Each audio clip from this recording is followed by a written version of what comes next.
California, catastrophe strikes on one of America's biggest bridges. I felt the bridge going sideways. Oh, we're having an earthquake. We're having an earthquake, folks. Hang on. In Texas, homes on the brink of disaster. One of the residents called 911 and reported that his backyard was sliding down the hill. A Manhattan skyscraper causing supersized problems. Cables were causing the elevator to stop. There was one instance in which a resident was stuck for more than an hour. And a narrow escape in New Zealand as a stadium collapses in seconds. There was a real loud bang, and the next minute, all hell broke loose. With big builds, even the smallest fail can trigger a huge disaster. From miscalculations to misunderstandings, or just plain bad luck. These catastrophes are every engineer's worst nightmare.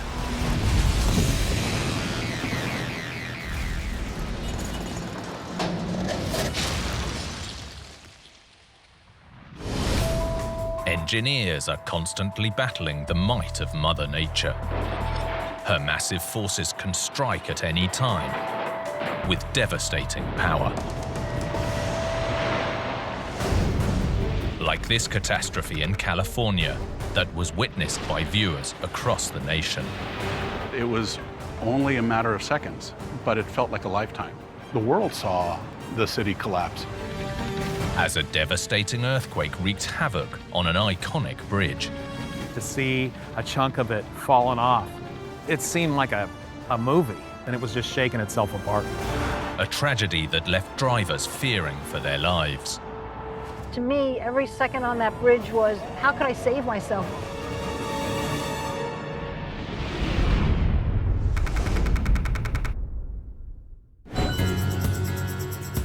San Francisco, California, is one of America's most iconic cities. News photographer Carlos Gonzalez has always felt the lure of the city by the bay. It's one of those places that just embodies sort of a magical feeling about it. This is where I wanted to be, in San Francisco. With the city surrounded on three sides by water, life here depends on two epic bridges. The Golden Gate Bridge is without doubt one of the most famous crossings in the world. But the real workhorse in this city is the mighty Bay Bridge. This gargantuan feat of engineering is one of the busiest bridges in the nation, carrying around 100 million vehicles a year. Bart Ney is head of public affairs for the California Department of Transportation, Caltrans, and knows the might of the Bay Bridge firsthand. Well, San Francisco Bay Bridge is a vital transportation link for the entire state of California. For example, when we take this bridge out of service, which is almost never, we have to let the entire state know. And there's much more to the Bay Bridge than the suspension span you see from downtown. The easiest way to understand the Bay Bridge is to think of it in really two parts. It's several different bridges, but two different parts.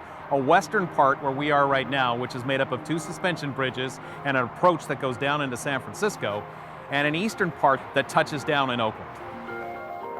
This eastern section carried traffic toward Oakland for more than 50 years. At the time of its construction in the 1930s, this was the longest span of its type in the nation. But it was just one link in a much longer bridge. The eastern span had a vast cantilever span bridging the ship channel, but about 3/4 of the bridge was built more like a long causeway over the shallows leading to Oakland. The old eastern span of the Bay Bridge is completely different than the modern new one that you see out there today. It was almost all steel. Driving through it was almost like flying through the Death Star trench. It really evoked the period of time that it was built in. It was a masterpiece of steelwork. But in the late 1980s, this steel colossus encountered an unstoppable force that would shake it to its core.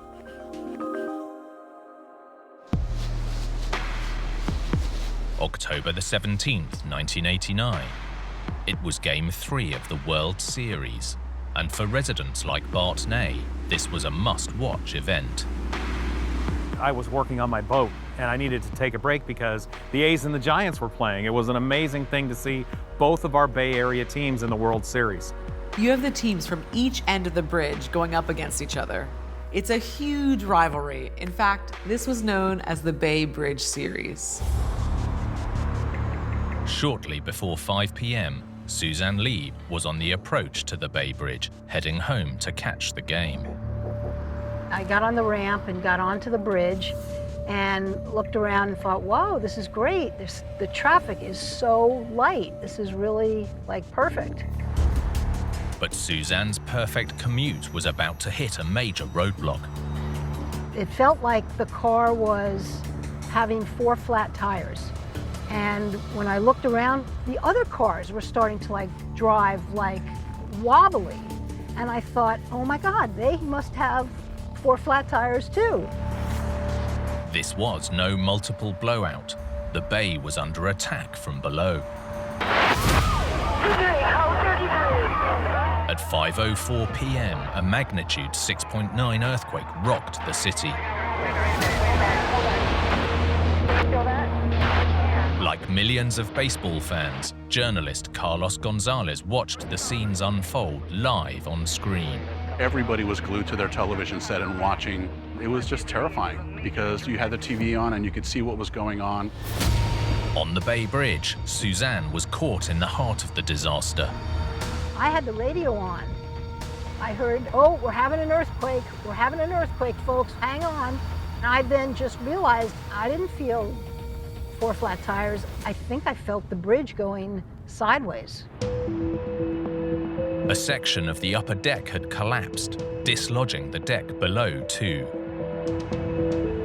The first shots that you saw, I just couldn't believe that something like that could possibly happen.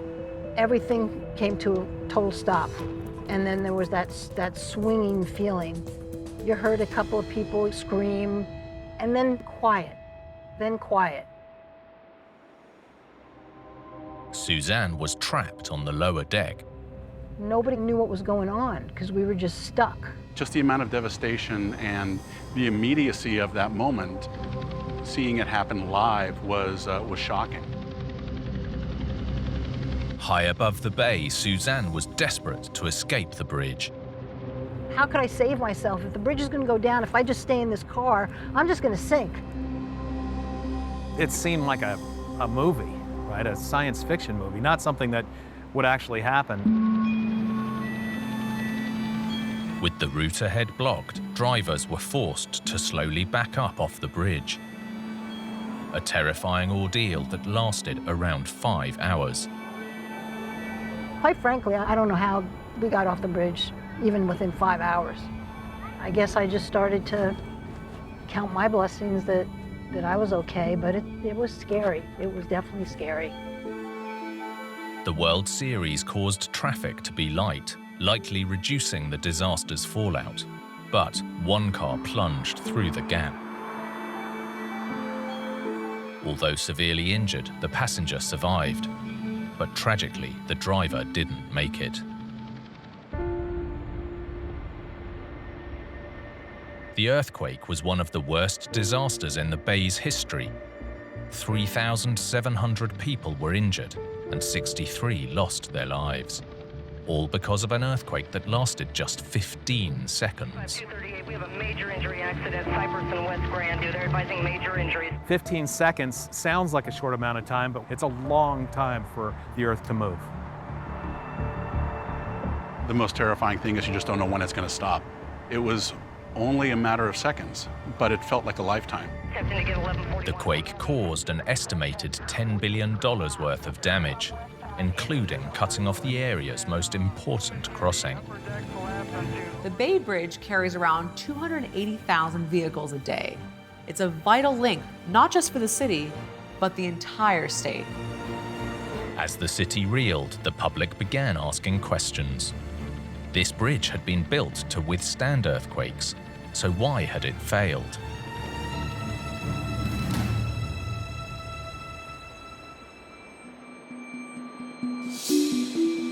As Caltrans Chief of Public Affairs Bart Ney explains, the disaster exposed a weakness lurking within this supersized structure. The old Eastern Span, as it was originally constructed, is a bunch of different steel truss bridges that are connected together at joints. This pier, known as E9, was where the causeway-like deck of the Oakland side joined the through-truss steel lattice, heading for Yerba Buena Island. So if you're going to join two bridges and you know, gosh, there's so much steel in it, they're going to expand and contract, let's give a little play at this location. The more than 3-kilometer-long eastern section held several of these so-called expansion joints. The ends of the decks sat on ledges or shelves so that they could slide back and forth a little. Those expansion joints also doubled as earthquake protection, allowing the bridge to move with the shock waves. At each joint, dozens of massive bolts would allow movement, but prevent the decks from sliding off their shelves. At this location, we could accommodate between 4 and 6 inches of movement, so that should an earthquake happen, we're going to be okay. That's a pretty big span for steel just to expand and contract. But when the biggest quake in 80 years struck, 15 centimeters just wasn't enough. Once the motion of the bridge caused it to go beyond that, the bolts just weren't strong enough to hold the bridge together. The deck section was pulled off of the expansion joint, and it dropped like a trapdoor. As investigators dug deeper, they discovered that some piers had moved much more than anticipated, for reasons unknown by the original engineers. The Eastern Span mostly stands on clay and mud. When this earthquake hit, that ground became soft and almost liquefied. So you've suddenly got these deep supporting piles moving around all over the place. Engineers now know that the soft ground around the piles amplified the shock waves, a phenomenon which would not occur on solid rock. The pile foundations had lost the tension that they need to hold the bridge in place, and it was just shaking itself apart. Yet the disaster was mitigated by one stroke of luck. One piece at Pier E9. It's about 76 feet wide, about 50 feet long. The weight of that landed on the lower deck, and that unhinged the lower deck section, and all of it was pinned in on an electrical substation that was located directly underneath. Had that substation not been there, those pieces would have continued down to the water. While one driver tragically died, experts believe if the collapsed section had fallen into the bay, more fatalities would have occurred. The city was in mourning, but the Bay Bridge was a vital link that needed to be fixed fast. Engineers went to work, and the broken section was repaired just a month and a day after the earthquake. For it to take a month was an engineering marvel. The Bay Bridge was back up and running again, which is still incredible to this day. But engineers knew they might not be so lucky if another quake struck, so they began planning for a truly state-of-the-art replacement bridge. We had to build something that would withstand the largest potential earthquake in 1,500 years. It also had to be iconic. It had to be something that people looked at and felt inspired by. Earthquake engineering had come a long way in 9 decades, and the result was this: a $6 billion shockproof bridge. Not only does it feature the world's largest self-anchored suspension span, but the entire East Bay section can handle more than 10 times more seismic movement than the original. With this new Eastern Span, we can accommodate over 6 feet of movement in different locations.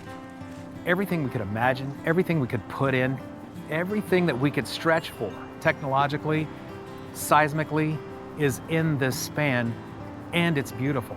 But we're mostly relieved that it got here before the next earthquake. It's only a matter of time before another quake strikes this iconic city. But when it does, this vital lifeline will be prepared to withstand whatever Mother Nature throws its way. In engineering, where you build is just as important as how you build. Get either wrong, and the results can be disastrous. Like this catastrophe in Texas that struck a suburban neighborhood. It looked like a sandcastle that some bully had come and kicked over. Putting homes on the edge of disaster. The ground is all ripped and torn up, as if there's been an earthquake. It was just devastating to me because I didn't know what was about to happen. Everybody was in shock. An event that left a community asking, what had gone so wrong?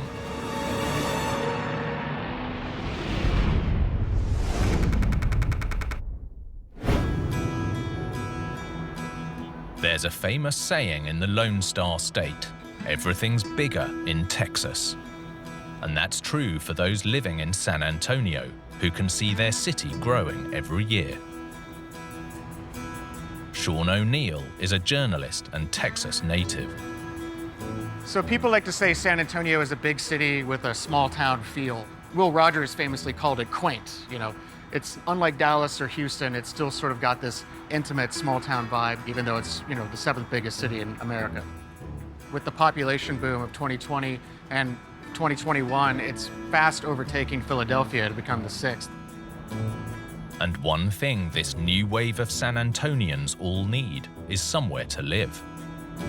Right now, the housing market is exploding in San Antonio. There's been this need to annex that land at a really rapid pace, and that's really picked up, especially in the last few decades. And with that comes a lot of building on land that wasn't necessarily meant to house large subdivisions. This is one of those new subdivisions in northwestern San Antonio. Javiera Arana Johnson is a former resident. River Mist, I felt like it was a really nice place to live. It was my first home, so I had a lot of dreams and a lot of different things that I wanted to do with the house.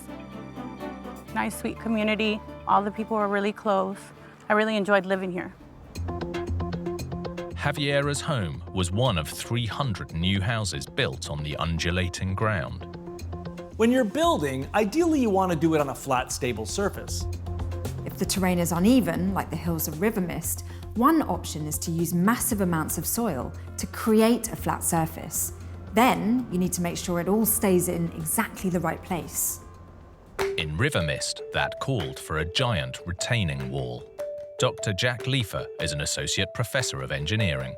A retaining wall is a structure that allows differences in elevations to be held and maintained.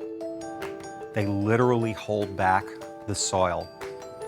We have some soil, and we have this wooden board that serves as a divider, maintaining the difference in heights between the two sides of the soil. Retaining walls can use deep driven pilings or cable systems to hold them in place. But here, they went for a gravity wall.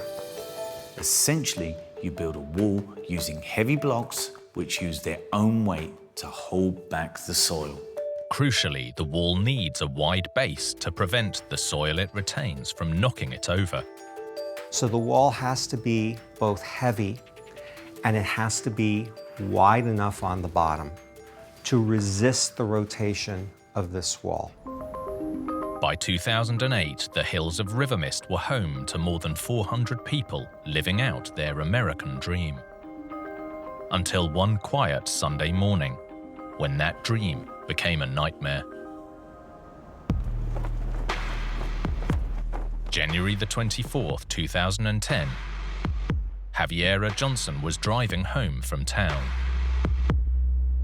On my way back, my mom and my dad called me and they said that hurry up and come back. So I tried to rush back over here. Pulling onto her road, she was greeted by roadblocks and police tape. Police and the sheriff department and also fire department.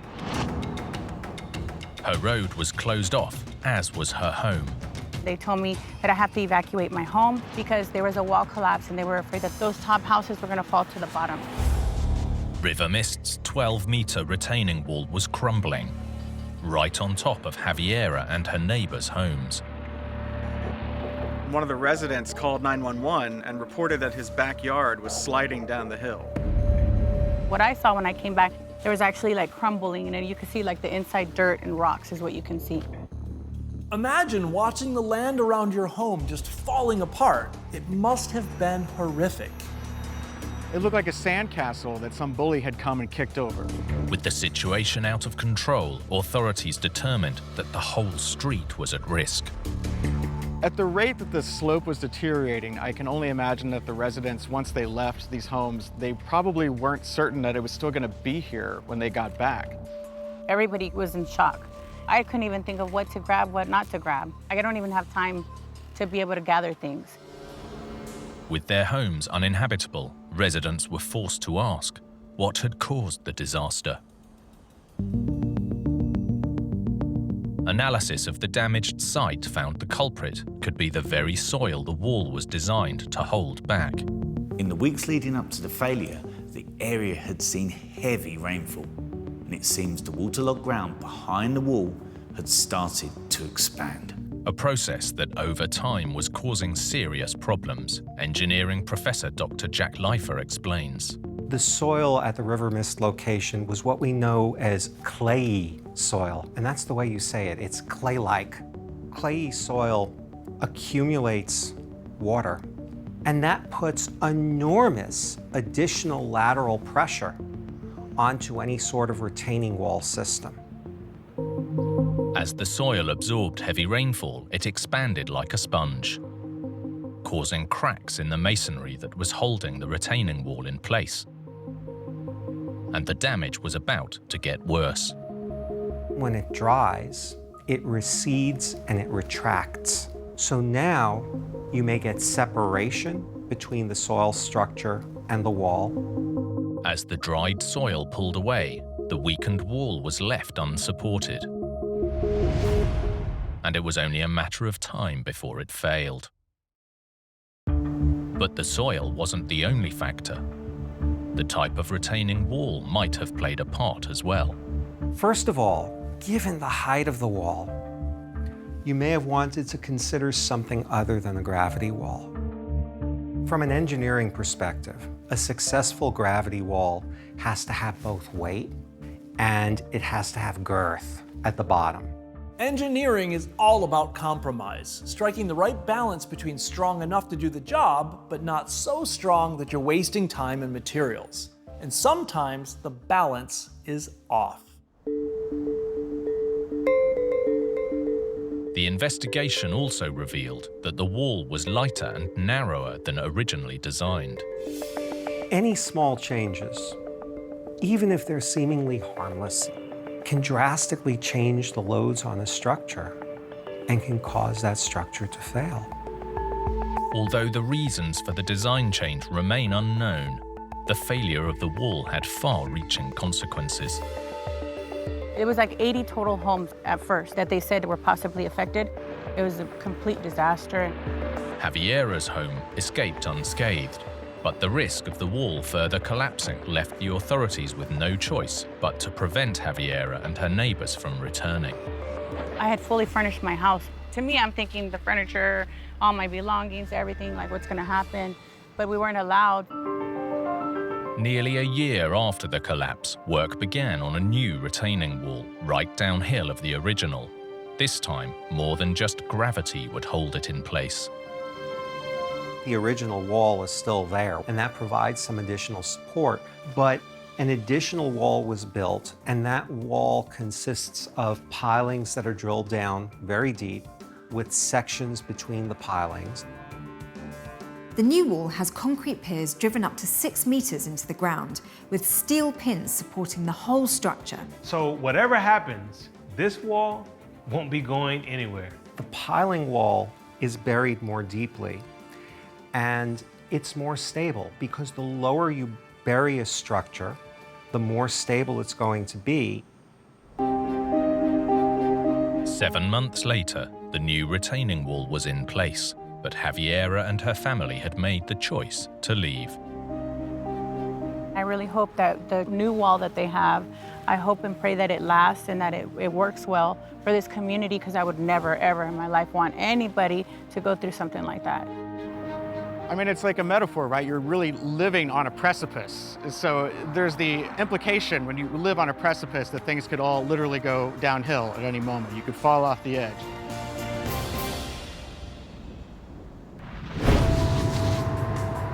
For engineers, pushing the boundaries to create iconic structures means taking big risks.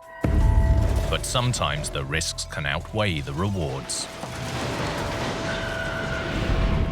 Like this story in New York, a pioneering skyscraper that hit the headlines. There were reports of it creaking like a ship at sea. An iconic structure plagued by unanticipated issues. This pressure would cause loud banging noises that, I quote, sounded like a bomb. A super tall skyscraper causing supersized headaches for residents. Cables were causing the elevator to stop. There was one instance in which a resident was stuck for more than an hour. Getting stuck in a lift is some people's worst nightmare. Imagine that happening 80 stories up in a super skinny skyscraper.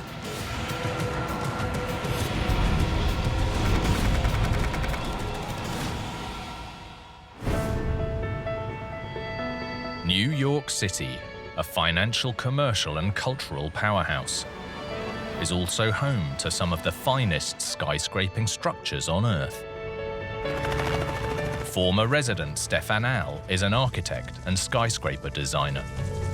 New York is one of the greatest cities in the world. I think it's an example of what we can achieve as a civilization, building greater and greater up in the sky, but also bringing people together from all over the world into a relatively small space. The Manhattan skyline is possibly the most iconic in the world. Engineers have been building here higher and higher ever since the 19th century. Sean Corsandi is an associate professor of architecture. Historically, towers are about ego. They're about eminence, they're about attitude. And that's why it was so great to be building tall and getting things in New York like the Chrysler Building or the Empire State Building. That had a civic pride. It was sort of something for the city to look forward to, an engineering feat, and it's something everyone could enjoy. In recent years, the ranks of commercial and civic structures have been joined by super tall residential towers. Stefanos Chen is a real estate reporter. In the last, say, decade or so, we've seen most of the new skyline that people most recognize is this new residential condo development. So all along 57th Street, which is now called Billionaires Row. So Billionaires Row is right over there on the south side of Central Park, where we see these extremely skinny, super tall skyscrapers that contain these luxury apartments. This tower on the southeast corner of Billionaires Row was the game changer. The 426-meter-tall structure is home to more than 100 luxury apartments, most with prime views of Central Park. What's driving a lot of this development is the view. You can have lots of things in New York, but a protected view is very hard to come by. Because they're so close to Central Park, the taller you go, the better your view of Manhattan's most famous park. And the better the view, the higher the price tag. The higher you can go, the higher the premium is per square foot for these condo apartments. The record currently is more than $13,000 a square foot. Key to those eye-catching views is the tower's super thin profile. The thinner the tower and the bigger the windows, the better the view from all over your apartment. Well, the first thing that stands out when you look at this model is that it's extremely skinny for a skyscraper. So 432 Park Avenue has a slenderness ratio of 1 to 15. That means that it's 15 times taller than it's wide, right? Which is very different from the early generation of skyscrapers. This tower is insanely skinny. The base is the size of just 2 basketball courts, but it is structurally taller than the Empire State Building. When building tall and thin, engineers take on not just gravity, but the power of the wind, which applies lateral pressure to the tower. The building wants to swing left or right in the wind. It needs to transfer it to this very narrow base. That makes them a real technical challenge. Engineers used a clever trick to reduce the wind pressure on the building. 5 double-height stories with no windows, known here as mechanical floors. If you look at these mechanical floors, they're completely open so that the wind can blow through them, so that reduces the wind pressure on the building. But allowing the wind to blow through only reduced part of the sway. engineers also installed massive weights near the top. On the upper stories, there's what we call tooth mass damper, which is a very large counterweight, hundreds of tons heavy. And every time the building sways this way, this counterweight will move in the opposite direction to kind of balance out the swaying. Upon completion, this high-tech tower was the tallest purely residential building in the Western Hemisphere. You had not only the best views in the city for a period in time, but also some of the highest prices in New York City. There's currently the penthouse apartment listed for $169 million, which works out to something like $20,000 a square foot, which would totally break the record currently in the city. However, soon after residents moved in, it appeared that all was not well with the luxury lifestyle. Stefanos Chen broke the news. We first heard about the story from a resident who had reached out with some complaints about construction defects in the building. Some of the biggest issues were water damage. There were several plumbing leaks that caused essentially millions of dollars in damage. The reported problems went much deeper than water leaks. You have issues of sway as well. Basically all buildings sway, but when you get that high up in the air, it's really noticeable. Some folks had even told me that they were feeling seasick. All tall buildings sway. It's just a question of how much, and whether the movement does more than make you feel queasy. Here, there were reports of it creaking like a ship at sea with banging noises. Noise really has been a major complaint with some residents. There are whistling sounds, creaking sounds, all sorts of things that you wouldn't expect when you're paying top dollar. As if swaying, creaking, and banging weren't enough, there was one more disturbing problem. Because of the height of these towers and the way in which the building sways at that height, cables inside the elevator shaft were sort of slapping against the side of the shaft and causing the elevator to stop. So there was one instance in which a resident was stuck for more than an hour. Getting stuck in a lift is some people's worst nightmare. Imagine that happening 80 stories up in a super skinny skyscraper. It's sort of hard to relate with multimillionaires to that degree, but I can't imagine anyone really being pleased with paying that much money and getting an apartment that just is riddled with defects and issues. Everything which might have been a minor inconvenience for smaller buildings becomes that much bigger in super tall. One of the world's tallest towers was hitting the headlines for all the wrong reasons, and people wanted to know why this state-of-the-art structure was rocking. The taller you build, the more a building sways. And a little sway is good. If a building were completely rigid, it could break during a seismic event. So having a little bit of sway is good. The problem is that there's human limits to what amount of sway is comfortable. Although key to the structure's safety, that sway also caused the elevator's habit of grinding to a halt mid-ride. If the building sways too much, it can damage the elevator and it can be a safety hazard. So sometimes this is deliberate that the elevator will pause when the building sways too much as a safety precaution. But sway wasn't the only problem concerning residents, who also reported hearing banging noises. That could be caused by another air-induced problem, the so-called stack effect. When it's cold outside, the warmer air on the inside rises, creating a buildup of pressure that looks for somewhere to escape, which in a super tall building like this could be the elevator shafts or the garbage chute. If you would open the trash chute, right, which is a shaft that goes all the way down, I can imagine that this pressure differential would kind of cause loud banging noises that I quote, sounded like a bomb. Ultimately, residents needed to know exactly how deep the problems went. So the residents commissioned an engineering report and the results were pretty alarming. They had found that over 70% of systems in the building were not as promised, and that there were several safety concerns. The developers have stated that none of the issues are safety critical. And while the dispute with residents and owners continues, one question is, can the sway be resolved?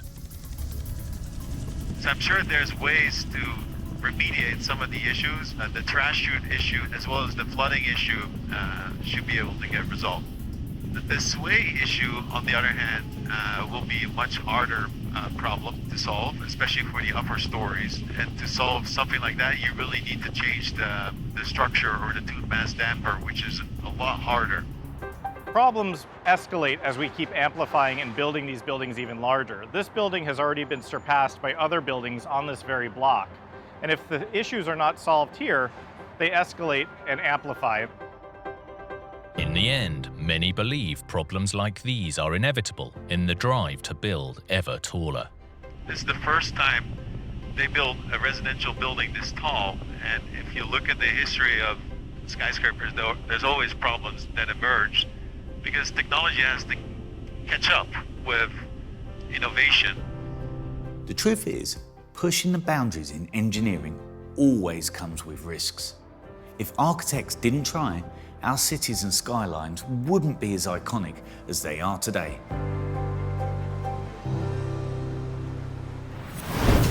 When building big, engineers are in a constant battle with the elements. But sometimes the forces of nature can't be stopped. Like this disaster in New Zealand, which destroyed a stadium in seconds. Next minute, all hell broke loose, basically. The city's pride and joy went up against Mother Nature and lost. It was chaos when I walked up here. You could see the front side of the building had tipped in.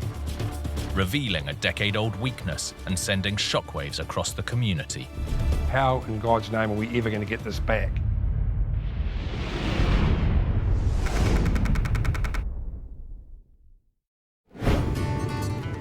New Zealand's Southland region.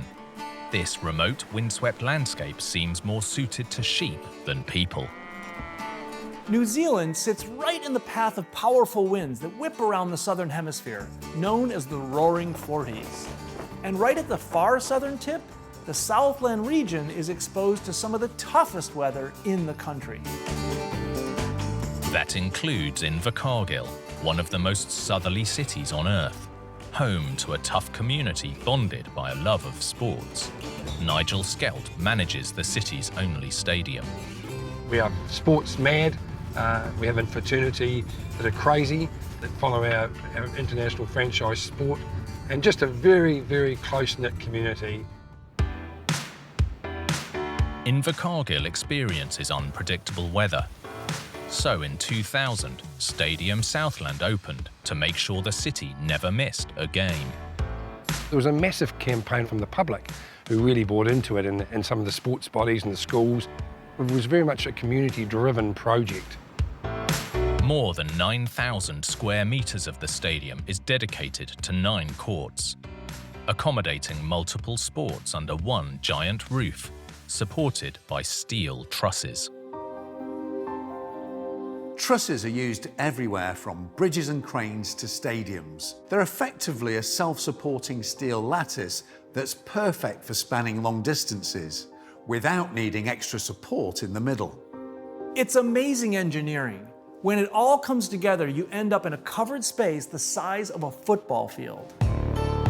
When the stadium opened in May 2000, it scored an immediate win.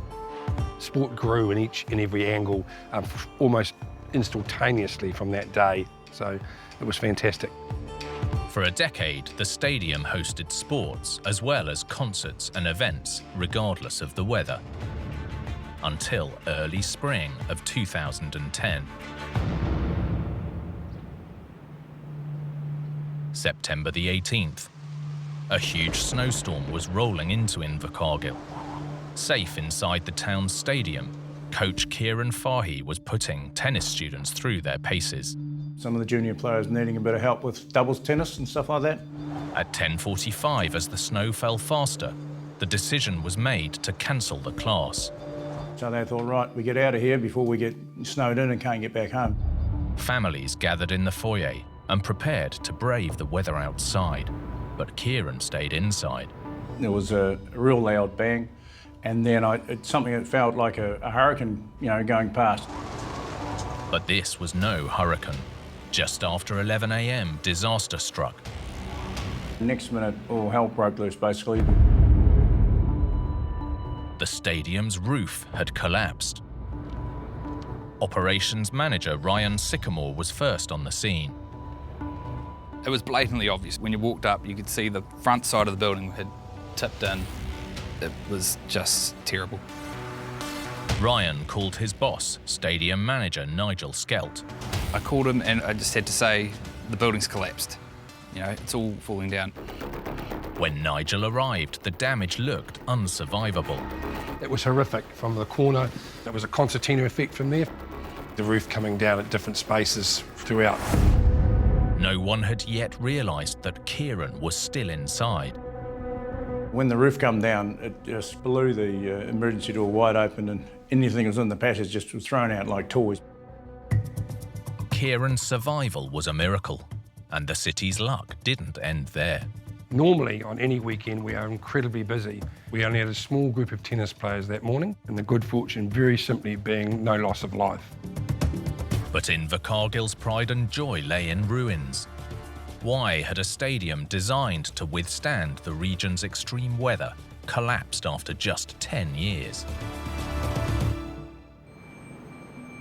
A detailed investigation was launched, and the first culprit seemed obvious: the snow. Structural engineer Ashley Smith was on the investigation team. Structures of that type normally have quite a large safety factor, and we felt that it was more than just the snow that would have caused that collapse. In fact, on the day of the collapse, the pressure from snow was only 75% of the roof's design load. During the investigation, the team calculated that the probability of snow alone causing the collapse was less than 1%. Further analysis of the wreckage revealed a weakness in one steel roof truss at the eastern end of the stadium. This is showing one of the trusses that collapsed. You can see a sharp kink at that point. The cause was tracked back to the initial construction a decade earlier, when the truss started to deform. They were installing roof materials and ceilings and various other things, adding more weight onto that roof and realising that there was too much deflection in that truss. Deflection in a truss is essentially sagging. Every truss is expected to sag a little bit, but too much is a sign something is wrong. As more weight was added to the truss, it deflected, ripping the concrete top from the supporting column, along with the anchor bolts embedded in it.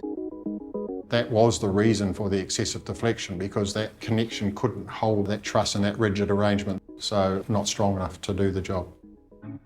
For unknown reasons, the column wasn't repaired or the bolts replaced. Instead, the construction team decided to straighten and reinforce the truss. First of all, they put some jacks underneath the trusses and jacked it above its original alignment. So when they jacked it up, they had to infill that with a steel plate and weld it back together. And then they added these side plates on the trusses on those red lines to strengthen it, to stiffen it really, before they let the jacks go. Although the team didn't know it at the time, the fix hadn't worked. The unsuccessful repairs to the truss were the stadium's Achilles heel. With the excessively heavy snowfall, the welds in the strengthening plates failed, the truss buckled, and with no solid anchor holding it in place, it slipped off the columns. As it fell, it dragged the rest of the roof down with it in seconds, just like a house of cards.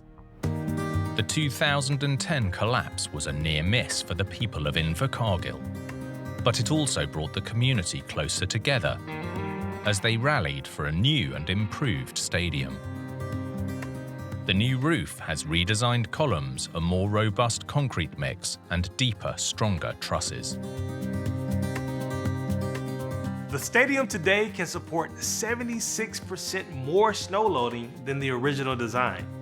Ready to take on any weather the roaring 40s can throw at it. Oh, I think the stadium is basically the heart of the city, really. I wouldn't swap it for anything.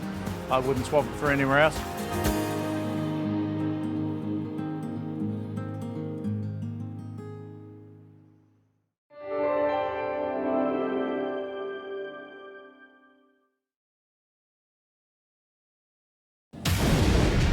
Devastation in Texas as a deadly explosion strikes a major port. It's hard to prepare yourself for something like that. You have to set that aside and just go to work. In Spain, a mammoth construction becomes a major disaster. Normally you go through life and you don't see accidents of that magnitude. A catastrophic crane collapse in the UK sparks a desperate search for survivors. When I entered, electrics, pipes, everything was all over the building. And in Colorado, a vital highway that was on the road to ruin. Those cracks just started getting bigger and bigger. They've got to figure out how to fix the problem immediately.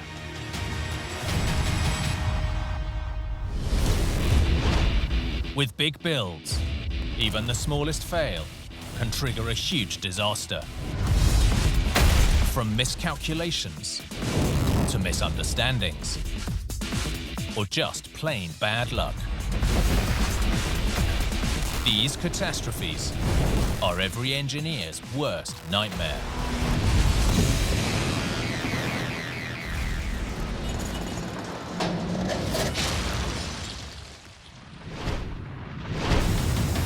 In big engineering, safety must always come first. Even the smallest mistake can cause a major catastrophe. Like this dredging operation on the coast of Texas. This was an inferno of epic proportions. A catastrophic collision on a terrifying scale. It's a tragedy. It's shocking that they would hit something like that. Deadly destruction that quickly became a race against time.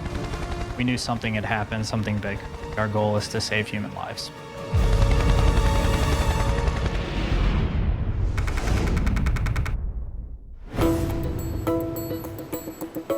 Corpus Christi, Texas, a bustling beach destination on the Gulf of Mexico. It attracts around 11 million tourists a year. Fishing guide Captain Pierre Petrilla is proud of the town, now known as the Gulf Coast capital. I certainly think it's the best city on the coast in Texas. It's very laid back. You have hundreds of miles of bays, the Gulf of Mexico. There's just a million things to do. It just has everything you could want from a water standpoint. Like most Texas cities, the economy doesn't rely solely on the tourist dollar. Corpus Christi has another major moneymaker: oil. The port of Corpus Christi is a major oil hub, shipping around 1.75 million barrels of crude a day. That's enough gas to fill the tanks of over 3 million automobiles. In recent years, the port has regularly been the nation's top exporter of crude. Since Corpus is a part of Texas, oil is everything. It's crucial to this area. One strong reason for this continued success is a strategic location. Positioned on the western edge of the Gulf of Mexico, this deep-water port is a major gateway for commerce across the world. The port's continually busy. There's constantly ships, from large tanker ships, container ships, to smaller barges coming in and out on a daily basis. In 2019, work began on a huge redevelopment project to enable the port to accommodate some of the world's largest ships. Key to it all was creating a new dock using this 45-meter mammoth, known as a cutter-head suction dredger. The dredge is a barge with a long attachment, known as the ladder, sticking out from the bow, with a ferocious-looking toothed cutter head on the end, which gouges through the riverbed. For accurate dredging, a 21-meter-long metal piling known as the digging spud keeps the stern in place, acting as a pivot, while a system of cables and anchors moves the entire dredger and cutterhead from side to side, carving out the sediment below. The debris is then pumped onto barges for disposal. Once complete, the new channel would be wide enough for some of the world's largest supertankers to load up with crude oil for shipping all over the world. Friday morning, August the 21st, 2020, dredging work was well underway. Nearby, Lieutenant Dan Gillis from the US Coast Guard was at the beginning of a 24-hour shift. I was actually sitting in my office on the second floor, and one of my friends came in, and he grabbed me and just said, "Hey, something's happening at the port." Captured on the port's security cameras shortly after 8 a.m. Disaster struck. A huge explosion rocked the port. Around 6 kilometers away, Lieutenant Gillis and his crew immediately sprang into action. Coming on scene, we knew something had happened, something big. The amount of smoke and flames, it's hard to prepare yourself for something like that. You have to kind of set that aside and just go to work. The blast rocked nearby buildings and was heard hundreds of meters away. It turned the dredger into a blazing inferno. We could see there was a barge there on fire, a large column of flames shooting out of the water. So we went into rescue mode. We're a life-saving service, and that's really our goal, is to save human lives. As tugboats battled the blaze, the helicopter crew spotted 2 people still alive, but struggling in the water.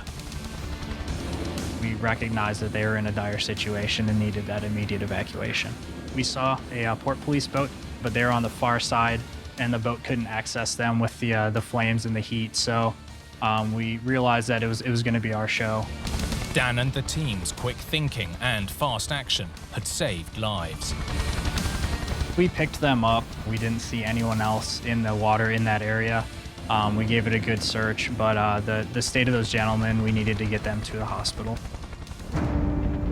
But not everyone was so lucky.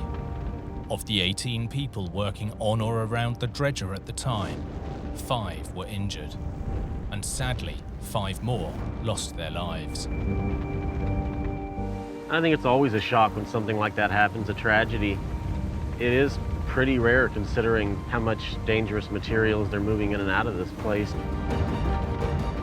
Looking back at what we did that day, the other assets that responded, everyone played a part. I'm just happy that we were able to help the gentleman that we did.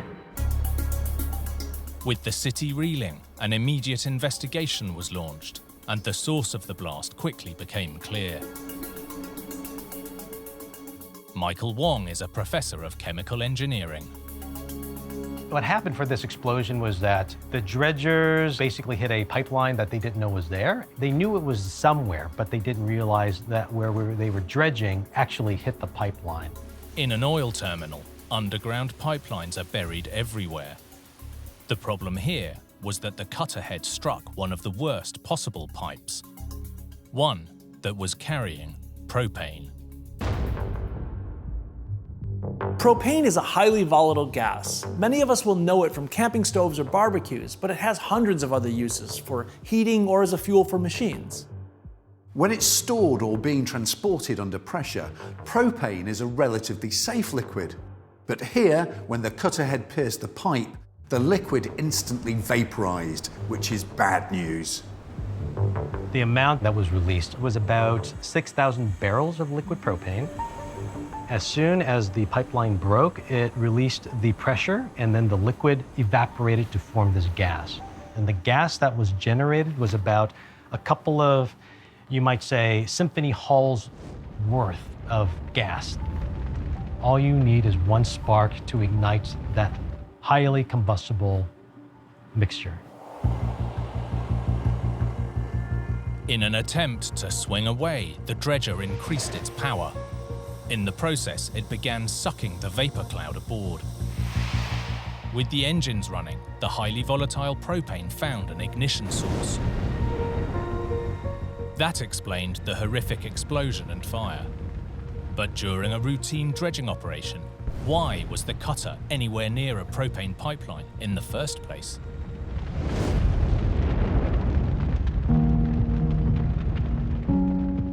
There's pipelines running throughout the different bays and gulf and into the port. The pipelines are very well marked.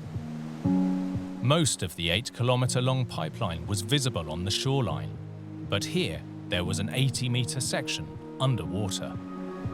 6-meter-tall bamboo cane poles were placed on the channel side of the pipeline, around 15 meters apart, to act as clear markers. But less than a month before the disaster, Hurricane Hannah struck the Texas coast just south of Corpus Christi.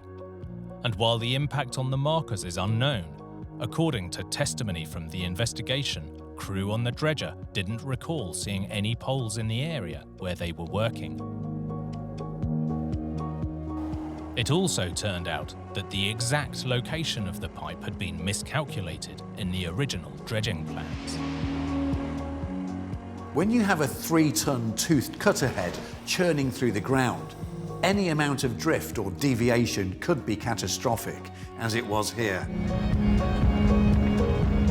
Accidents happen and people make mistakes, and obviously somebody made a major mistake that day and it cost people their life.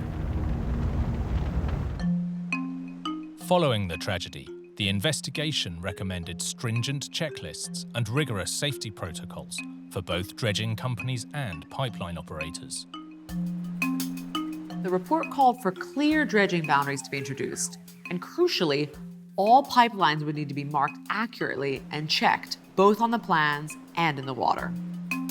It was also crucial for engineers to learn from the disaster. The most important lesson out of this tragic event is that we have to treat all chemicals and materials with respect. It's terrible that we have to wait for an event like this to remind us how dangerous chemicals are and how important safety is for all of us. A much larger exclusion zone around any submerged pipelines was also recommended, so that nothing like this could ever happen again. This is an all-hands-on-deck incident.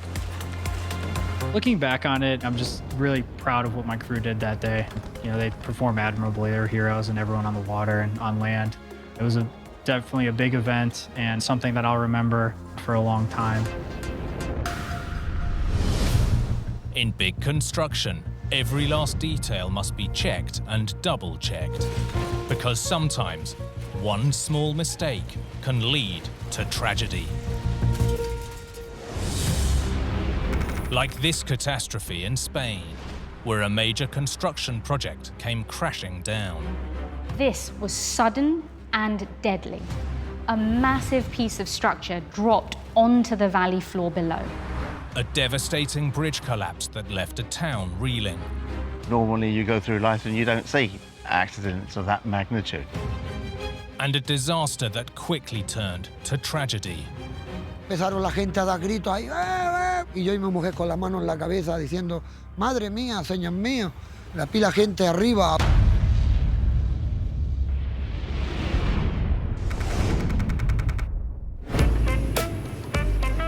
On the southern edge of Spain, along the Costa Tropical, lies the small town of Almuñécar. Although it's now a growing tourist destination, historically this community has thrived thanks to agriculture. The Costa Tropical might be less well known for tourism than neighboring regions, but as the name suggests, the climate here gives it an advantage for growing certain crops. Originally from England, journalist Martin Mayal knows all about this region's plentiful bounty. It's probably one of the few places in Europe where you can actually grow subtropical fruit like the avocado, and it really made a huge difference to the prosperity of everybody who lives here. Avocados originally came from the Americas, but thanks to its climate, this region now produces around 50,000 tons of avocados every year, which is more than half of Spain's total crop. And getting it to market has never been easier, thanks in no small part to this. Opened in 2009, the River Verde Viaduct, which connects the area to Spain's expansive highway system. The Spanish highway network ranks among the longest in the world, and one of its most important roads is the A7, which runs more than 1,300 kilometers along Spain's Mediterranean coast. It's made a huge difference for getting the fruit out of the area, getting it out to the markets. The old roads were always congested in the summer, so it made a big difference, and it was very much welcome. For local farmer Jose Maria Vacas, the bridge had been a long time coming. Me he criado en esta zona rodeado de huertas, el aguacate, la chirimoya, cada parcela de una persona diferente. Cuando yo era pequeño, jamás pensé que iba a haber un puente de esta envergadura tan grande en el valle. Yo jamás lo hubiera pensado, nunca. Spanning around 550 meters across the ravine, the imposing structure is not one, but two parallel crossings, each around 12 meters wide. The bridge might look complicated, but the concept is relatively simple, using beams sitting on pillars. The eye-catching arch helps spread the load in the middle, avoiding the need for a pier to be sunk into the centre of the valley. Building on this scale across a deep ravine in mountainous terrain is a mammoth challenge, and they had to do it twice over. Antonio González Herrera is a professor of engineering. El problema ahí son las dimensiones. La altura de los pilares en este caso son por encima de los 60 metros, que estaríamos hablando de como un edificio de unas 20-22 plantas. No podemos ir trasladando piezas prefabricadas y colocándolas. Entonces la alternativa que tenemos es construirlas in situ. In this case, that meant constructing the piers first, then using a temporary mobile scaffolding system, also known as an auxiliary bridge, to build the roadway. The steel falsework sits on two huge parallel steel girders around 9 meters apart, running the length of 3 piers and always securely connected to 2. The falsework has both sliding devices and jacks, allowing it to move along the structure as the bridge is built section by section. El puente auxiliar está apoyado siempre sobre 2 pilares, ¿vale? Entonces tiene que tener una longitud que cubra 3 pilares, de manera que cuando lo vamos desplazando, al llegar al tercer pilar, el primero ya se puede liberar como apoyo. This is kind of like a railroad, but here, instead of a train moving, the tracks slide along, span to span, as the concrete is poured, completing the deck section by section. Construction began in 2002, and Jose enjoyed a ringside seat from his balcony. Me quedaba muchas horas viendo cómo trabajaban. Cuando yo terminaba mi trabajo y lo veía por las tardes cómo lo movían, y me impresionaba. But the long-awaited bridge that would create a vital link for both tourism and trade nearly tore this small community apart.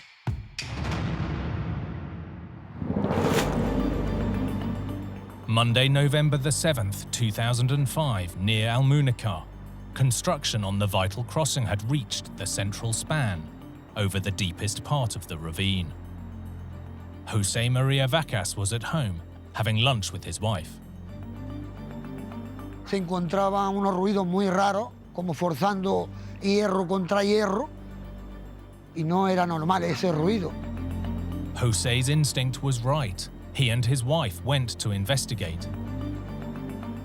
What they were about to witness was the community's worst nightmare. Salimos al balcón y ya pues, empezaron la gente a dar gritos ahí. Shortly after 3 p.m., with workers still on top, the steel falsework suddenly collapsed. Yo y mi mujer viendo cómo se desmoronaba la estructura de hierro, y yo y mi mujer con la mano en la cabeza diciendo, madre mía, señor mío, la pila gente arriba. The same equipment Jose had spent 3 years watching, night after night, fell around 60 meters to the ground, right before his eyes. Pues, como pánico de ver que se estaba cayendo una cosa que jamás yo pensaba que podría pasar. Local journalist Martin Mayal received a call to alert him that something had gone terribly wrong. When I got here, everybody thought it was an explosion at first.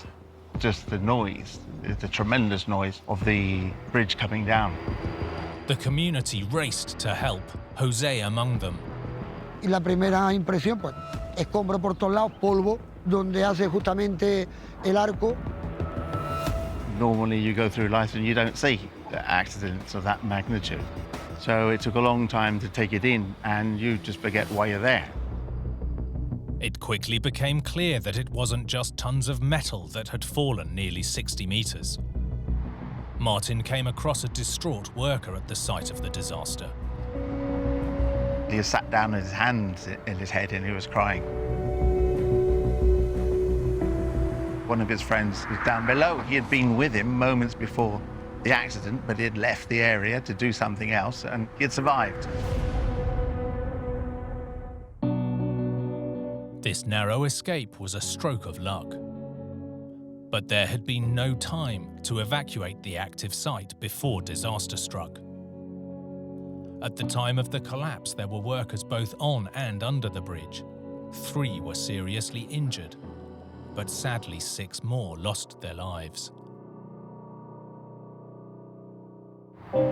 The collapse was the worst work-related accident in the region's history, and the community wanted answers. Días después del accidente, pues toda la gente en el barrio especulando y todo el mundo preguntaba igual que cómo podía pasar eso en la época que vivimos, tener un fallo de esa magnitud. Initial speculation focused on the bridge's distinctive concrete arches. Some of the first photographs in the news showed one of the concrete arches on the ground, giving the impression that maybe that's what had failed. But this arch couldn't be the cause of the collapse. It had never even left the ground.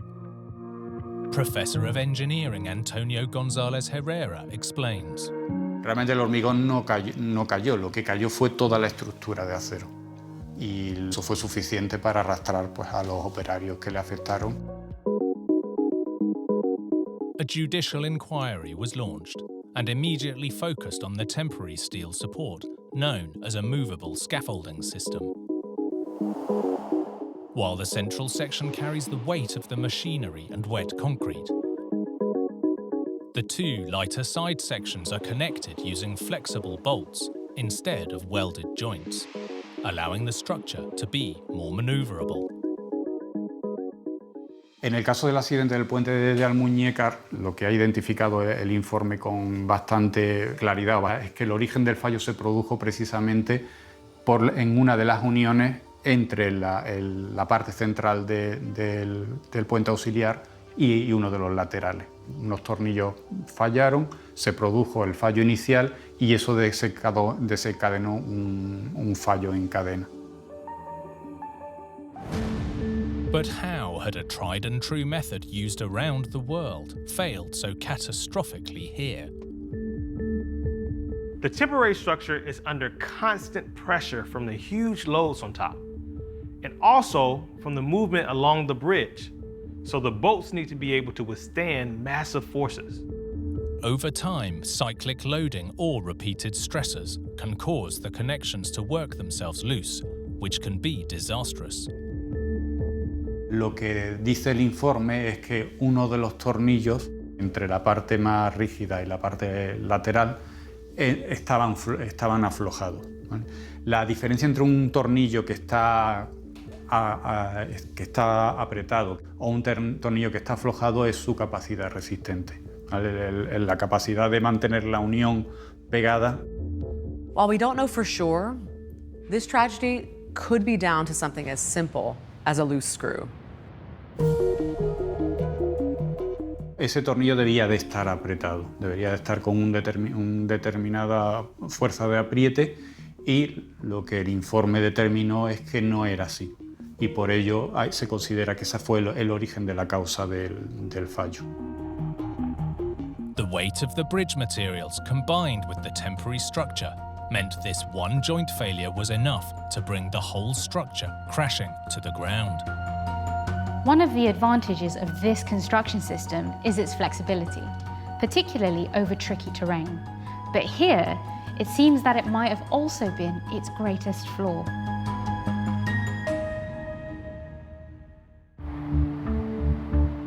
In the months that followed, the rubble was cleared, and the job of rebuilding not just the bridge, but the community commenced. 4 years after the disaster, with lessons learned, the crossing was finally complete. Siempre que mira uno al puente, siempre se acuerda uno del día de la catástrofe diciendo, ¿cómo pudo suceder una cosa así? Claro, como hace muchos años, pues lo recuerdan menos. Pero siempre, cuando nos reunimos, siempre alguna vez sale la conversación del puente. In 2006, a plaque was erected to serve as a memorial to the workers who died that day. This tragedy is a powerful reminder that even the mightiest structures can be brought down by the tiniest of flaws. For engineers to build on an epic scale, the execution is as important as the planning. Just one small mistake can turn a triumph into a disaster. Like this catastrophe in the UK that struck at the heart of a city. The next minute I heard a big, massive bang. When I seen the crane on top of the building, it was a real shock. A sudden crane collapse on top of an apartment building. I can see daylight at the top, there's water cascading down, they've ripped everything out there, everything. A mammoth collision with devastating consequences. He started shouting, stop, don't move, oh my God, he's fallen, and then the phone went dead.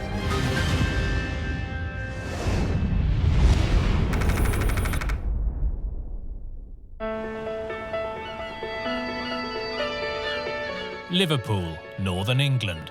Sitting on the north shore of the River Mersey, over the years the city and its people have made it through some tough times. John Corbett is a local tour guide. The city rose from wartime destruction, post-war recession, and in the 1980s, regeneration arrived. Liverpool sees a chance to reinvent itself, turning the decaying docklands into museums and art galleries, with new residential developments springing up nearby. All over the city centre, the building can be seen by the large number of cranes and construction vehicles everywhere. As the town grew, the construction industry boomed. But in a compact and historical city like Liverpool, building big is no easy task. All these major projects near the downtown area share one issue: how to build big, new structures in an old, crowded city. Narrow streets built in bygone centuries proved to be a problem for modern construction traffic. The solution, seen in cities all over the world, were these giant tower cranes. Their job, to get heavy materials from the ground to construction happening high above. Like any heavy lift, balance is key.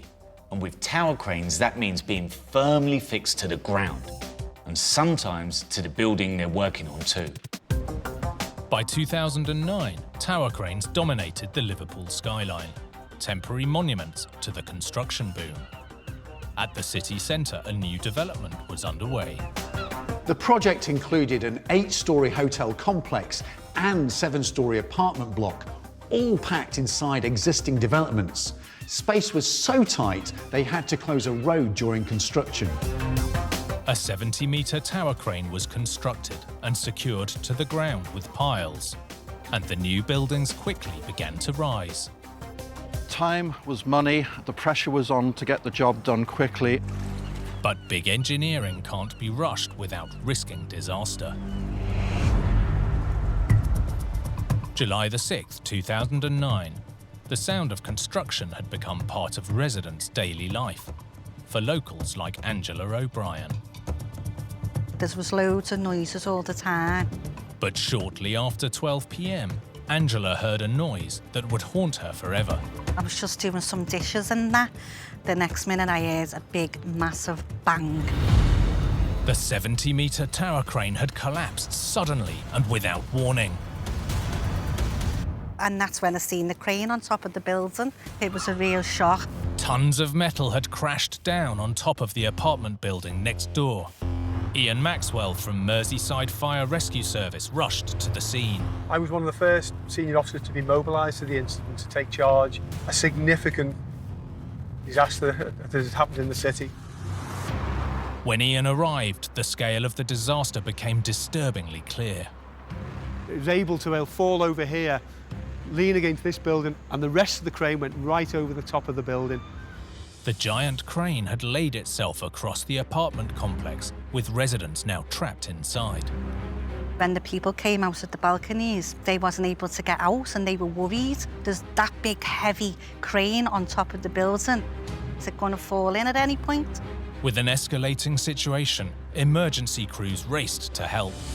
They were trying to get people out of the buildings. They were all scared. But it soon became clear that this disaster was even worse than it initially appeared. The lift wasn't working and the stairwell had caved in. Tons of concrete counterweights had fallen from the crane, taking out a stairwell and blocking an evacuation route. The counterweight had come right from the rooftop and punched their way right through to the basement. Ian suddenly received a distressing phone call. One of the managers from the building site actually handed me a phone and said, he's found the crane operator. And then he started shouting, stop, don't move, don't move. Oh my God, he's fallen. And then the phone went dead.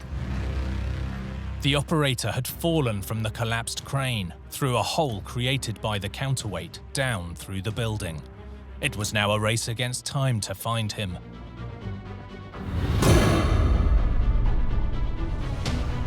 Search and rescue teams had to scour the building for a way in while evacuating residents who were trapped in their apartments. When I entered the window, I can see daylight at the top.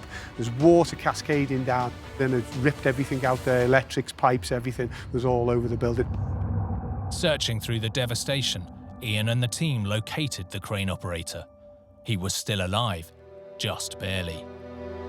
One of the paramedics was a doctor, and his simple message to us was get him out as quick as possible. They got the man from the crane and took him out onto the ambulance, and the people also in the apartments got them out.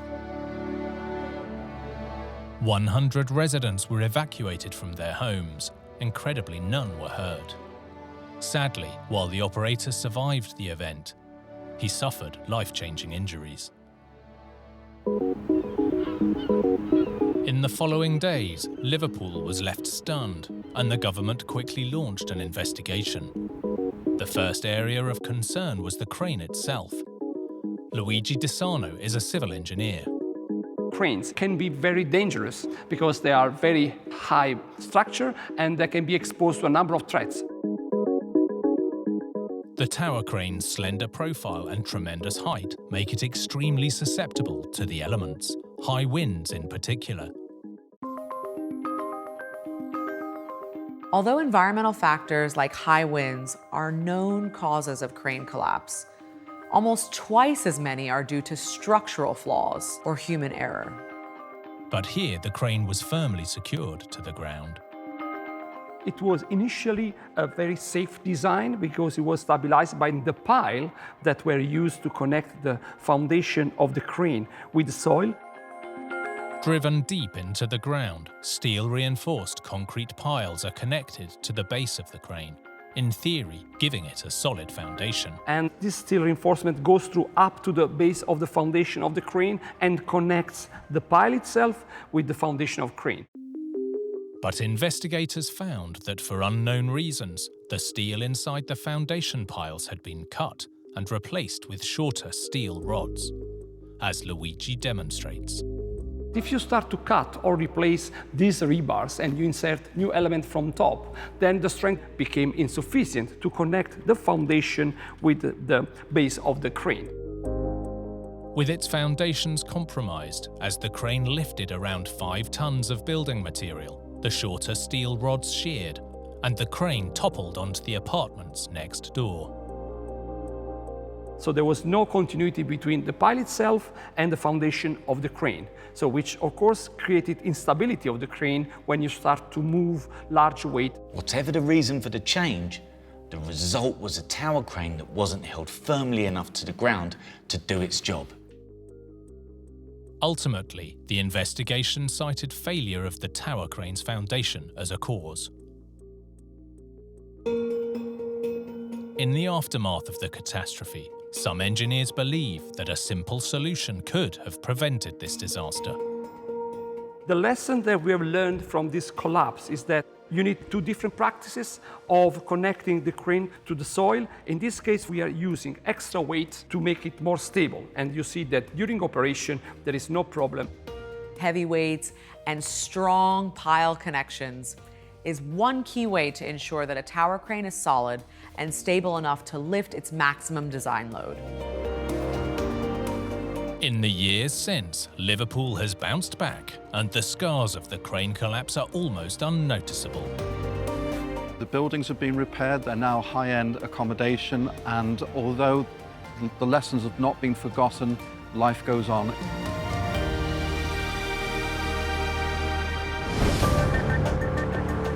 When building big infrastructure, engineers must work around every obstacle nature presents. But sometimes a problem runs deeper than it first appears. Like this disaster in Colorado, where a major roadway began to fall apart. Once the road started to go, nothing was going to stop it. A highway on a collision course with catastrophe. Those cracks just started getting bigger and bigger. And a race against time to find a solution. They've got to figure out how to fix the problem almost immediately.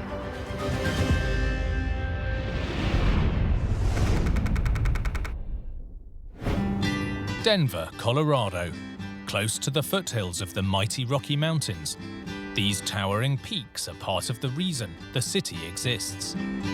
From its own gold rush through decades of oil and gas production, as businesses moved in, residents and tourists followed. Keeping this bustling city moving is the state's vast road network. One of the busiest stretches is the Denver-Boulder Turnpike, also known as Highway 36. Joshua Lapley is the former chief engineer of Colorado's Department of Transportation. So Highway 36, thousands and thousands of people are commuting every day to get to work, to go get to their kids' functions. Goods are going back and forth on semis. Built in the 1950s, this stretch of road needed an upgrade, and in 2012, work got underway on this big-ticket project. John Murray is a local journalist.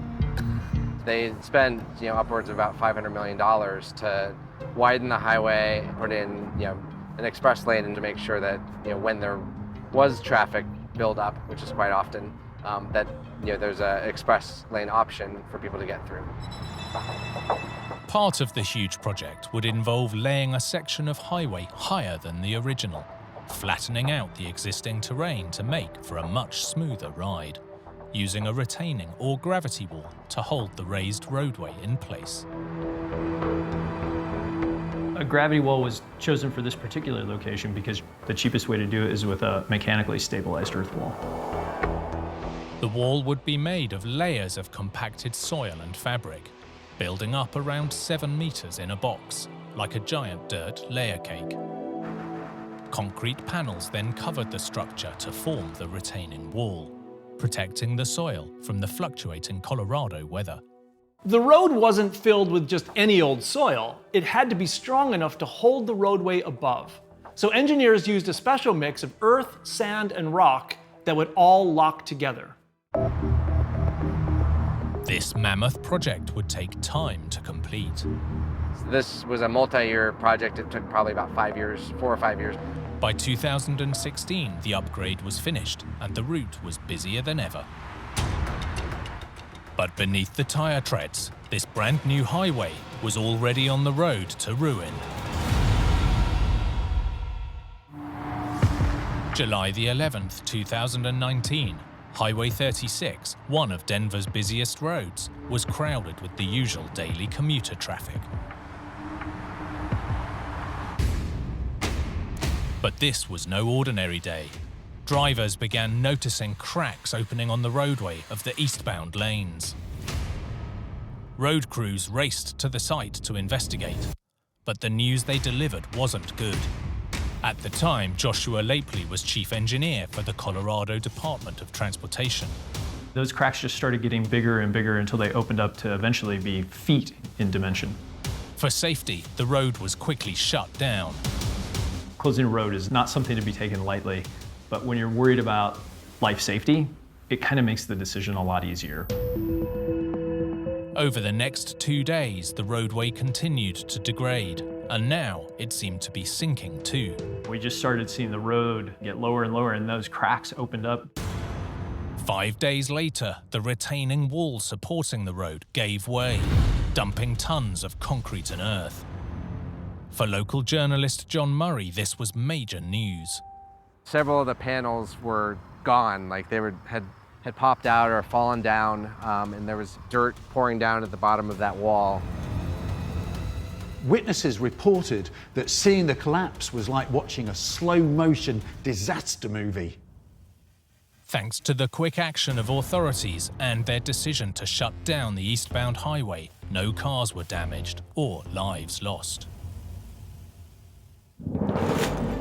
More than 100,000 vehicles a day in both directions were forced from 6 lanes to just 2. We realized this was going to be just a really big disruption for the area. It's something that is just a backbone of the commuting system. With Denver's traffic in a jam, authorities needed to uncover exactly what went wrong, fast. They're in a pressure cooker because they've got to figure out how to fix the problem and then get started on it almost immediately. The piles of shattered concrete and exposed earth quickly revealed a probable cause. There seemed to be a problem with the compacted soil used inside the gravity wall, causing what's known as a slope failure. Slope failures usually happen when the soil isn't sufficiently stiff or stable to maintain its structure. There can be multiple triggers. One of the most common is excess water. In the debris, investigators found evidence that the structure may have been lacking sufficient drainage, allowing excess water that most likely came from severe rainstorms to build up when the new road was under construction. While it was under construction back in 2013, there was massive rains and floods in this whole area, and they didn't channel the water off of the soil that was then exposed that they were going to be building on top of. Once material like soil is heavily waterlogged, unless it's exposed to the air or has decent drainage, it's not going to dry out. Geotechnical engineer Srikanth S.C. Madabushi examined the findings. Now, where water can be a problem is between the soil grains. So there are gaps in between these grains, which we call voids. Now, these voids can be filled with water, reducing its strength and stiffness, and potentially leading to collapses, as was seen with Highway 36. Further examination indicated that the problems may have run deeper than the drainage, in a layer of clay that the retaining wall was built on. Paradoxically, this might have slowed the collapse, but also made it inevitable. Clay and clay-like soils are made up of small, closely packed grains. This means they don't drain very well, which not only makes them sticky, but also susceptible to movement. With the weight of the compacted yet waterlogged soil pressing down on the also wet clay below, it seems the slope failure was only a matter of time. In light of the findings, transit authorities made the decision to demolish the structure and start again. Joshua's team made a plan to rebuild with a road less susceptible to slope failure. We took out all that fill. We drilled piles into the ground and filled them. That helped it support more weight. And then we put styrofoam blocks in, so that reduced the weight. A material which is also much less prone to waterlogging. Styrofoam blocks above aren't just strong and lightweight, but completely water resistant. It's the perfect solution. Removing the weak clay and using piles instead meant the road's foundation would be solid. Today, the new and improved retaining wall safely carries traffic between Denver and Boulder. And while the collapse of Highway 36 is in the past, lessons have definitely been learned.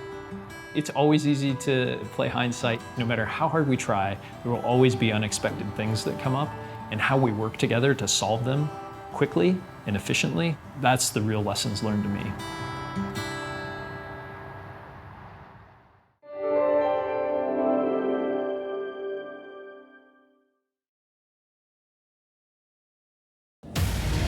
In Florida, disaster strikes a luxury condo building. There were helicopters in the sky. It was clear that it was going to be a devastating scene. The tragic destruction of a vital river crossing in Austria. To encounter a disaster like that firsthand, it was gut-wrenching. Catastrophe in Spain as the ground is ripped from beneath a community. It was the signal that something goes very, very, very wrong. And a US-Canada border crossing battles the elements and loses. This was a force of nature that was unheard of.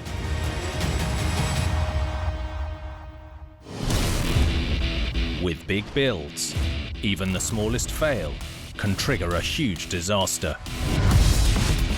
From miscalculations to misunderstandings, or just plain bad luck. These catastrophes are every engineer's worst nightmare.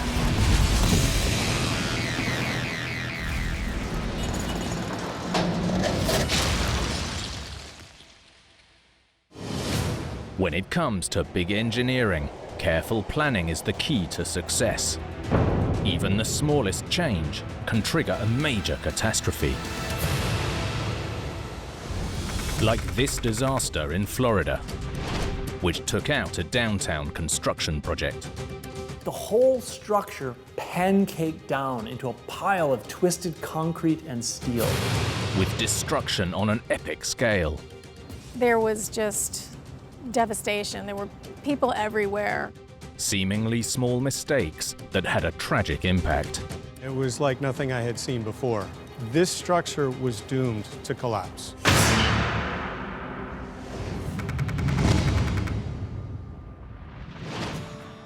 Jacksonville, Florida enjoys more than 200 days of sunshine every year. And with a population topping 1 million people, it's the state's largest city. Diane Faulkner is a local journalist. Jacksonville is the largest small town you'll ever want to come to. Jacksonville is known for its skyscrapers, its people, its bridges, its river. Jacksonville owes its success to water, from the nearby beaches to its deep water port, but mostly the St. Johns River that runs through it, earning it the nickname River City. Slicing through the heart of Jacksonville, the St. Johns River provides the backdrop to the city's prime real estate. Luxury condos are being built all the time in Jacksonville, especially on the river.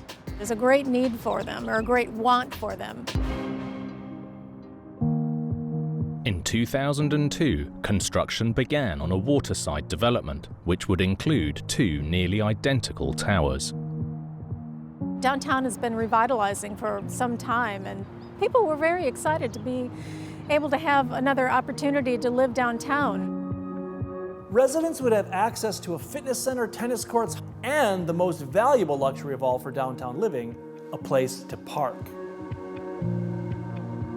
By 2007, the second tower was underway with its own parking garage, which, once complete, was intended to be similar to this one next door. The garage was an all-reinforced concrete structure, 6 stories high with more than 50 private parking bays. While the car park's central location would be a draw for potential residents, it made construction more complicated. Structural engineer William Bracken witnessed the building's progress. We're in a downtown area, and getting equipment and materials and concrete to the site can be a challenge to avoid traffic and the congestion. To avoid the logistical nightmare of bringing enormous pre-made parts into the city, the plan was to cast the 6 stories of reinforced concrete floors, pillars and beams all on site. Standard practice when building multi-level concrete structures calls for the use of temporary supporting poles, called shores, to carry the load while the concrete is still solidifying. Only when the concrete is dry and cured are the temporary shores removed. Concrete takes about 28 days to fully cure, by which time it's reached its maximum structural strength. Depending on the thickness, it can be strong enough for work crews after about 7 days. By late 2007, construction was in full swing, while the city geared up for the holiday season. Christmas was coming, the construction was well underway. By December the 6th, all eyes were on the tower. The building, the skeletal frame, so the concrete and the framework was up, all the floors were up. Meanwhile, the prized city centre parking garage was in the final stages. 5 of the 6 floors had been completed and they were working on the 6th floor. To avoid potential delays from holiday traffic, the construction crews transitioned to a grueling schedule. There was a real risk of materials getting held up, so crews were working through the night when the roads were quiet. At 2 a.m, the crew was pouring the 6th and final floor of the parking garage. There were about 40 or 50 construction workers on site as they were placing the concrete. Over the next 4 hours, the slab slowly took shape. As they were placing the concrete on the 6th floor of the building, they were nearly complete. Suddenly, at 6:15 in the morning, the 6-story garage catastrophically collapsed.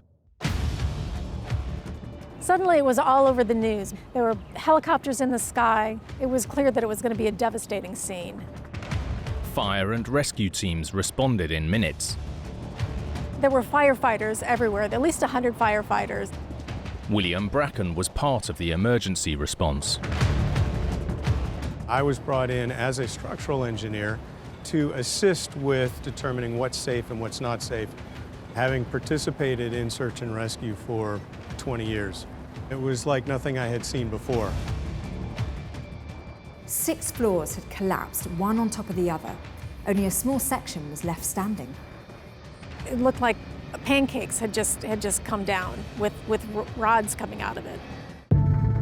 In the chaos, there was no telling how many workers had been hurt in the collapse. Some were actually on top of the structure placing the concrete and rode it to the ground as the building collapsed. Most of the workers had escaped unharmed, but 21 were injured. And after a head count, authorities realized there was someone missing. William knew the rubble was too unstable to search, so rescuers called in Robin Murphy from the Center for Robot-Assisted Search and Rescue. Jacksonville called over for the robot saying, "We've got stuff we can't get into." The team tried to narrow down the victim's possible location. There was the standing portions and may have been in that area. The other was he may have been coming off the pile, in which case he would have been right where the pancake portion was. With the missing worker in danger, Robin and her team were in a race against the clock. By early evening, Robin's robot was deployed, recording this footage as it scoured the wreckage.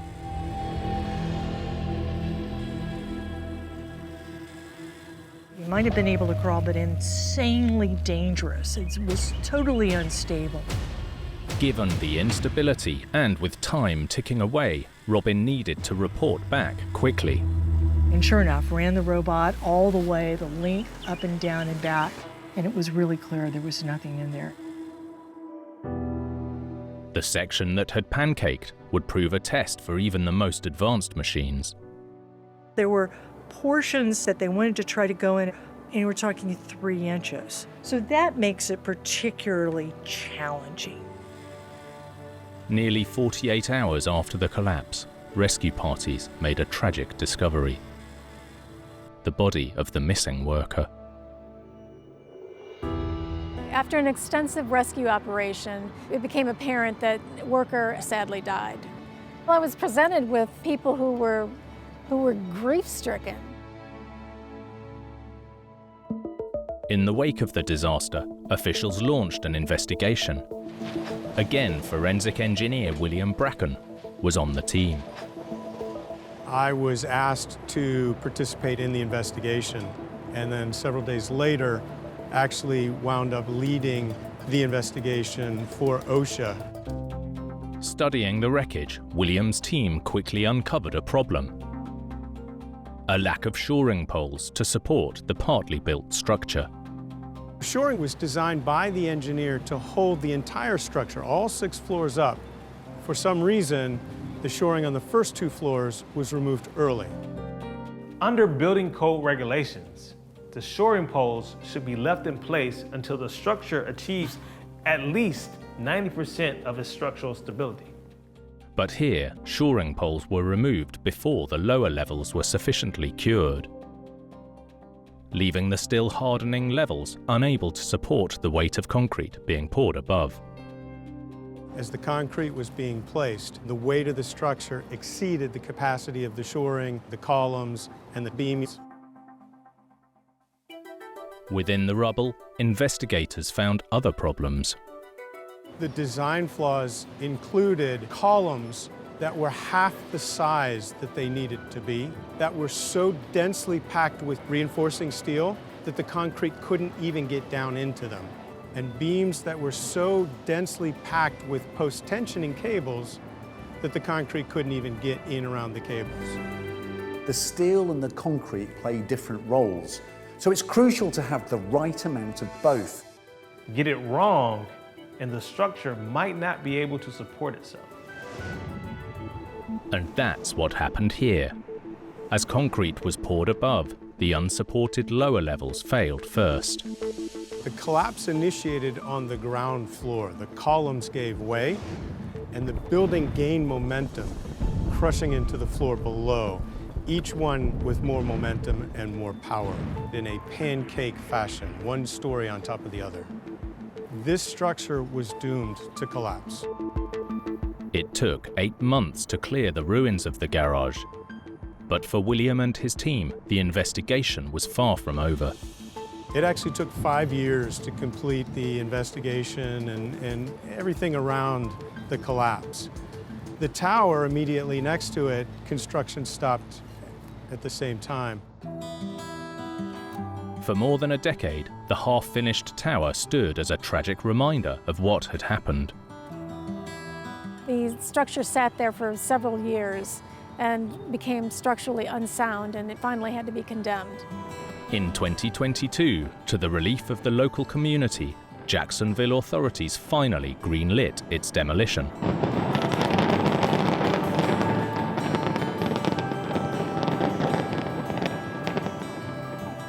For many, the removal of the second tower will finally draw this chapter to a close. The accident was so tragic, and this tower standing for another 15 years must have been a painful reminder of that day. People were just glad to see it go. Routine inspection and maintenance can help big construction stand the test of time. But some problems remain unpredictable. Like this story in Austria, as a vital crossing crashed into the Danube River. When we realized that it was real, it was like a nightmare. Devastation that shocked a nation. It was a cry through the whole country. And a tragedy that left everyone asking what had gone wrong. How could this be allowed to happen? And what do we do now?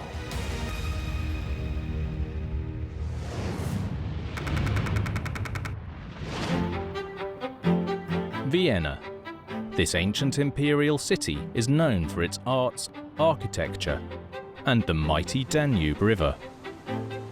The Danube is Europe's second longest river, flowing through 10 countries from southern Germany eastward to its delta on the Black Sea. In Austria, the river splits the capital, Vienna, down the middle. So Vienna has long relied on massive river crossings, one more than any other, the Reichsbrücke, or Imperial Bridge. Wolfgang Horak is a local tour guide. Reichsbrücke connects the old city to the new city, and it's one of the main traffic spots here in Vienna. This modern iteration is the third bridge to bear the Reichsbrücke name. The first was built from iron in the 1870s to carry carts and horses. But by the 20th century, the bridge was too narrow for motorized traffic, and the city needed an upgrade.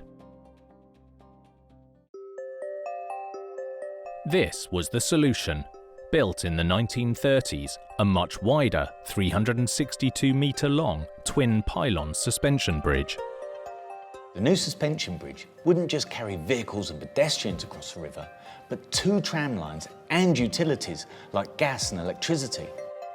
But this imperial bridge would be no conventional suspension span. The floodplain here was too soft to anchor cables from the banks.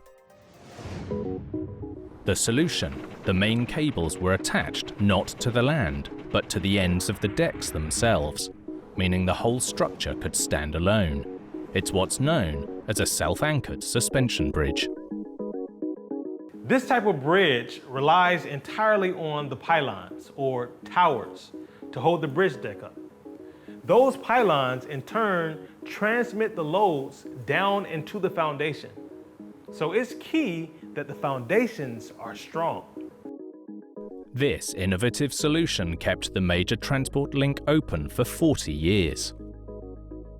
Until late summer in 1976 when, without warning, catastrophe struck. August the 1st, a quiet Sunday morning in Vienna, until 5 a.m. when residents of the capital city were awoken by a loud noise. A seismic monitoring station outside Vienna registered a spike on its instruments. But this wasn't an earthquake. As this rarely seen footage shows, the Reichsbrücke had collapsed into the Danube. Ground engineer Dietmar Adam was shocked when he heard the news. When we realized that it was real, it was like a nightmare. The most important bridge in Austria was down. At the time, Christopher DeSantis was visiting Vienna from the US. But this wasn't a sight he had planned on seeing. To encounter a disaster like that firsthand was breathtaking. It was gut-wrenching. Eyewitnesses reported seeing the mighty bridge wobble and begin to slip. We saw the remains of the post on one side of the bridge, the remains of the pylons on the other. A city bus crossing the bridge dropped into the Danube. Fortunately, its only passenger, the driver, survived. But the driver of another vehicle wasn't so lucky and sadly died. The sole victim of this catastrophic tragedy. Yet the timing of the collapse likely prevented an even greater loss of life. Imagine if that wouldn't be a Sunday, hundreds and hundreds of cars were on that bridge and we had a lot of injured people. We were really lucky on that day. The tragedy sent shockwaves across the nation and left people in mourning and uncertain, including Christopher, who photographed the devastation. This was the one that actually seemed the most breathtaking to me, because here we were right next to this bridge that was supposed to be so solid. On this side you could see the remains of the trolley tracks because they had trams going back and forth over the bridge. Almost 18,000 people per hour were transported by public transportation over this bridge. It was one of the main roads and main bridges in the city. This was a crippling blow for the city. This major route that carried people, vehicles and streetcars was gone. An official commission was established to find out why a bridge with so few vehicles on it had failed so catastrophically. It was a cry through the whole country. The mood of the city, to me, felt like a combination of shock and outrage. How could this be allowed to happen? And what do we do now? The people wanted answers. Sifting through the wreckage, investigators identified where the collapse had begun. The foundation on the eastern end, where they discovered problems with the concrete itself. The quality of the concrete of the abutment was not so good as expected. There was the kind of shrinkage and creeping of the concrete, which was not so well known at this time. Concrete creep happens when the material sags under its own weight over a long period of time. The problem is that it changes how concrete behaves. While the creep weakened the connections to the steel pylons, there was another factor at play. A protective granite shell around the exterior of the foundations was also found to be faulty. We use granite for table and countertops because it's so durable. But although it seems rock solid, granite is porous, unless it's properly sealed. When the bridge was built, the granite shell hadn't been sealed against the river. And here, after 40 years, river water had infiltrated the concrete inside the foundation. As water penetrated the granite exterior, it began to erode the cement within. The cement was mainly made of limestone. During the 40 years, part of the limestone washed out. The granite shell, which surrounds the block foundation, could not really protect it. And this is also one reason why the concrete failed. 4 decades of water damage had slowly undermined the integrity of the foundations, and on August 1st, 1976, they were no longer able to hold the bridge in place. There was a sudden failure, a sudden shear off of this part of the foundation. The self-supporting design of the bridge meant that when the eastern foundation failed, so did the pylon, pulling the rest of the bridge down with it. The investigation took nearly a year to conclude, but the final findings were clear. Even the most thorough examination of the bridge would not have prevented the collapse, since it is not possible to inspect the concrete in the pier foundations without causing damage. That means this catastrophe was unforeseeable. A replacement bridge was built to new design specifications, this time with more than enough support. The third bridge was designed and constructed as a so-called indeterminate system. That means there are more supports than necessary. Riding atop these supports is a tried and true design. A box girder bridge made of concrete and steel. Today, box girders are one of the most widely used in bridge design. They're found everywhere, from river bridges to elevated interstate and rail viaducts. Box girders are inherently robust and, just as crucially, fairly easy to maintain and repair. The new and improved Reichsbrücke opened in 1980 and has been standing strong ever since. Only 4 short years it took our people, the engineers, to rebuild the bridge, a new one, a very exciting bridge. The third bridge still provides vital access across the Danube for tens of thousands of people every day, residents and tourists alike. I was back last week and we saw the bridge and went over it and was very impressed with how beautiful and modern and strong it was. And hopefully it'll last for hundreds of years.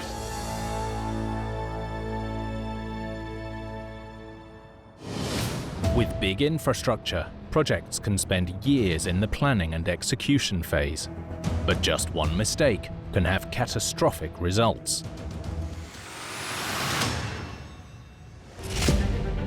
Like this disaster in Spain, where a sinkhole terrorized a packed city suburb. Massive amounts of earth and rubble just vanished into the ground. Se empezó a derrumbar todo, que no sabíamos lo que iba a pasar. Catastrophic damage caused by a critical oversight. This is absolutely fundamental, and this created this big sinkhole. And a neighborhood left teetering on the brink of collapse. There were a lot of policemen, firemen, and all the neighbors were very, very nervous.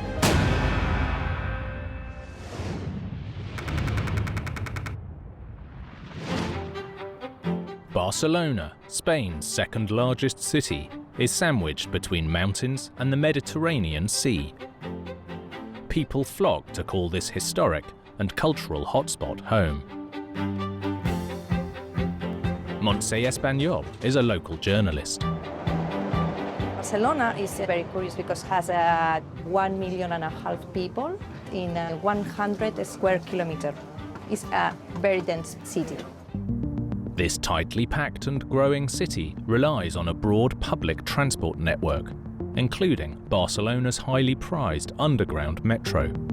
With more than 140 kilometers of track, the Barcelona Metro has one of the longest networks in Europe. And yet, there are still parts of the city that aren't connected. One such area was the hilly Carmel district on the northern edge of the city.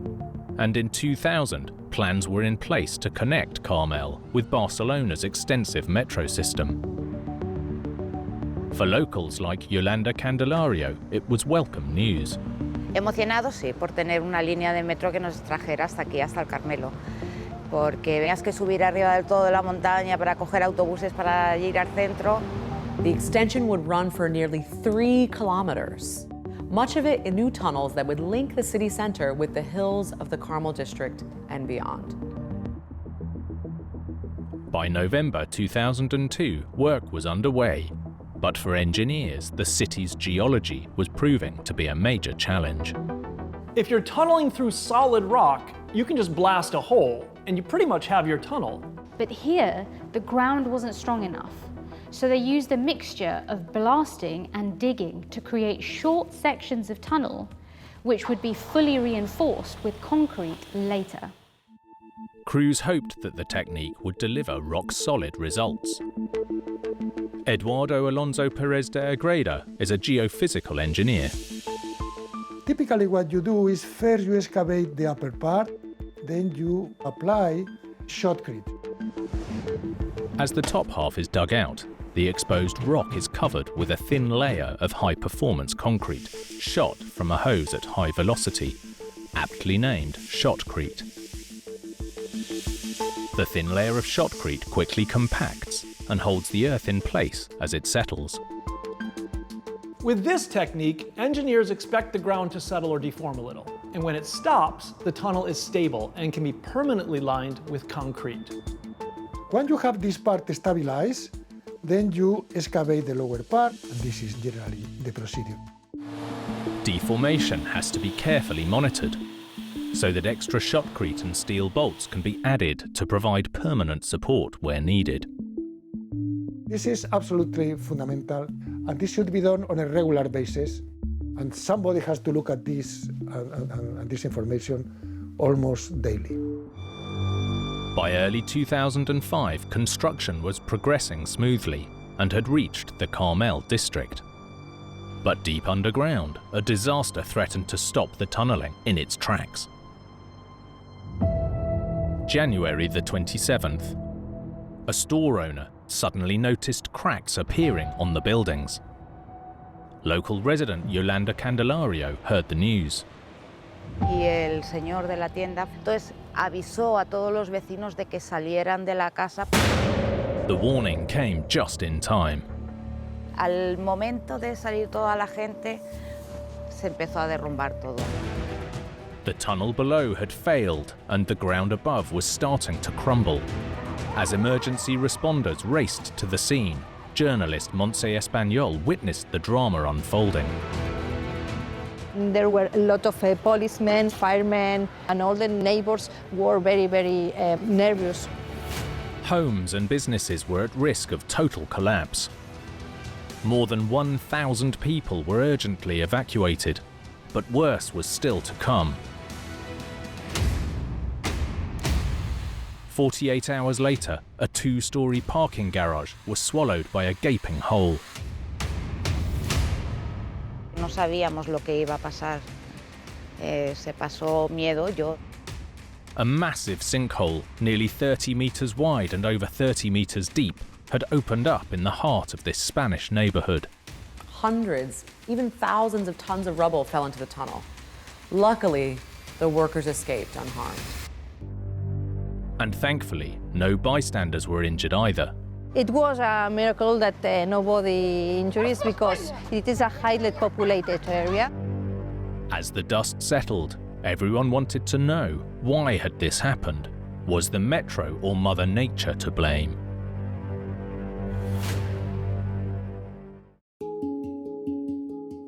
investigators got to work. Their first area of concern was the excavation of the underground metro tunnel. They left some thickness of rock to be excavated at the very end. And this was the triggering. To prevent heavy machinery damaging the floor, workers had left a protective layer of soil in place until later in construction. When it was time to pour the floor, crews removed the remaining soil, but in the process they exposed a weak point or fault in the ground. This fault was a slice of sandy soil that was weaker than the ground it was sandwiched between. As the fault failed, the earth shifted and it started a chain reaction. The tunnelling works effectively punched a hole into the fault, and the soil started to pour down, like draining a massive hourglass. It failed in the position of this fault.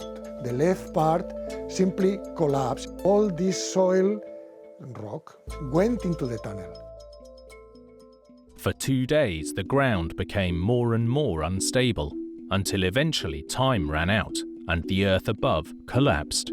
This movement actually displays in the vertical direction, and then finally you created this big sinkhole. The cause was identified. The sinkhole was definitively man-made. Investigators switched focus to determine how the fault was overlooked. It seems the signs may have been there all along, deformation in the tunnel wall. In the tunneling method. So you have to take care of all these stability conditions. And you do it by measuring in a periodic manner. This is of fundamental importance. Constant monitoring for weak points is a crucial part of this tunneling technique. This cave-in exposed a fault, not just in the rock, but in the process itself. This collapse revealed a flaw in the tunneling method. If a weak spot in the tunnel is missed during monitoring, there's no knowing if it will collapse. One of the reasons that actually explains the failure is this was not noticed. In the aftermath of the disaster, 84 buildings were affected and 3 demolished. Bueno, pues sí, después del incidente, después del socavón, fueron meses muy duros porque no sabíamos lo que iba a pasar. Hubo mucha gente que tuvo que salir corriendo de sus casas, que han estado pues incluso por 10 o 11 meses viviendo en hoteles. To finally stabilize the ground, the tunnel and sinkhole were infilled. Engineers drilled holes down to the tunnel and poured 40,000 tons of concrete in to fill it. Eventually, the work on the tunnel extension resumed, and in 2010, the metro finally opened in Carmel, connecting thousands of people daily with the heart of Barcelona, where the ill-fated excavation is now just a distant memory.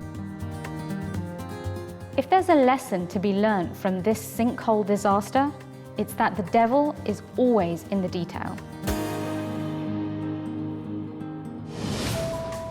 With massive structures, engineers build to survive every eventuality, but sometimes they're blindsided by the unexpected.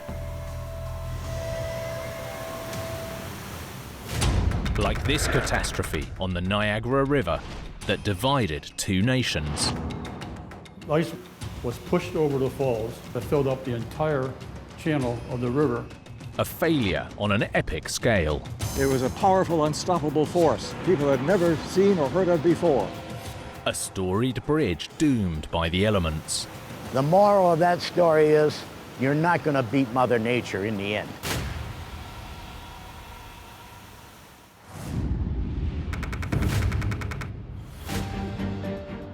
Niagara Falls, one of the world's most iconic locations, carved from rock by the mighty Niagara River, which divides the US and Canada.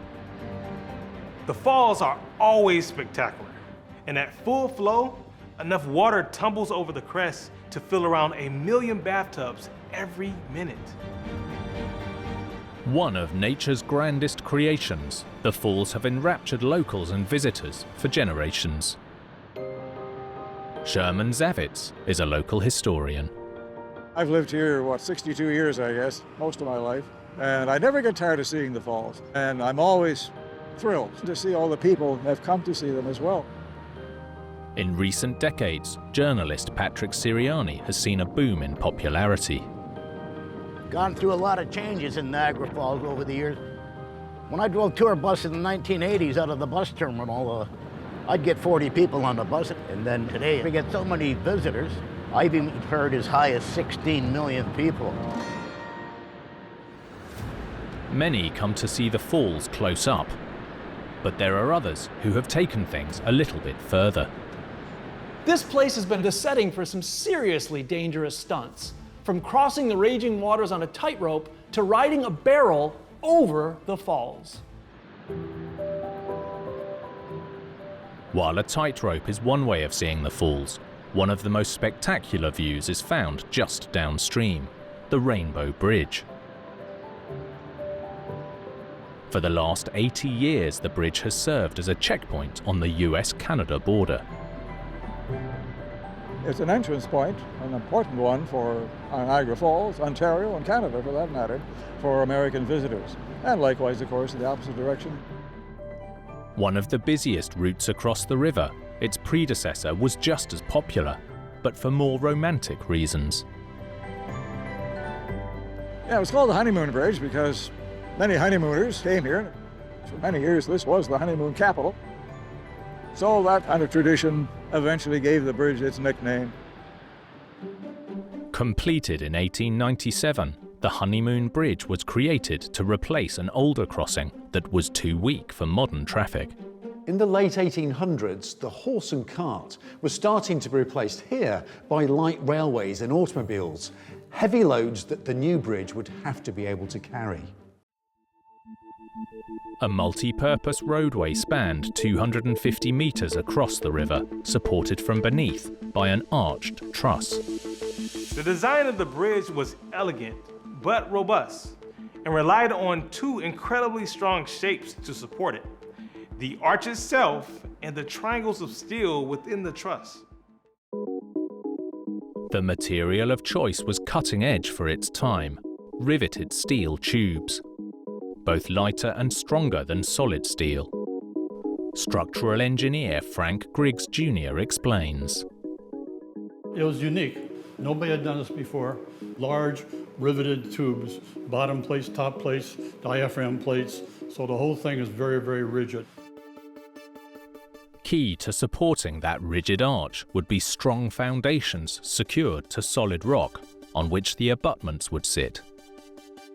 They had to get to a rock that not only was high enough for his abutment supports, they tried to get rock that was sound. And engineers found it just 800 metres downstream from the falls. Now engineers had stable rock to build on. They poured concrete for the foundations, then built masonry abutments that would take the load of the bridge above.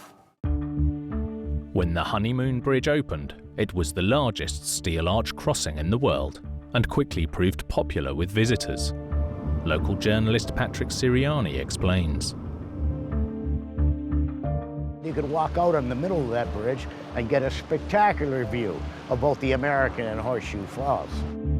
For 4 decades, the bridge offered unparalleled views as well as a crossing point between the US and Canada. But high upstream, the end of the bridge's honeymoon period was already in motion. January the 23rd, 1938, a harsh winter had left the Niagara River packed with ice. A winter gift from Lake Erie, the ice had fallen over the falls and was piling up in the gorge below. Historian Sherman Zavitz knows the story. A massive ice bridge developed here below the gorge. Now, ice bridges are common here during the winter, late winter especially. Ice jams in the river here. So what you eventually have, finally, is what you might term a suspended glacier, with the river still flowing underneath this. As this footage from 1904 shows, ice bridges had formed here before, but not on the scale seen in 1938. The ice bridge was of such a size that people had never seen or heard of before. Estimates put the ice at up to 18 meters thick, stretching from the foot of Niagara Falls all the way up to the Honeymoon Bridge. The ice had reached the masonry abutments at the bridge's foundations. As the Niagara Gorge filled up with ice, it was putting massive pressure on the only things holding that bridge in place. Men who crossed the bridge on a daily basis left the American side, and as he was crossing the bridge, he noticed that the railings were beginning to twist and buckle, and he informed them on the Canadian side, and they immediately shut the bridge down. For several days, the ice continued to build up. It was a powerful, unstoppable force that eventually began to weaken the abutments of the bridge. They found out that the bridge was going to go any minute now.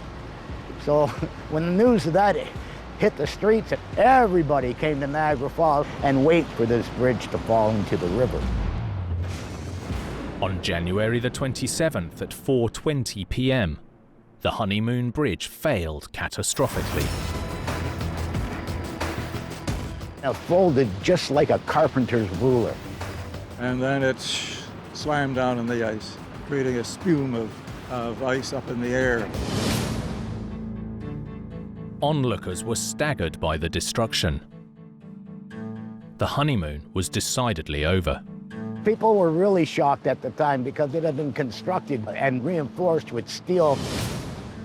But even its cutting-edge design couldn't save the bridge from the forces of nature.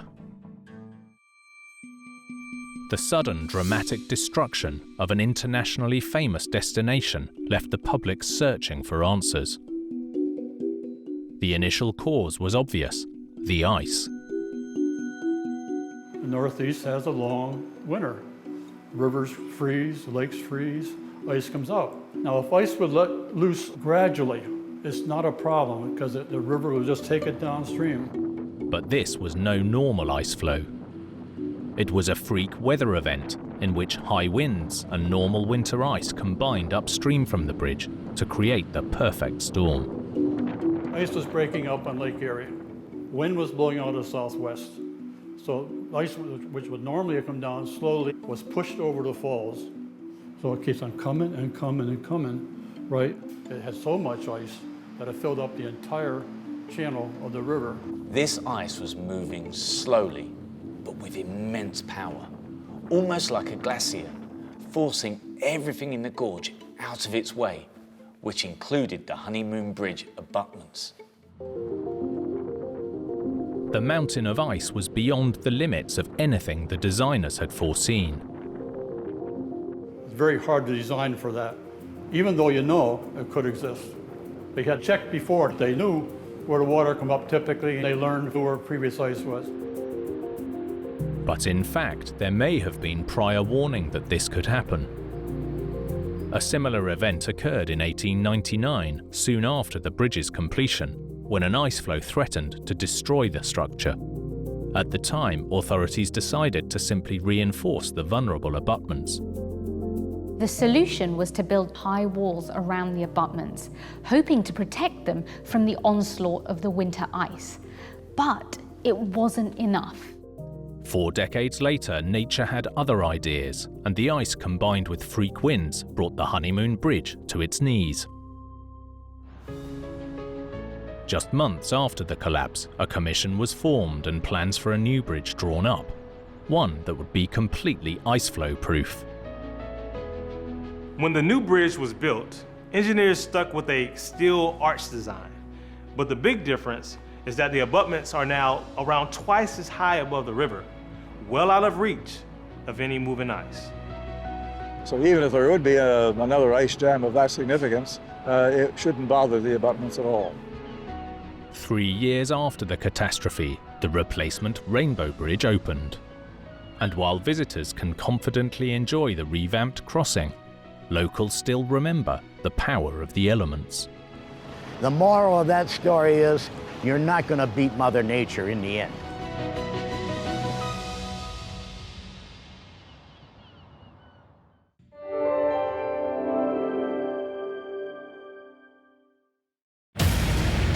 In North Carolina, a raging inferno threatens citywide devastation.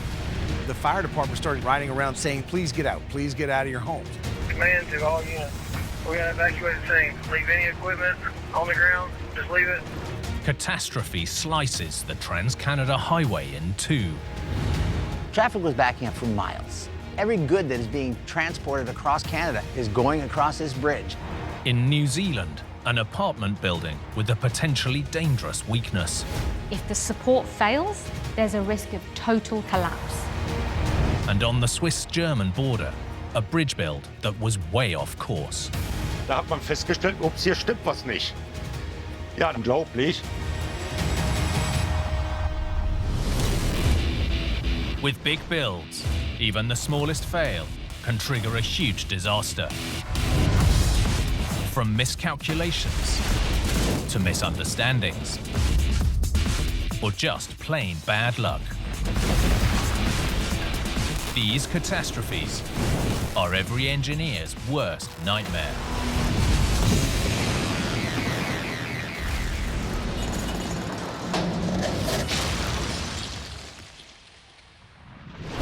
With big engineering, design and construction are just two parts of the equation. Sometimes problems arise in day-to-day operations. Like this disaster in North Carolina that struck fear into the heart of a community. You couldn't see the sun. You couldn't see the sky. Lives on the line as fire raged out of control. There were people sleeping in their homes 750 feet away. With an entire town facing total obliteration. Every bit of ingredient for a massive explosive device was right here. This could have been the biggest land-based explosion in the U.S. since nuclear testing in the 1950s.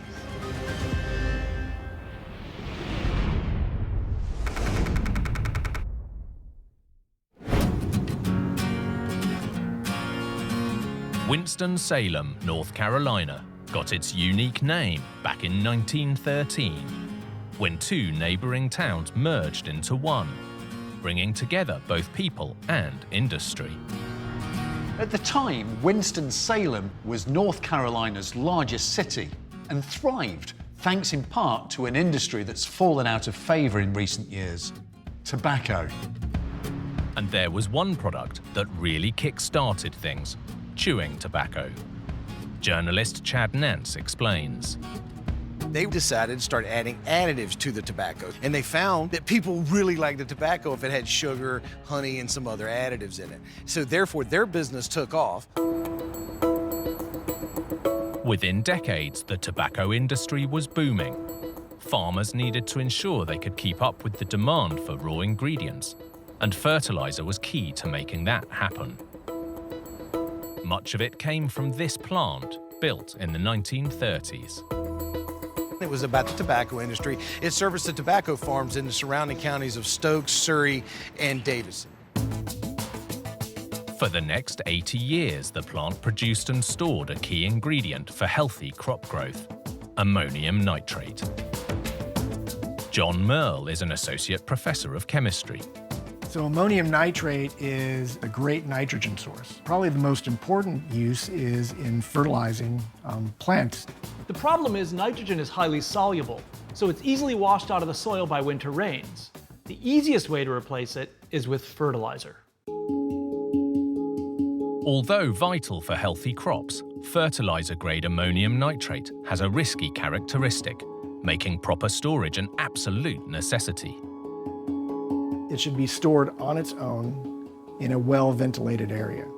Issues arise when temperature and pressure builds up, and this allows reactions to take place and allow it to explode. As this 2013 disaster in Texas revealed, when around 50 tons of ammonium nitrate laid waste to a fertilizer plant and the surrounding community, leaving 15 dead, with more than 100 injured. This explosion happened at a facility storing a fraction of the ammonium nitrate present in the Winston-Salem plant. A fact that would come to haunt the local residents.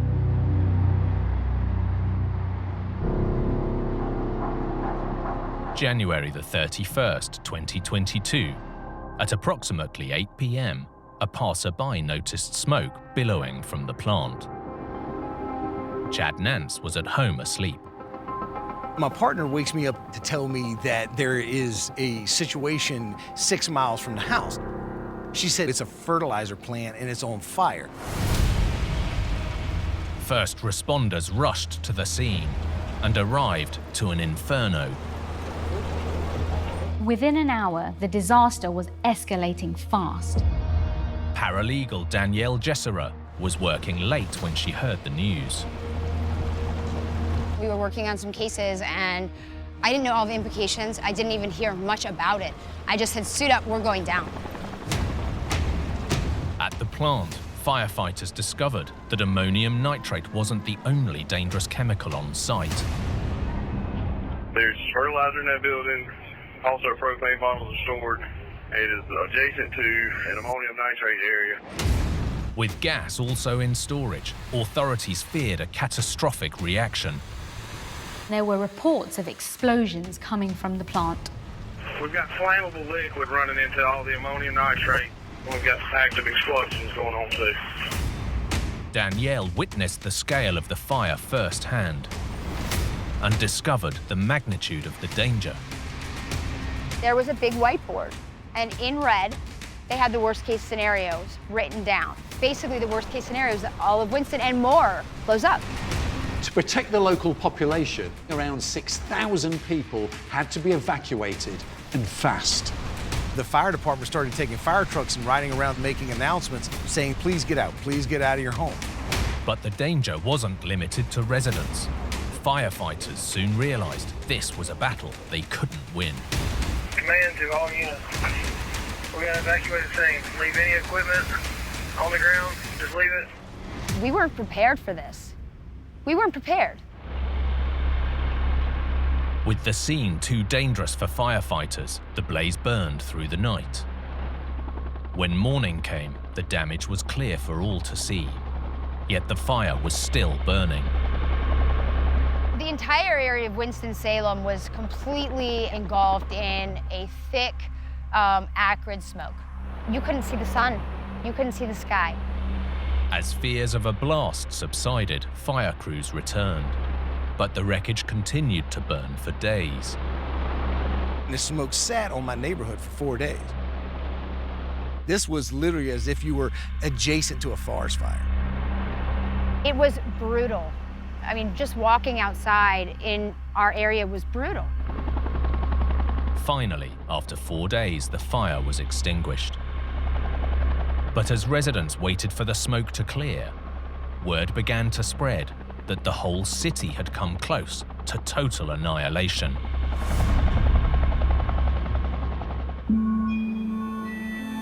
Authorities immediately launched an investigation, and one culprit appeared to be the building itself. Associate Professor of Chemistry John Merle explains. An official report hasn't been made yet, but it seems that due to the age of the building, it could have been a result of an electrical issue or some other failure with the building. The trigger may take years to establish, but there was another question. The facility was intended to store flammable chemicals. So why had the blaze been able to spread so quickly? Here, historic regulations appeared to come into play. So the chemicals, from what I understand, were stored in a wooden building. Doing the research, I saw that they weren't required to have sprinklers because when the building was built, back in the 1930s, sprinklers were not required. That explained the swift spread of the blaze, but there was another outstanding mystery. At the time, the plant was heavily stocked with ammonium nitrate and other volatile chemicals. So why had the fire simmered instead of exploding? Like this 2013 Texas incident. Looking at the chemical inventory, they actually found 600 tons when the fire broke out. To put this into perspective, 2 tons of ammonium nitrate mixed with other chemicals has the explosive power of 10 tons of TNT. This place had 600 tons of the stuff. If it went off, the devastation would be too vast to comprehend. I don't think that anybody had any clue at all In Texas, just 50 tons of ammonium nitrate triggered the devastating explosion. So what had prevented a much worse disaster from happening here? Ironically, it seems the rapid spread of fire through the wooden building was a blessing in disguise. A confined space is crucial to an explosion, containing increasing pressure and temperature like a bomb casing until it fails, releasing a massive blast. Because the building burnt down, this avoided volatile molecules from getting trapped inside the building and building up pressure and temperature that prevented the explosion from occurring. Winston-Salem had experienced a miraculous escape, but questions lingered. Why had the fire burned for so long? John Merle has a theory. Here we have 3 piles of chemicals. So the first one's going to be the ammonium nitrate. You can see there are some areas where it's starting to melt, but there is no fire. It can take a lot of heat as long as there's not a buildup of pressure. The next one will be pure sawdust. Some of the sawdust is lighting on fire, but the fire is generally not sustained. The last pile is the mixture of sawdust and ammonium nitrate. So as you can see, this will burn until the fuel is completely consumed. If there is a lot of fuel, as in the case of the fertilizer plant, then it can burn for quite a long time. The official cause of the fire has yet to be released. But experts and the people of Winston-Salem are forever changed. We have to look at this as a lesson. The best thing to do moving forward is to ensure that the storage facilities are as safe as possible. Ammonium nitrate should be pure. It should be stored on its own in a well-ventilated area and a building that is not susceptible to fire. There is hope that a change in regulations will allow residents to rest easy. The solution is taking legacy industrial plants like this that deal with hazardous materials and moving them outside of city limits away from where people live. It's that simple.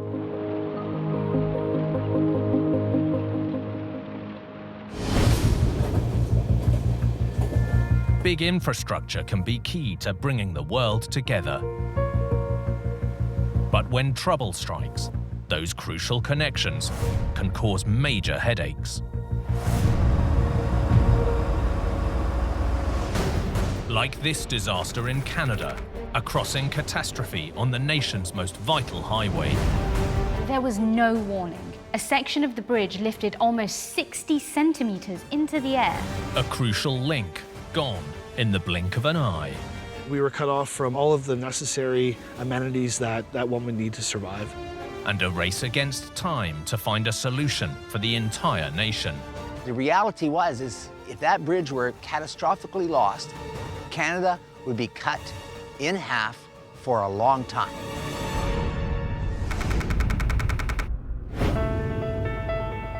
Canada is the second largest country on Earth. This vast wilderness is connected east to west by one of the world's longest national roads. Spanning nearly 8,000 kilometers, the Trans-Canada Highway. The Trans-Canada Highway is like Canada's spine, linking the nation's provinces from the Atlantic to the Pacific coasts. It's a vital connection for this huge country. And a crucial connection for remote communities like this. The small town of Nipigon, which sits just north of the Great Lakes. Hey guys. Richard Harvey has been mayor here for more than 16 years. I'm born and raised in Nipigon. There is something that's just really special about this area. The immensity of Lake Superior, the wildlife we have around here, the natural beauty. It's a community, not just a place to live. While the town has a population of less than 2,000, it's home to one of the most important parts of the entire Trans-Canada Highway. Completed in 2018, the Nipigon Bridge is an integral part of Canada's entire rail and road transportation network, carrying an estimated $100 million worth of goods every single day. Yet most people don't even know it's here. Most people have no idea that there is such a place like this in Canada, and we're shocked that people don't realize how significant it is. It is identified as one of the critical infrastructures for the nation. If that bridge were catastrophically lost, Canada would be cut in half for a long time. From the 1970s, the nation relied on this older two-lane span. But as traffic soared, it was clear that a bigger, stronger bridge was needed. They recognized this as being a critical infrastructure and came to us with the proposal of doing a cable-stay bridge, the first cable-stay bridge ever built in Ontario. Just really an engineering masterpiece. One major challenge was to achieve the necessary size and traffic capacity without impacting the Nipigon River below. This area boasts some of the best trout fishing around, so you really want to avoid anything that can upset the environment. With a cable stay bridge, there's no need to sink piers deep into the riverbed. But engineers didn't just have to contend with the river. Canada's harsh winters can make construction difficult too. As forensic engineer Jeff Archibald explains, some of the challenges for doing a bridge in Northern Ontario include the incredible temperature variations. We'll typically go from 90 degrees Fahrenheit in the summer to minus 60 in the winter. So we're talking about 150 degrees of temperature difference. Steel grows and shrinks with the weather fluctuations, so each of the main girders was designed to be held in place by expansion joints that literally allowed the bridge to move as needed. If you didn't take into account that the bridge has to expand and contract with varying temperatures, you'd actually get buckling. Think about a straw where you push on the ends, it will buckle. And then, of course, it becomes undrivable and unsafe. The new bridge would be built parallel to the old existing crossing. Once the first half was complete, traffic would switch from the old to the new spans. The old bridge would be demolished, and the remaining half of the new bridge would be built, accommodating 4 lanes of traffic in total. But the first crossing of its kind in this province was about to make global headlines for all the wrong reasons. Sunday, January the 10th, 2016, just outside Nipigon. The first half of the new bridge was complete. For Mayor Richard Harvey, it was just another cold Canadian winter's day. Come home from church, and I was sitting down having a coffee, and a friend of mine called and said, "Hey, Richard, I hear your bridge broke." I thought he was joking. But this was no joke. Just 42 days after opening, a section on the western end of the bridge had suddenly fractured, rising 60 centimeters into the air. I got in my vehicle and drove down there, and lo and behold, the west side of the bridge, there was a drop. Not a good situation. First responders and engineers rushed to the scene. This one bridge disaster effectively split Canada in half. Traffic was backing up for miles. And you got to understand, every good that is being transported across Canada is going across this bridge. With northerly winds and freezing temperatures sweeping through the area, it wasn't just the traffic that was in trouble. Communities across the province declared a state of emergency. Marcus Hardy is chief of the Red Rock Indian Band. We have a lot of elderly in the community, people with overall health issues. We were cut off from food, for medication, all of the necessary amenities that one would need to survive. No one knew what had happened or just how long this bridge would be down. But what they did know was that they needed to find a solution fast. While luckily no one was hurt, people wanted answers. How could a bridge, that was vital for the entire country break after just 6 weeks. The Ministry of Transportation launched an immediate investigation as news of the catastrophe spread. All of a sudden, this is on the national news, all over the United States, Europe. The problem was clear for all to see. The northwestern expansion joint had failed, and the tension from the main cables had pulled the deck vertically by 60 centimeters. The question was why? Forensic engineer Jeff Archibald knows the case. For a bridge such as the Nipigon River Bridge, one of the key components is going to be the end bearings. These bearings have to allow for the fact that the bridge is going to get longer and shorter depending on the temperature, as well as 80,000-pound trucks driving over it, which are going to cause other rotations, deflections, and all sorts of loads. As Jeff demonstrates, the system allowing the bridge to expand and contract as needed is complex and multifaceted. We're looking at a model to show the primary components of the beam and bearing on the northwest end of the Nipigon River Bridge. We've got the I-beam here. The I-beam or girder was bolted down to what was called a shoe plate. So we have a shoe plate here. You've got expansion and contraction, which would cause the end of the beam and the bearing to slide in this direction. But the expansion joint isn't just exposed to lateral movements. With this type of bridge, the suspension cables were pulling upwards on the ends of the decks. And the investigation discovered there was a problem with the bolts holding everything in place. On one connection, all 40 bolts that kept the bridge level had completely fractured. What they didn't know was why. The failed bolts were sent for testing at Canada's leading research facility, the National Research Council. And what they discovered was shocking. To cope with the huge forces at play, the bolts should have been tightly secured in place during construction. But here that hadn't happened. And what that meant is bolts, especially on the ends, saw more stress than they normally would see.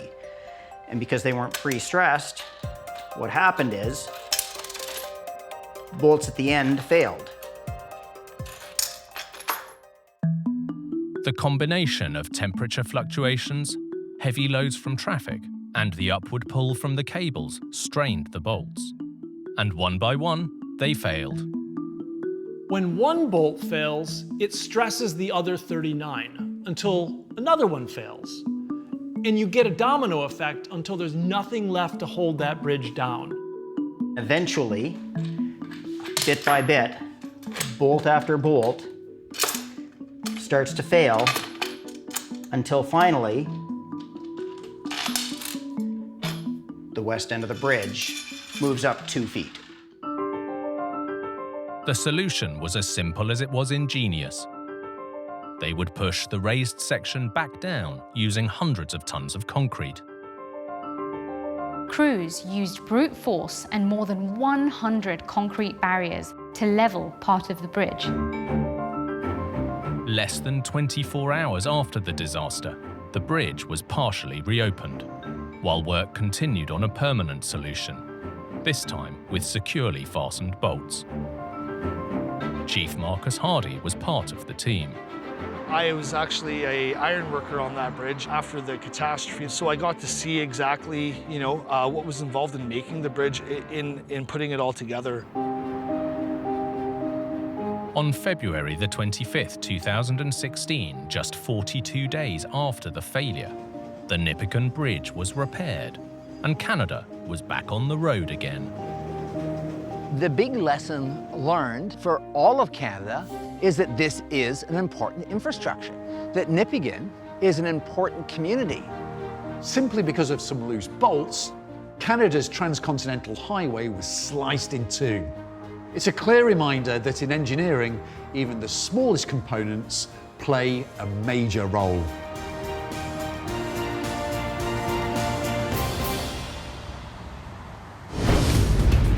When they build big, engineers must always consider the best materials for the job. Any vulnerability, and the outcome could be devastating. Like this disaster in New Zealand, that was weakening a building from the inside out, A minor leak can turn into a major disaster. causing fear for residents. There was evidence that there is lots of trouble. And threatening a devastating failure. There could be a catastrophic event, a balcony dropping off, people getting injured and possibly killed. If the support fails, there's a risk of total collapse.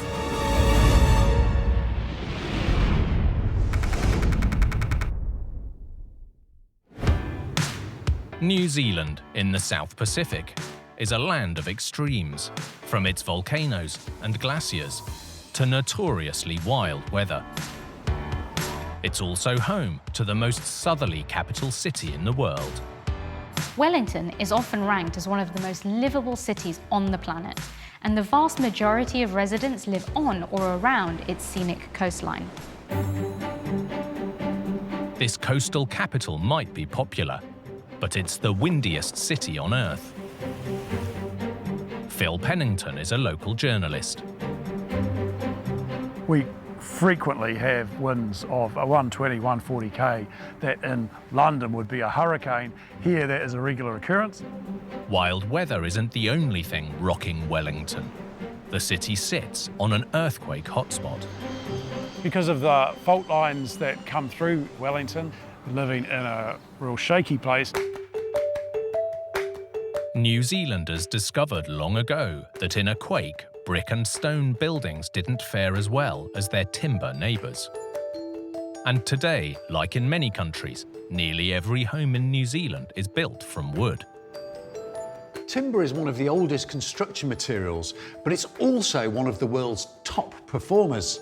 When treated, it can be stronger than steel. But it's more than just strength.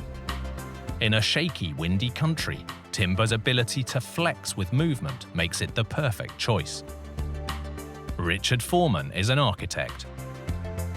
In New Zealand, we have high wind pressure and buildings actually move over time. So timber has been used very successfully, and also it's pretty good in earthquakes. Here, this success means wood isn't just used for houses. It's even the strength behind some much larger structures. Like this 11-storey apartment complex built in 1997. Roger Levy is CEO of New Zealand's Homeowners and Buyers Association. It's an award-winning building. It's effectively 2 blocks. Most of the apartments span the 2 blocks with walkways between. Like many other buildings, the stylish exterior covers a skeleton made from a timber frame. But here, the wood also helps anchor a standout design feature: cantilevered balconies. Projecting or cantilevered balconies are relatively simple constructions. You have beams anchored inside the building that jut out, allowing you to rest your balcony on top. For more than a decade, residents enjoyed their prime views across Wellington. But this award-winning building in the world's windiest city was about to be hit by a storm that ravaged the country.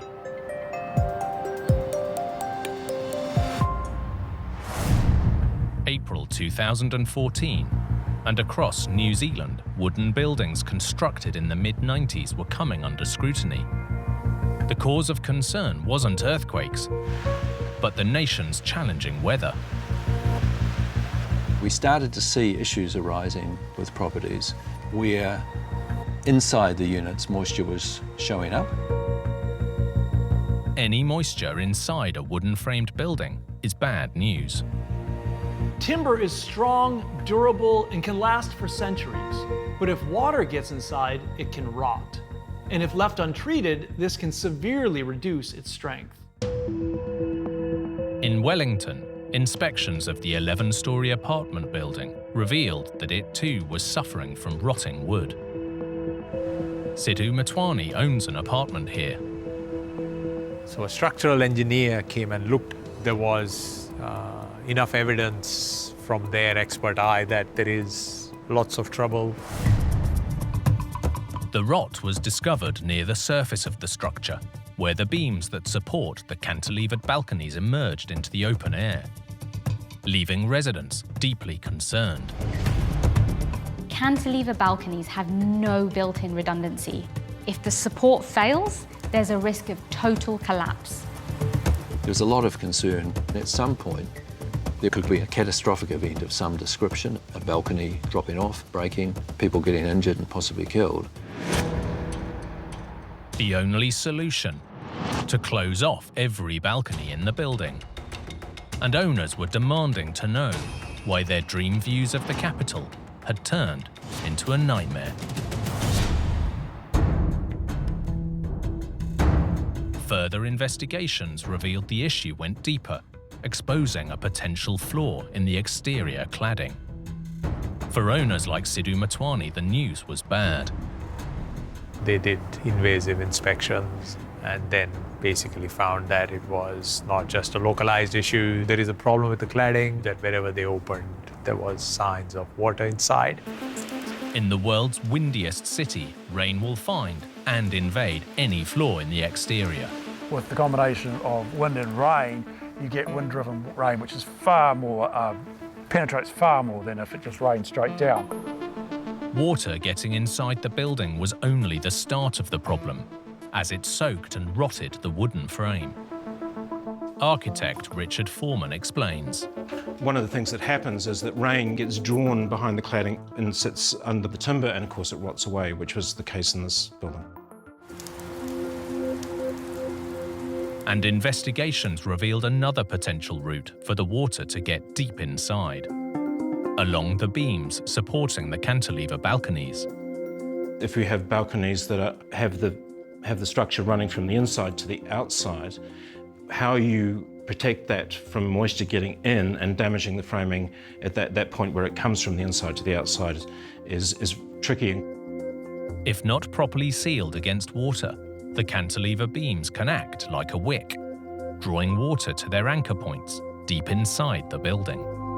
With the cantilevers, where if that's not properly constructed, you get moisture getting sucked back into the structural beams that go back into the building, then the whole structures were starting to become unsound and of concern. Whether the cladding, the beams, or both were allowing the water in, the real extent of the problem was worrying for everyone. We don't know how much timber has been damaged behind the cladding until you open up. It seems the only real solution would be to remove the outer covering, repair any damage to the frame, then reclad the entire structure, at an estimated cost of $22 million. The repair costs were estimated to be 3 times the original construction costs. The good news is that the damage was spotted before there was a major disaster. That's a small consolation for owners, forbidden from enjoying the view from their balconies until a fix is found. As far as I know, the project to do the big fix, definitely not affordable. Meanwhile, many hope the countrywide problems with timber-framed buildings will force the industry to find a permanent solution for the future.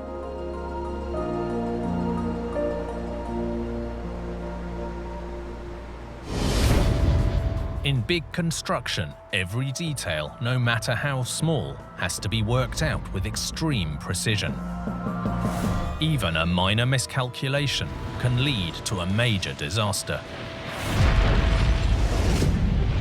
Like this catastrophe in Northern Europe.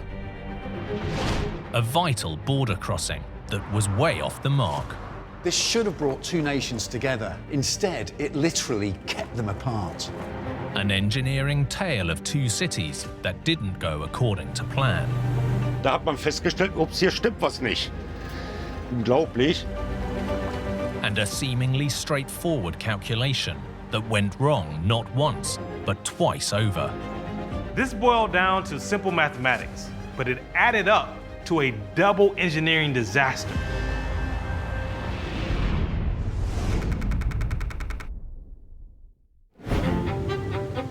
The Rhine is one of Europe's most important rivers, flowing through 6 countries and defining national borders, including this historic location between Switzerland and Germany. On one side lies the German town of Laufenburg, and on the other lies the Swiss town of Laufenburg. This isn't some strange coincidence. These two towns were originally one and the same until 1801, when Napoleon split them in two after victory in battle. Not only do these two towns share a name and a border, they also share a common bond, remaining connected throughout the centuries by this old toll bridge. Marcus van Nijenhoff is a boat captain and local tour guide. So, wir befinden uns jetzt oberhalb der alten Zollbrücke. Sie wurde im Jahre 1908 erneuert. Der historische Stadtkern von Laufenburg ist einzigartig und er hat eine besondere Geschichte. Eine Stadt auf 2 Länder. By 2003, it was clear that the old customs bridge could no longer cope with the demands of modern-day traffic. Ist hier der ganze Straßenverkehr über diese Brücke gelaufen. Die Brücke hatte 2 Fahrspuren, aber der Verkehr in der Altstadt, da hat sich da immer gestaut, da war so ein richtiges Nadelöhr. In the spirit of cooperation, both Laufenburgs agreed it was time for an upgrade. Aber mittlerweile ist diese alte Zollbrücke eine reine Fußgängerbrücke. Also die ist eigentlich für den öffentlichen Straßenverkehr nicht mehr freigegeben. The result was this. Just downriver from the historic town, the 225-meter-long Hoch-Rheinbrücke, or High Rhine Bridge.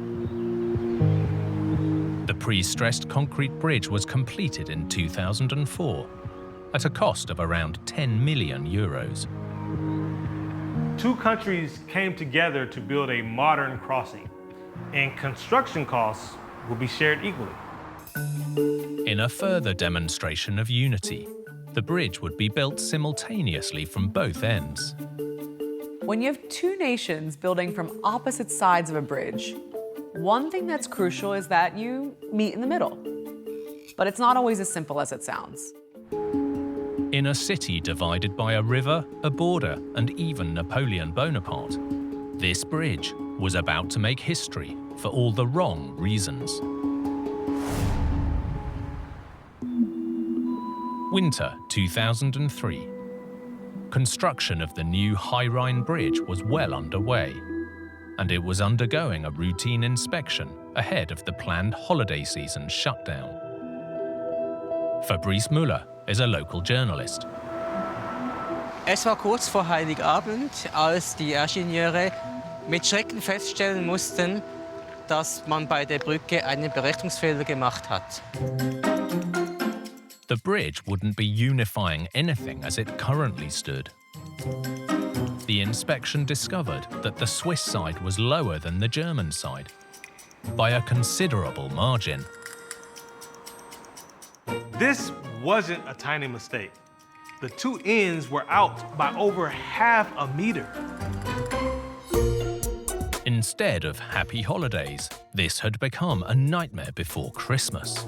Diese Brücke hat es geschafft, in die Geschichtsbücher einzugehen. Und wie man das letzte Drittel eingeschaltet hatte, da hat man festgestellt, ups, hier stimmt was nicht. Ja, ist eigentlich unglaublich. This was an early Christmas present neither country wanted. So how had a bridge, built by 2 countries with a reputation for precision engineering, gone so drastically off course? The mistake, it seems, could be traced all the way back to the drawing board. Dietmar Adam is a professor of geotechnical engineering. So the general process of planning a bridge is to find, first of all, the alignment. And when you know this, you do some ground investigation, soil sampling, to get to know about the ground conditions. And then finally, you can do all the design of the bridge in detail.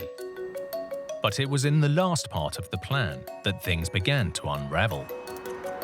In the designing stage, it was taken into account that there are different reference altitudes due to different sea levels. Sea level is the base level for measuring elevation or depth. However, winds, currents, temperature, even gravity create variations, so the level can be different depending on where you take your readings. There are differences between the different locations. Here, this variation led to a miscalculation in one crucial detail: which sea each country was referring to. They might be neighbours, but Germany uses the North Sea for its base level, whereas Switzerland uses the Mediterranean. Crucially, there's a difference. Engineers were well aware that the Mediterranean level is 27 centimetres lower than the North Sea base level. So the difference of the reference altitude was well known in advance. And it was the plan to correct it on the Swiss side. This plan was seemingly straightforward. What could possibly go wrong? Engineers factored the difference into their calculations. The only problem was they went the wrong way, effectively doubling the difference instead of cancelling it out.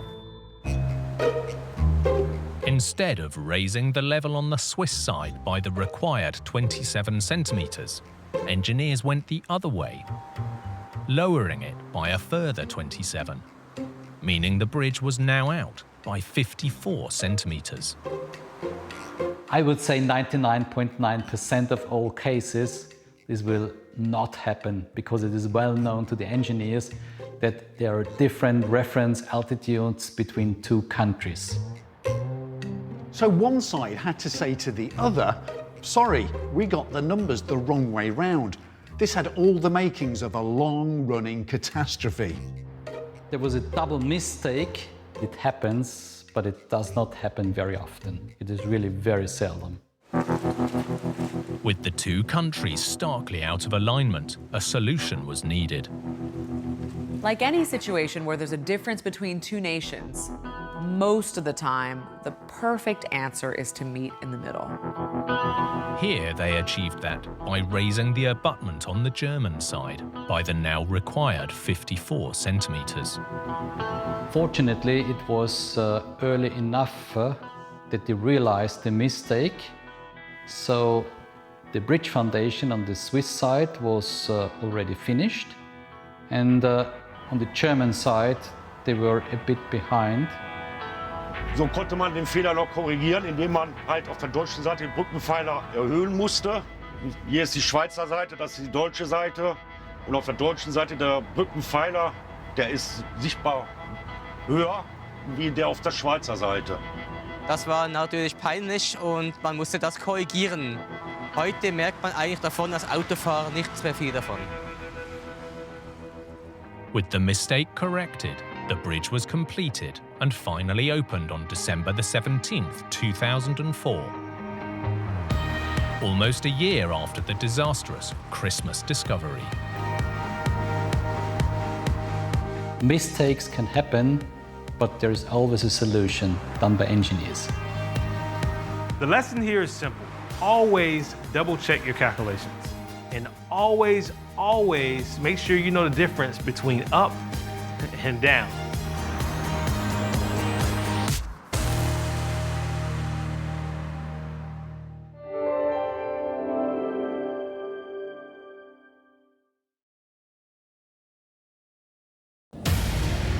In New Zealand, tragedy strikes as an earthquake wipes out a building full of people. We got hit right underneath the city. This poisonous smoke. It felt like it was going to collapse, pancake even more. Devastation in Texas as a dramatic failure drains a massive lake. It's just, oh God, we were in shell shock. What the hell happened? In Canada, a towering silo structure sinks into the ground. They must have just panicked. You know, what do you do? I mean, it was really impossible to stop once it was started. And in the UK, an unearthly noise sparks a citywide mystery. It just sounded like some aliens were going to come down and take us away.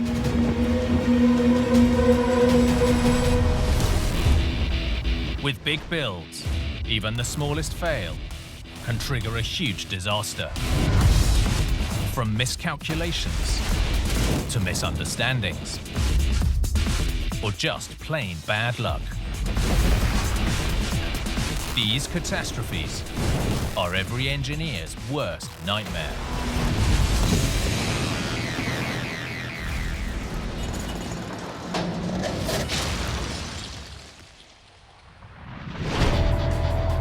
When they build big, engineers have to consider every weapon in Mother Nature's arsenal. Any weakness that isn't accounted for could prove disastrous.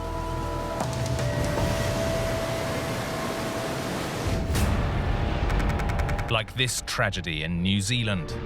Total devastation at the heart of a city. The building is collapsed like a house of cards. It's like it had been pulled down by diggers and smashed up. This disaster exposed a fatal flaw in the structure. When the building flexed, it disintegrates at that point. You couldn't have imagined what shape it was, but it was just completely destroyed. The catastrophic failure left a nation in mourning. This was one of the worst disasters in New Zealand's history.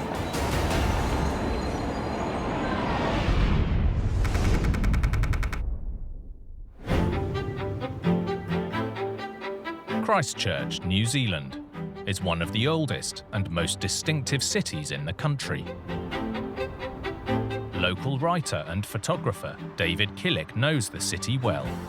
When Christchurch was founded, which was the middle of the 19th century, it was purposefully set up as an English settlement. They wanted to establish this sort of perfect new English city. Christchurch was named after a college at the world-famous Oxford University, despite being half a world away, and is seen as the most English city outside of England. But unlike England's green and rolling landscape, New Zealand has been carved by ice and fire. In the early hours of September the 4th, 2010, the people of Christchurch experienced a disturbing wake-up call when a magnitude 7.1 earthquake struck. It was some way out into the country. In the central city, with some of the facades of the buildings collapsed, they were closed off. The city hadn't experienced a major earthquake for decades. This caught everyone off guard. Although 2 fatalities were reported, few others were injured. Residents like photographer Neil Macbeth knew they'd been lucky. The lack of injuries and death, considering the magnitude of the event, I think we felt like we dodged a bullet. Authorities began inspections to identify vulnerable buildings. Buildings got closed, places were made safe. We felt like, oh, well, you know, if it was unsafe, the building will be marked, so we've got nothing to worry about. The big push then was business as usual. We want to get people back into the city as soon as possible. By early 2011, life was returning to normal, but the peace wouldn't last for long.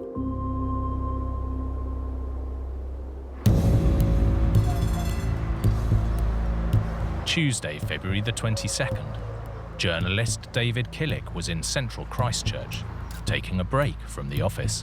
I was working in the press building. It was lunchtime, and I went and visited the central library. At 12:51 p.m, the peace was shattered as Christchurch was rocked by a magnitude 6.3 aftershock. The whole floor swayed underneath me. Some people screamed. I took cover underneath a big pillar. I figured that if that collapsed and I'd had it. Lights went out and thought, oh, this will be bad. And it was a big one. Everyone was in a state of shock. There were alarms all over the city. It was really noisy. There were sirens and the police were coming in very fast, closing off the central city. As people fled, photographer Neil knew he had to get to work. The council asked me to get in, take photos, make a record for us, and as I walked through, it began dawning on me. This is massively more serious than the earthquakes we've had in the past. In the central square, the iconic cathedral spire had collapsed. It was just one of this huge array of things that were all going wrong all at the same time. It was brutal. It was just brutal. First responders like firefighter Paul Rodwell felt the shock and immediately took action. There were so many incidents and the radio was so busy you couldn't even talk on it. We're going from building to building and always our priority is life, so we're just looking for any life signs and anyone we could help. Amid all the chaos, Paul and Neil found themselves on Madras Street, at the scene of one of New Zealand's worst ever disasters. Unbelievable. It's like it'd been pulled down by diggers and smashed up. There was no identifiable footprint of the buildings. You couldn't have imagined what shape it was before. It was just completely destroyed. The 6-story building had been home to a TV station, a medical centre and more. But it was now a pile of rubble. I was really not prepared for how bad it was. There's probably 100 civilians, police, construction workers all standing on the top, searching, trying to find people, picking through the rubble. All that remained standing was the concrete stair and elevator core, but it was on fire, delaying the rescue efforts. There was no water, of course, and the senior officer asked for me to call for a helicopter with a monsoon bucket to try and get this fire out. But Paul knew lives could depend on him. So, as aftershocks struck, he crawled into the burning wreckage. This poisonous smoke coming into that cavity. It felt like it was going to collapse, pancake even more. I mean, I could get out if I had to, but they can't. If you want to go in there to try and rescue someone who's alive that's in there, your chances of coming out aren't necessarily 100%. Paul and the team began extracting survivors. He spent 6 hours in the rubble, saving anyone he could. We got 6 live rescues out of that hole, the most from the earthquake anywhere, and you cling on to that. As multiple rescue efforts continued, residents were left reeling, their city in ruins. It's a very strange, sad thing to walk through the city that you've spent your whole life in, and for every single thing you look at to be broken. And I'm not kidding, every bit of pavement, every building, everything's broken, everyone's gone. Across Christchurch, more than 180 people died. 115 of them in the Madras Street building alone. As the nation mourned, the government launched an inquiry. This office building had been designed to withstand earthquakes, so why had it almost completely collapsed? Structural engineer Ashley Smith was tasked with investigating the tragedy. What we're really wanting is what initiated the collapse. So what was the first thing to fail is really the key thing, because often once one thing fails, that tends to fall down and drag other things with it. The first clues came from eyewitnesses who reported seeing swaying and violent twisting at the southeast corner before the building collapsed.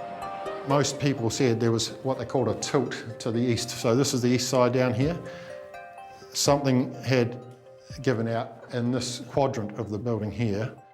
The direction and twist of the collapse led investigators to analyse 2 key aspects of the structure's balance, both its centre of mass and centre of rigidity or stiffness.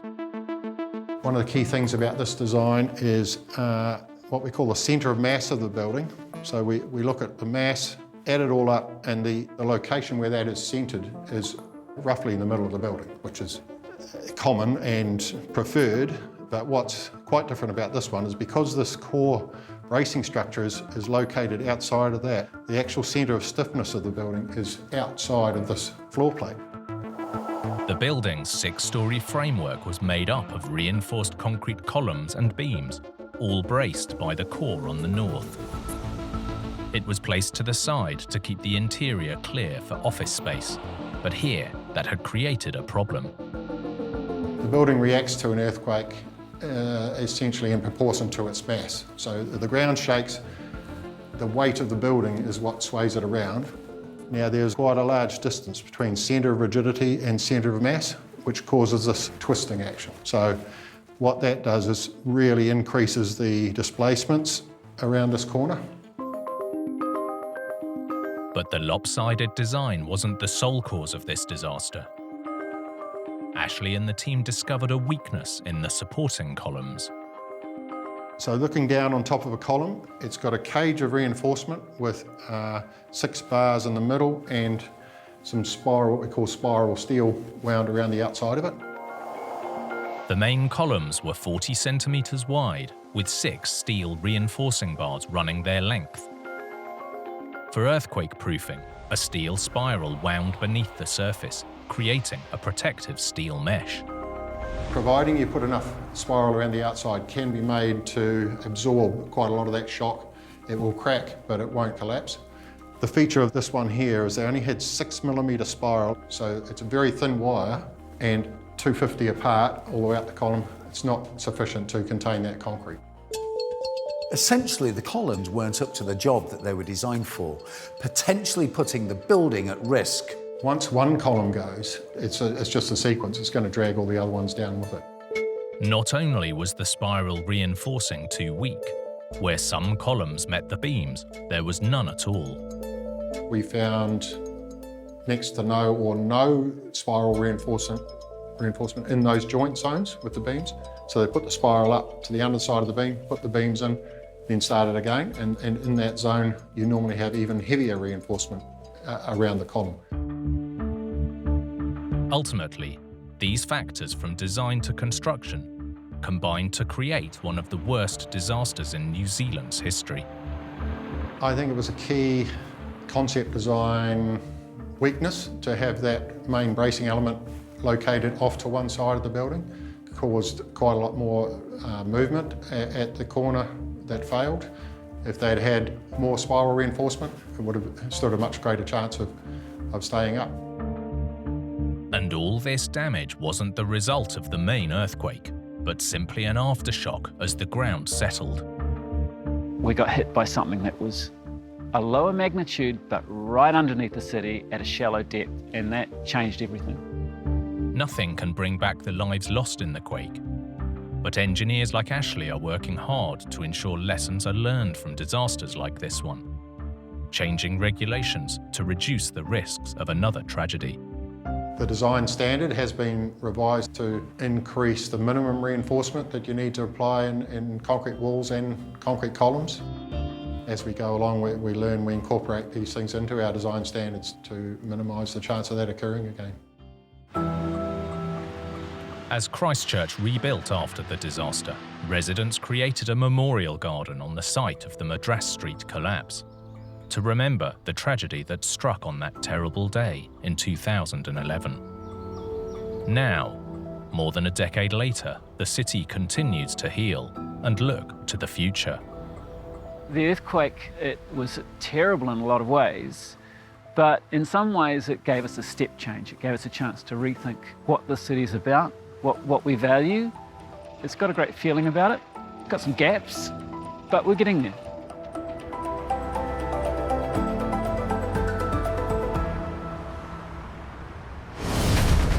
In engineering, problems can lie out of sight and out of mind for years. When they finally reveal themselves, we realize disaster was lurking all along. Like this collapse in Texas that caught everyone by surprise. This giant thing to just fly away, it was mind-boggling. An idyllic lakeside retreat turned into a dried-up wasteland. What the hell happened? It was crazy. And a community's determination to find a solution. People were very upset. They need to get it done.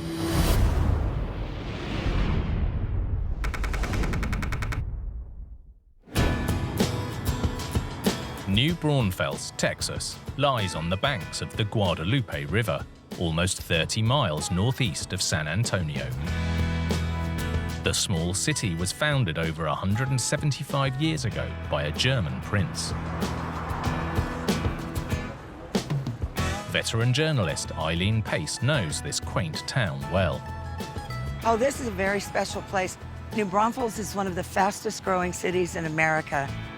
There's a lot of water around here, a lot of recreation. People move here to enjoy the area, enjoy nature. The Guadalupe River runs right through the heart of this historic town. But the really big draw are the lakes to the south. They were created over 90 years ago when the river was dammed to generate hydroelectricity. One of the area's most popular waterfront locations is Lake Dunlap. Lake Dunlap is one of about 5 or 6 dams that were built on the Guadalupe River in order to provide electricity to the area, as well as regulate the flow of the water down the river. These days, the lake provides more recreation than it does power. People love to live on Lake Dunlap. I think there are about 250 different properties right on the lake. Resident Larry Johnson arrived 2 decades ago, drawn here by the lure of lakeside living. Everybody around here are people that appreciate the lake, whether they're fishermen or just recreational boaters. It's a tremendous community, it really is. Watch your grandkids run out the back door all the way down to the dock and jump in the water. There's just nothing like it. Built in 1928, the 11-kilometre-long lake covers an area about half the size of Central Park, with water levels controlled by the Lake Dunlap Dam. This is a river, so water is constantly coming down. A dam holding it back is actually a dramatic piece of engineering. And this dam was built essentially by hand with mules and steam shovels and engineers that use slide rules and pencils. I think is a real testament to their skill. Holding back the water is a 600-metre-long earthen embankment with a concrete core wall. 3 26-metre-wide spillways regulate the water level of the lake, using 4-metre-high movable gates known as bear traps. Resident and Lake Dunlap Water Control Board member Harry Muller knows the antiquated system well. Bear trap gates basically work off of water pressure. You can imagine a cross-section through these gates that are made up of front leaf and a back leaf, and to lower them, they fold down on top of each other. And what lowers them is allowing the water in the cavity to escape. Water is piped in from the bottom of the lake. The pressure lifts the bear trap gates using giant hinges on the riverbed, creating a raised barrier that maintains the required water level. Shutting off the pipes allows water to escape, lowering the trap. The gates are essentially like giant trap doors with a series of huge metal hinges on the lake bed that allow them to raise and lower with the pressure of the water, helping to regulate the lake level. May the 14th, 2019. It was the start of another beautiful day on Lake Dunlap. I was actually getting ready to go into town, San Antonio, for a meeting. I was working at home and I heard the klaxon go off, which is normally associated with the problem with the dam. This was more than just a problem. Shortly after 8:05 a.m., disaster struck.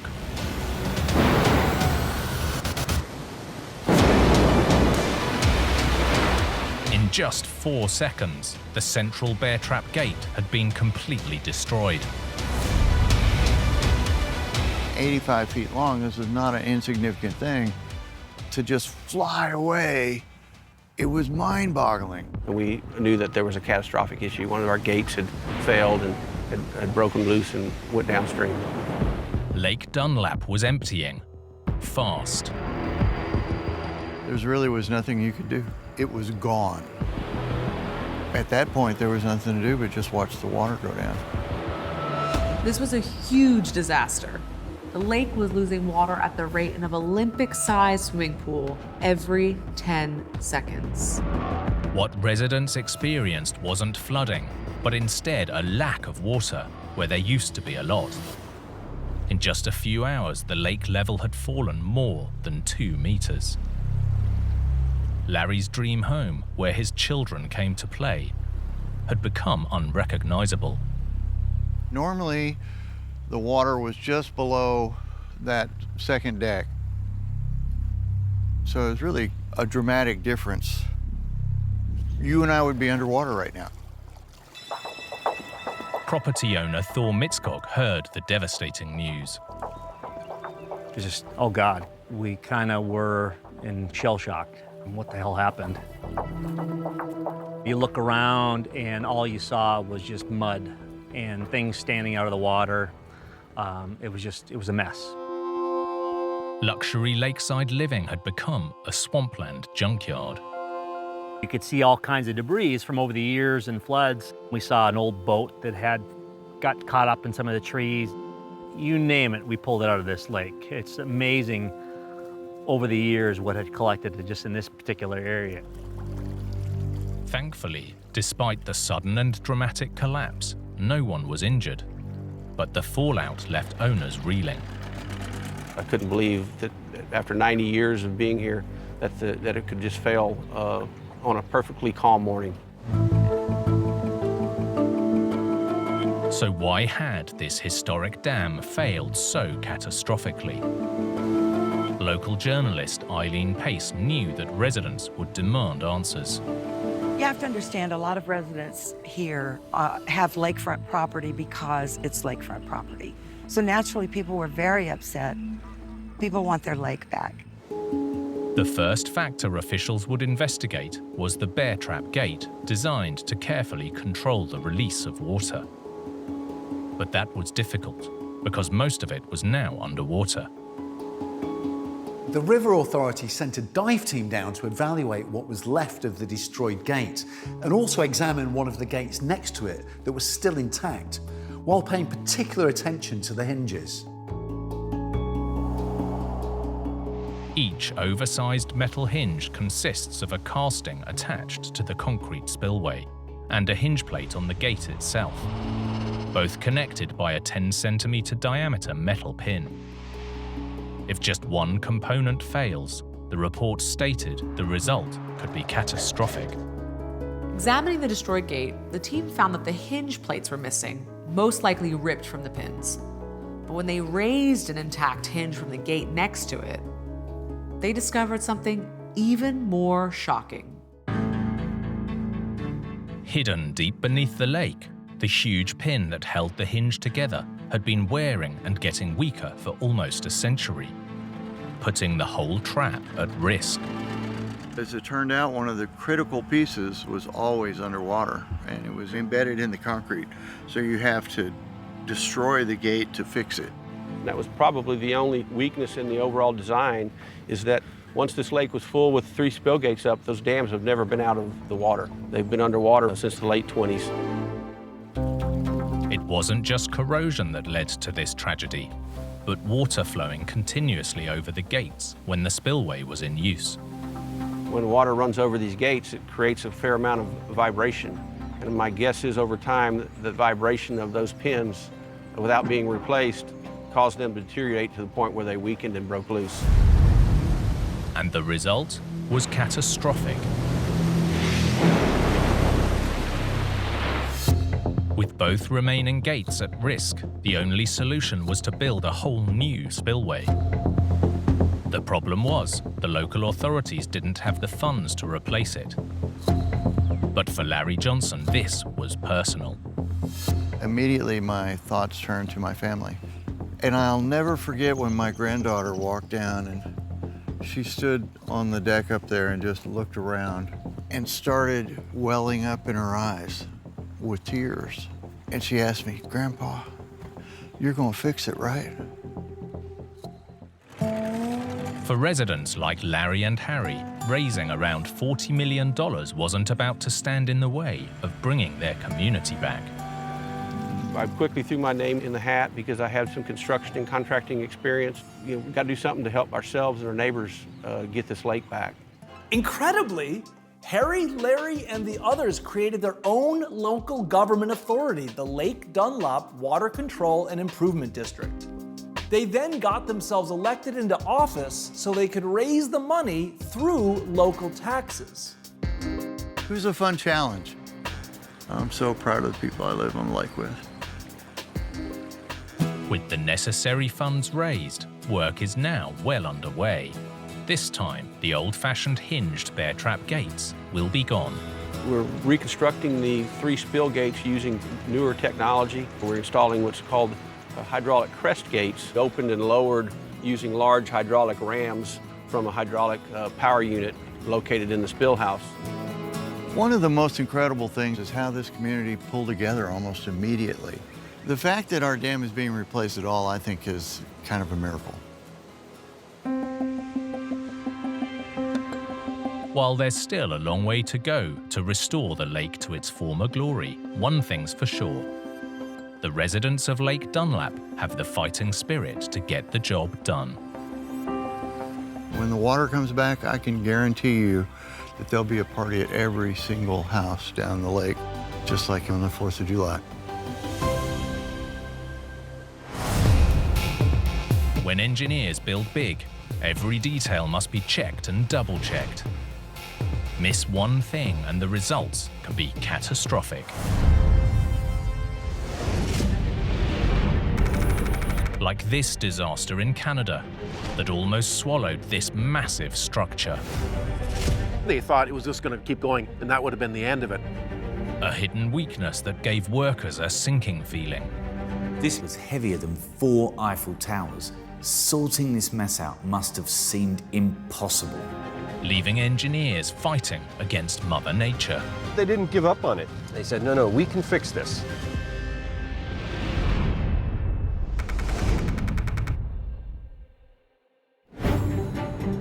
Winnipeg in Manitoba calls itself the heart of the continent.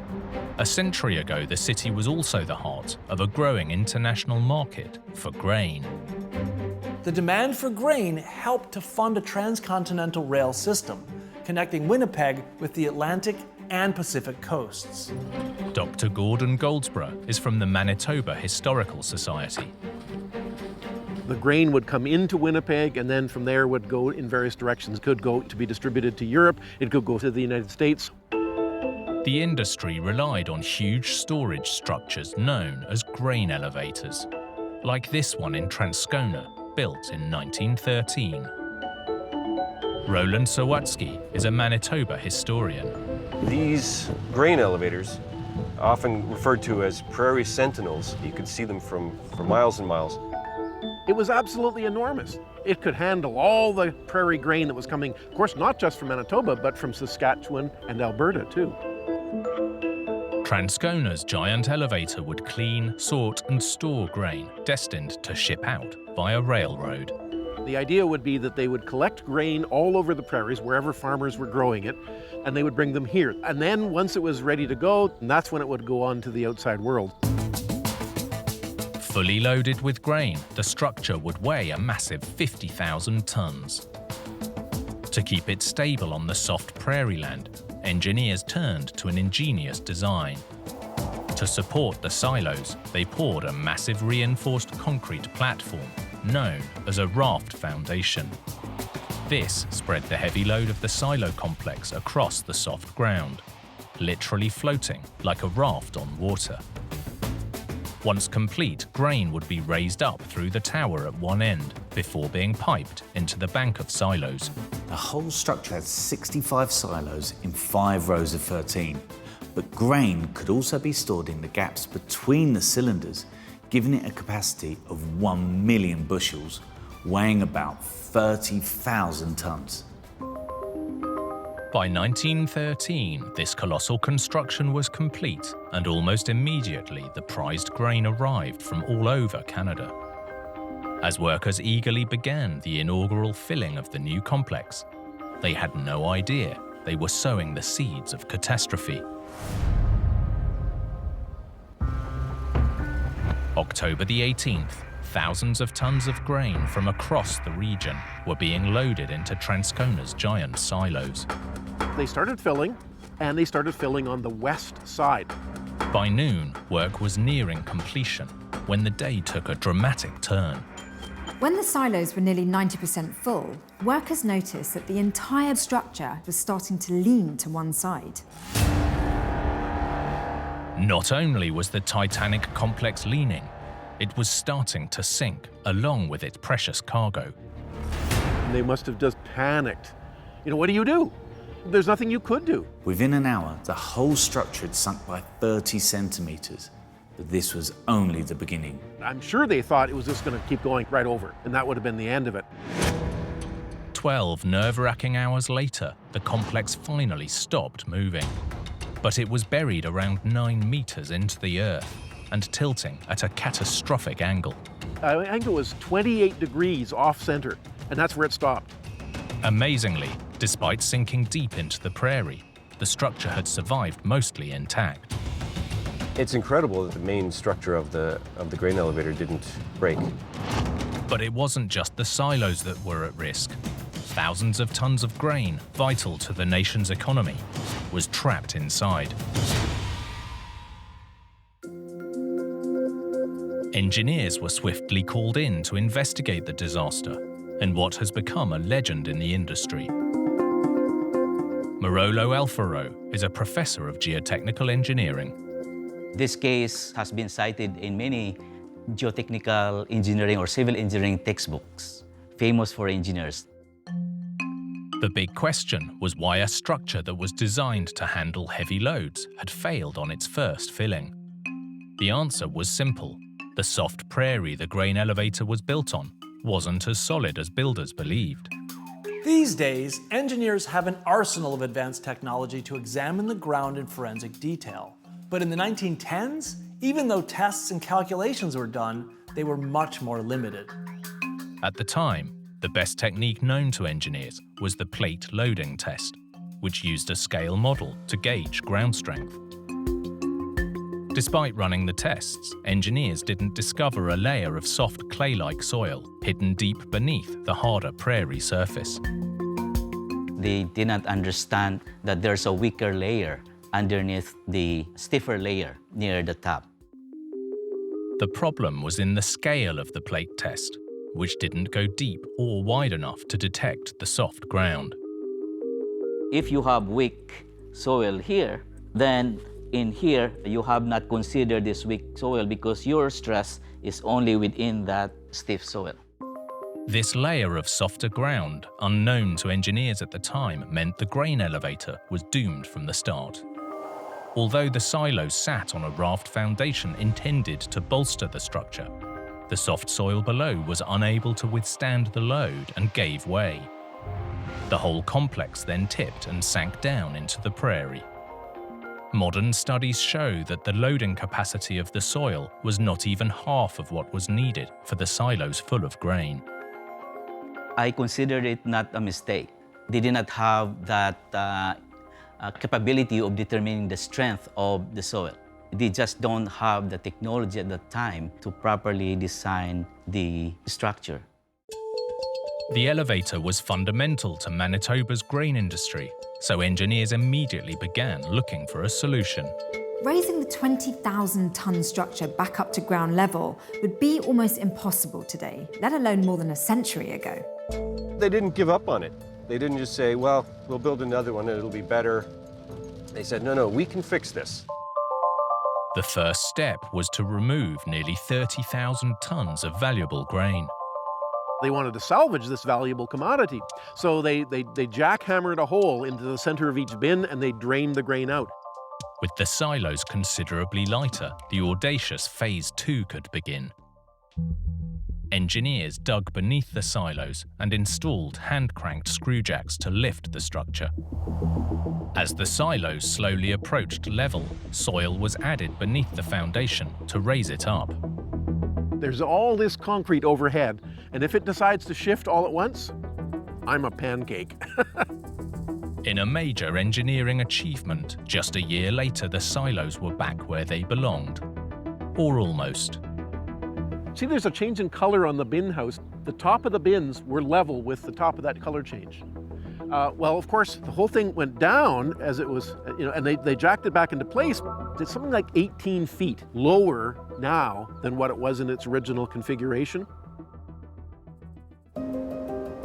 Despite this disastrous start, Transcona's grain elevator went on to have a long, distinguished career that spanned more than a century. And then it was used till 2021.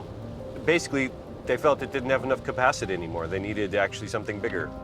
The Transcona elevator will long be remembered as a monument to engineering ambition and a testament to the power of a well-executed fix. That you can take an apparently insurmountable problem and make it right. That with ingenuity, with labor, backbreaking labor, you can fix even the worst problem. This is amazing to see. A structure that fell at the first hurdle and appeared to be doomed is still standing strong more than a century later.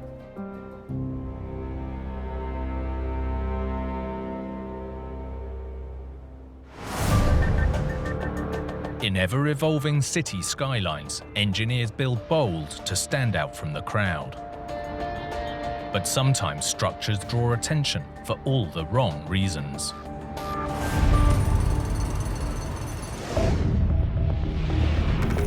Like this story in the UK that sparked a citywide mystery. It just sounded like some aliens were going to come down and take us away. UFOs coming over the city, bizarre.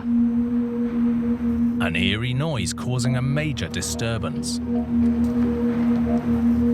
People losing hours of sleep, waking up and saying it's a nightmare. Revealing a surprising source of the strange sound. When this building started howling, people wanted to know why.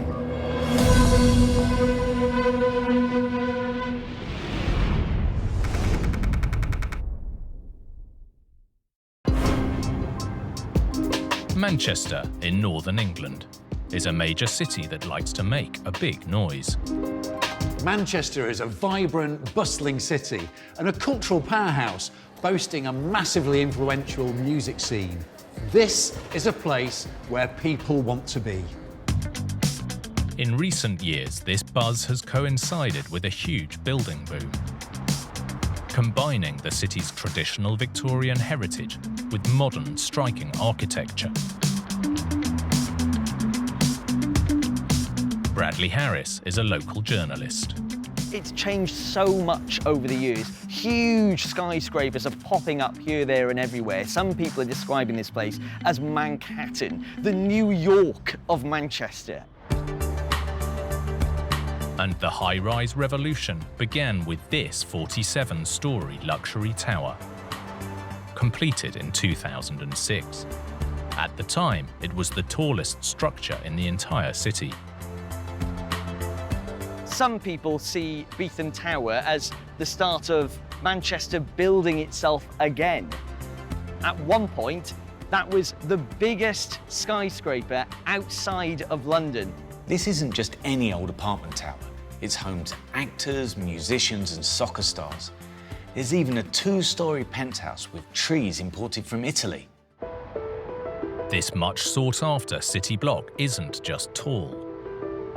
When completed, the £150 million tower was one of the thinnest skyscrapers in the entire world. Trevor Cox is a professor of acoustic engineering.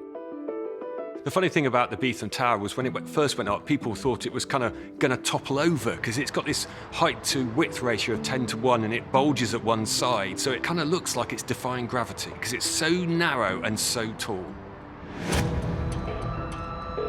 But while this cutting-edge tower is undoubtedly striking, the luxury structure was about to give the city a rude awakening.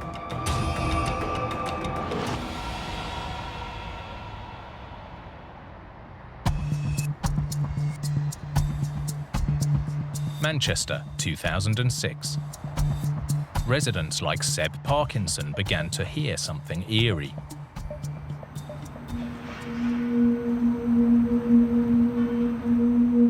I was sat on this balcony right here, and all of a sudden there was this real weird humming sound coming from somewhere. Caught on camera, a noise was reverberating across the city. It was an incredible noise. I started looking around thinking, where is this humming noise coming from? And I wasn't the only one. And we looked up and we thought, it's Beetham Tower. It must be coming from there. The tuneful tower was causing quite the commotion.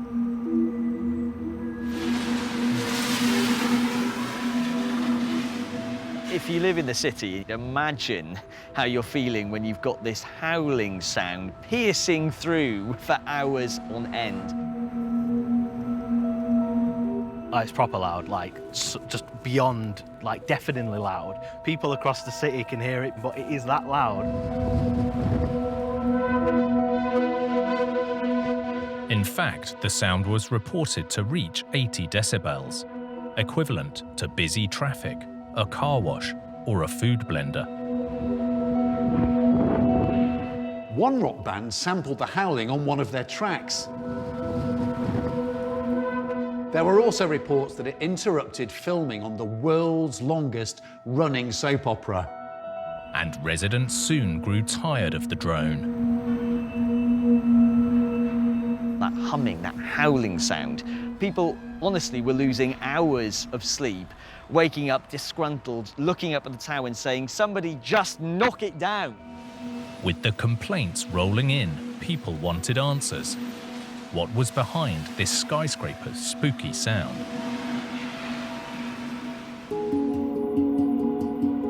It turns out the cause was sitting in plain sight. The tower's distinctive rooftop fin. Professor of Acoustic Engineering Trevor Cox explains. What's creating the sound is wind blowing across the glass slat sculpture right at the top of the building. So the wind is catching the edges of those panes and creating turbulence, and that's then creating the noise that the resonance amplifies. Air molecules resonate between the gaps in those panes of glass, creating sound waves. And because it's so high up, there's nothing to stop those waves travelling long distances. The noise is a bit like an aircraft drone. It's the most extraordinary noise. And you can hear it for miles. I can hear it from my home when it was going off originally. That's 4 or 5 kilometres away. People pay a lot of money to live in this city centre.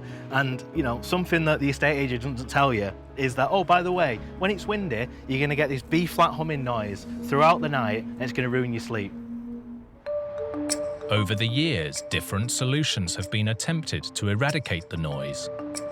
So the first thing they tried to do was they took the glass panes and they put foam down the edges of it. That worked really well, but then it blew off later. So they had to get a permanent solution. So they put some aerodynamic edgings onto the glass, which stopped the turbulence. Adding aluminium edges to the side of the panes helped reduce the problem. And although in extreme winds over 110 kilometers an hour, the sound still rings out, residents have learned to live with the humming high-rise. Do you know what? I'd miss if it went away. It's musical, Manchester's famous for its music. You know, we want it. We don't want it to go away. It's cool. Now we just need a couple more buildings so they can sing in tune.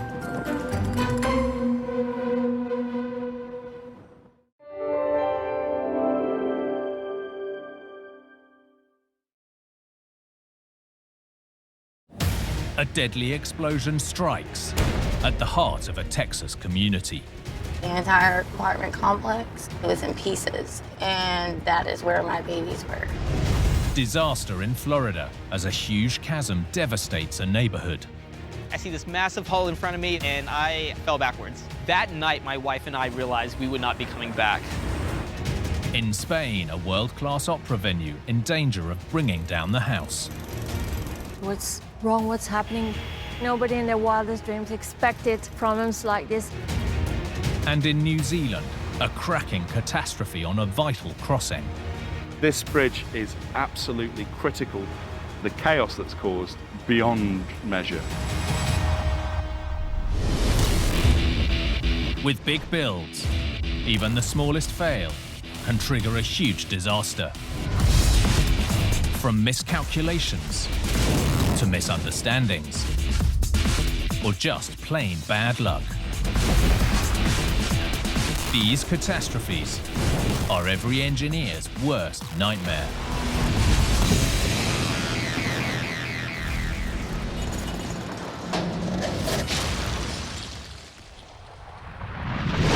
With engineering, robust design and construction are just the beginning.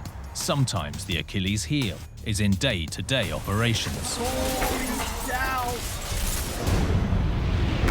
Like this disaster in Texas that ripped through the heart of a small town. It sounded like a vacuum. Boom.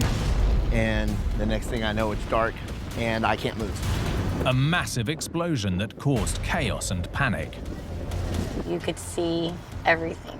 It's just gone, falling. I've never seen anything in my life like that. A tragedy that left a community in ruins and forced an industry to change.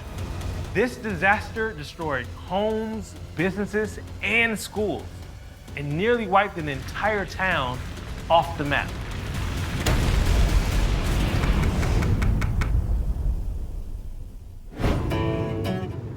West Texas is a town with a name that defies expectations. West is actually in north central Texas, about an hour's drive south of Dallas. In fact, the city got its name from Thomas West, a 19th century businessman and landowner. Local Alicia Garrick is proud of her paradoxically named community. It's West, Texas. There is a difference. It's the most amazing place to be. The community, the support, the strength, everything that I want to instill in my kids, you find in this town. With a population of less than 3,000, this small town with a big heart is heavily invested in one industry. Very much farming. If you're in school here, you know the agriculture, everything. They raise animals, they start you young, because it is very land and animals. And every farming community needs fertilizer. Luckily, this city already had a plentiful supply right on its doorstep. The West Fertilizer Plant had been storing fertilizer, other chemicals, and grains since the early 60s. Over the years, the city essentially grew up around the plant, and it became a well-known feature. The large facility didn't just supply the surrounding area. Dr. Christy Says is an associate professor of environmental science. The West Fertilizer Plant was a production and storage and distribution center for fertilizers throughout the Southwest and Middle East United States. They mostly carried ammonium nitrate, a very common fertilizer. Both the ammonium and the nitrate parts contain nitrogen, which is the single most important nutrient for promoting healthy plant growth. So it's the perfect combination for fertilizer. But the fertilizer plant that brought the community together would very nearly tear it apart. Wednesday, April the 17th, 2013, around 7:30 p.m. Emergency Medical Services instructor Rick Coleman was teaching in town. The class was comprised of all volunteers. So a lot of the volunteer firefighters had their pager on. That was a pet peeve of mine. And we had just come back from a break and then the pager went off. And that's where we got wind that there was a fire. Firefighters, including 4 volunteers from Rick's class, rushed to the scene and began tackling the blaze. At 7:51 p.m.,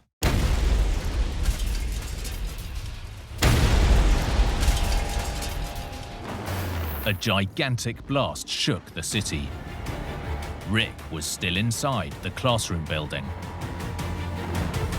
The next thing I know, it's dark, sprinklers are going off, and I can't move. I reach for my phone and then kind of take a breath and figure out where the hell I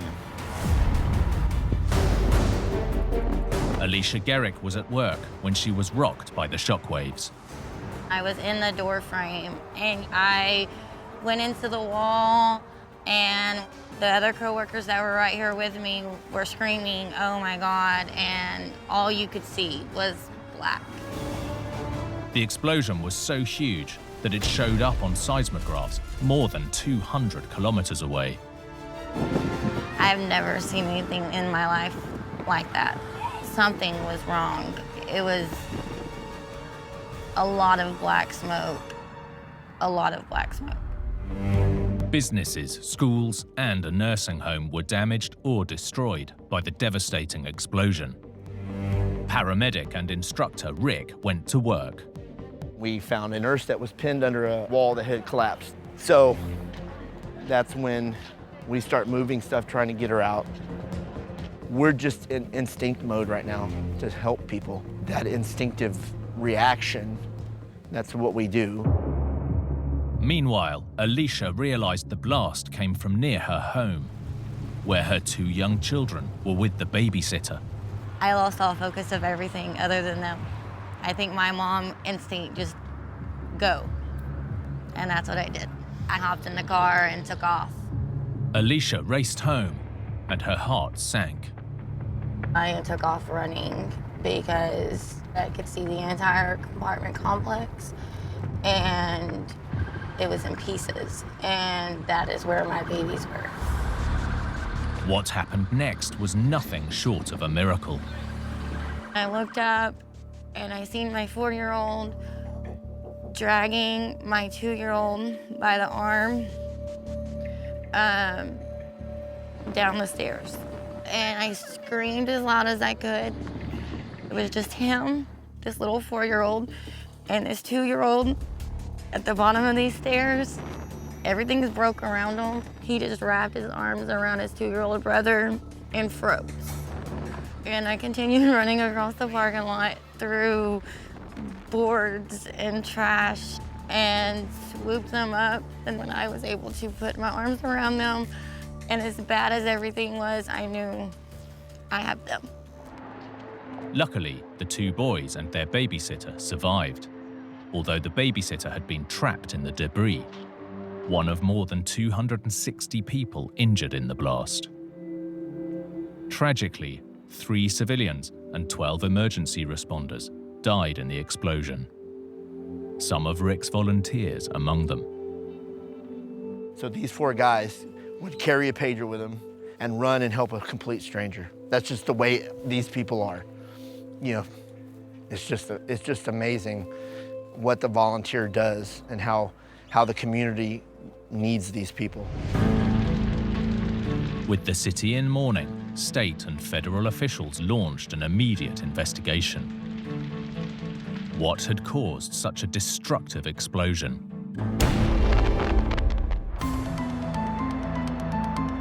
Was this a bomb? What was this? Everything was just a mess, but you couldn't tell what it was that made it do this. Investigators focused on the chemicals within the fertilizer plant, and one product in particular, ammonium nitrate. In the US, about 80% of ammonium nitrate is turned into fertilizer, but it's also a vital ingredient in industrial explosives, used for mining and quarrying. Like a lot of dangerous chemicals, safe storage is key. The investigation discovered that on the day of the incident, around 50 tons of ammonium nitrate was stockpiled, next to other chemicals, in 2 open-ended wooden bins. Dr. Christy Says is an associate professor of environmental science. When you start to have contaminants added to the ammonium nitrate, for instance, dust, hay, grass, things like this, then you really start to increase its likelihood of it having a lower threshold for explosion. As a fire ignited and spread out of control, smoke and soot began to accumulate on the loose pile of ammonium nitrate, rapidly heating it. In normal storage conditions, fertilizer-grade ammonium nitrate is difficult to ignite, but intense heat and contamination can cause it to become increasingly unstable. There was one other very unlikely substance that could have lit the fuse, and that is water. Ammonium nitrate is a salt. It will absorb water, and that water changes the constituency of the fertilizer itself. You don't normally think of water as a fuel, but in this case, because of the chemistry, water will actually fuel a fire. In fierce heat, this compound can go through a process known as thermal decomposition, rapidly releasing gases including nitrogen oxide and water vapor. And this rapid release of volatile gas can produce devastating results. With the combination of the oxygen, the water, the fire, and the ammonium nitrate then exploded.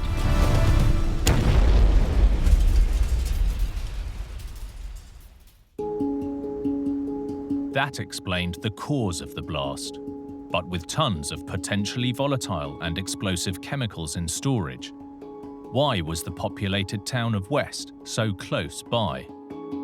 We had a playground that kids played on daily, then an elementary school. So many things so close to a fertilizer plant that could even have the possibility of doing something like that. The investigation discovered that there were no state regulations related to zoning, which meant that over the years, the city and its citizens got closer and closer to the plant. As the town developed, it seems the potential danger posed by the plant had simply been overlooked. The investigation also revealed that when firefighters arrived on scene, they didn't have enough time to fully assess the potential danger of these hazardous chemicals before disaster struck. All of these factors added up to one of the most destructive explosions the National Chemical Safety Board had ever investigated. Following the tragedy, the investigation recommended new zoning guidelines near potentially hazardous facilities. In addition, President Barack Obama issued an executive order to improve chemical facility safety and security. With more than 1,300 facilities like this across the US alone, the disaster was a massive wake-up call.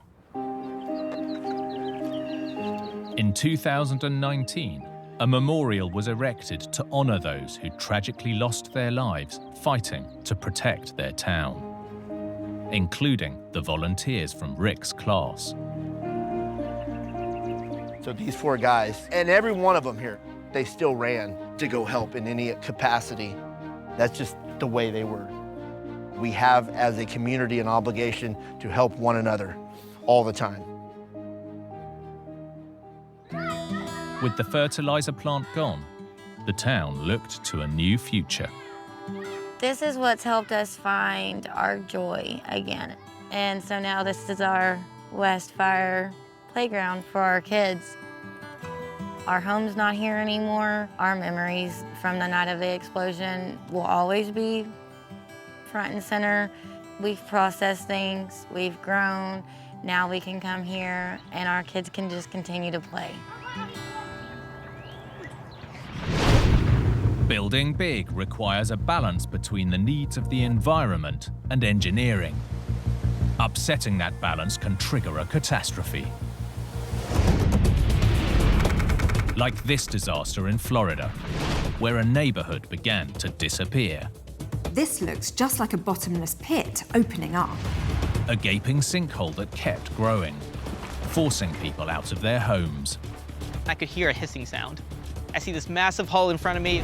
Leaving residents asking, was this catastrophe the work of man or Mother Nature? Once they saw the police and the fire, a lot of them knew something serious was going on.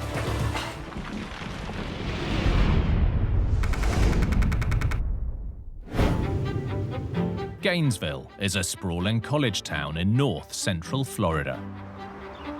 News photographer Brad McClenney has been working the city beat for 15 years. Gainesville is definitely the university city. The University of Florida dominates most things here in town. Medical research and agriculture, the two things that drive the University of Florida. And when it comes to agriculture, Florida's most famous crop is the orange. Agriculture is worth billions of dollars here, but it requires a lot of water. Luckily, the state sits above a massive natural reservoir, the Floridian Aquifer. Jim Olson is a Florida-based geophysicist. So the Floridian Aquifer extends from the southern Appalachians all the way through Florida to the south. It is over 1,000 feet thick and supplies millions and millions of gallons of water per day. The water isn't just pumped for agriculture, but also for industry and residential use. Across the Sunshine State, nearly 3 billion liters of water a day are used just to keep lawns looking green. But the vast underground aquifer that supports so much life can also destroy it. In 2014, Matthew Sebastian and his wife Lucy relocated to Gainesville, where he was attending medical school. They decided to put down roots in the suburb of Westwood. The vibe in the Westwood neighborhood is super chill. It is one of community and friendship, and it's been fantastic. My wife was 7 months pregnant at the time. I was still in med school, and we envisioned a life here in Gainesville. But their dream would soon become a nightmare. October the 22nd, 2020. Matthew was returning from work. I came home and I smelled something like gas, and obviously I was very concerned. I went to go investigate what the smell could be coming from. On closer inspection, it was clear this was more than just a leaky pipe. I went into the backyard, then I could hear a hissing sound. So I followed the hissing sound. I see this massive hole in front of me. It's probably 15 feet across, and I fell backwards. As news of the disaster spread, photographer Brad McClenney arrived to witness the devastating scene. The police and fire rescue had cordoned off the whole area. They had tape up to make sure that no one was able to get back there. They really had no idea how big this sinkhole was going to get. Caught on camera by a local resident, this real-life drama was getting closer and closer to their homes. Some were really nervous that the sinkhole was coming towards their house. A lot of them knew something serious was going on. You see chunks of rock or soil just dropping through a hole in the earth. There's no way to know how deep it goes. Geophysicist Jim Olson and his team were called in to investigate. When I went up to it, I was really surprised by the diameter and depth, not to mention how close it was to multiple houses. It really made me nervous for the people that were right there. The craziest part about it was the house across the way had a swimming pool, and the swimming pool was hanging into the sinkhole. The pool took the plunge, but the hole wasn't done growing, as it filled with groundwater and expanded further.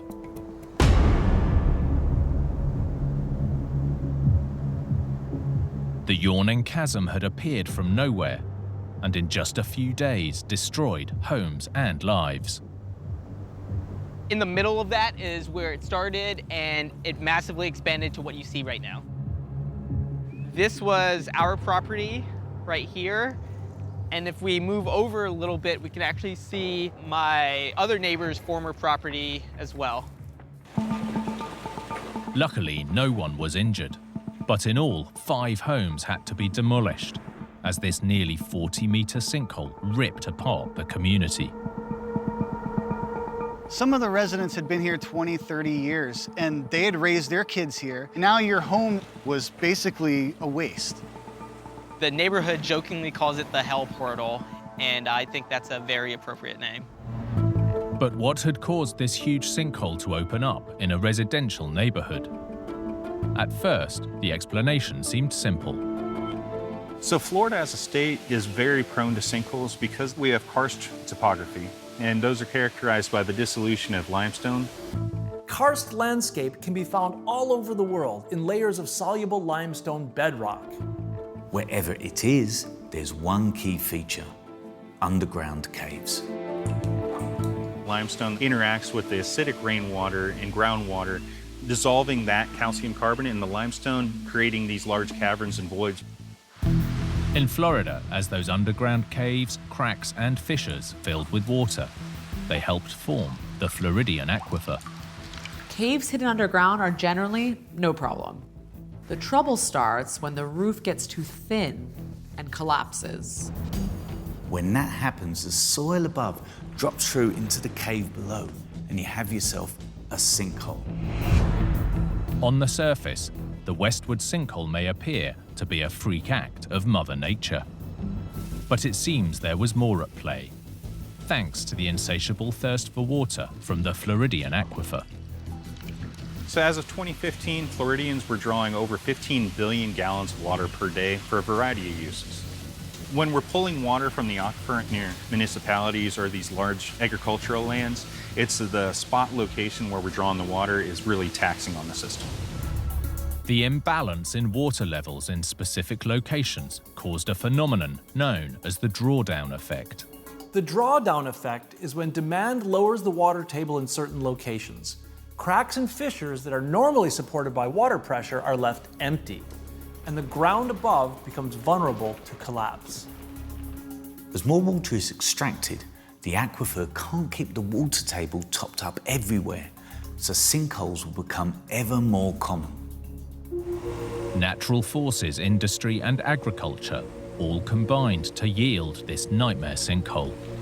But it was Matthew and his neighbors who were left to pay the price. That night, my wife and I realized we would not be coming back. And just for our safety, because honestly, we had no idea what was going to happen with this hole, we decided no matter what, it wasn't going to be safe to live here anymore. While Matthew has moved out and moved on, the sinkhole continues to linger. There's two ways to fill an existing sinkhole. It's either by putting fill material in there, such as soil, clays, sands, and just dumping it in there. The other way is pumping concrete grout into the ground. But with a chasm of this scale, the cost to fill it outweighs the benefits. Sometimes it can cost as little as $5,000 to $10,000 to repair sinkholes, and sometimes it can be over $500,000 to $1 million to repair a large sinkhole feature. The whole of Florida sits on this type of limestone landscape, and the cracks and caves are constantly growing. So there's really no getting away from this problem. Sinkholes are a fact of life. You never really know when they're gonna pop up. They don't happen every day.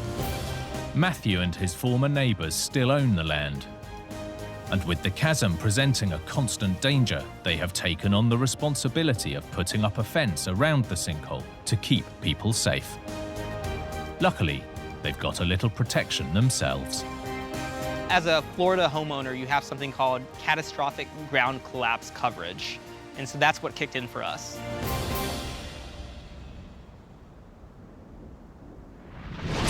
When engineers innovate, every last detail is crucial, because sometimes pioneering structures can bite back. Like this building in Spain that was coming apart at the seams. Patches were starting to fall down.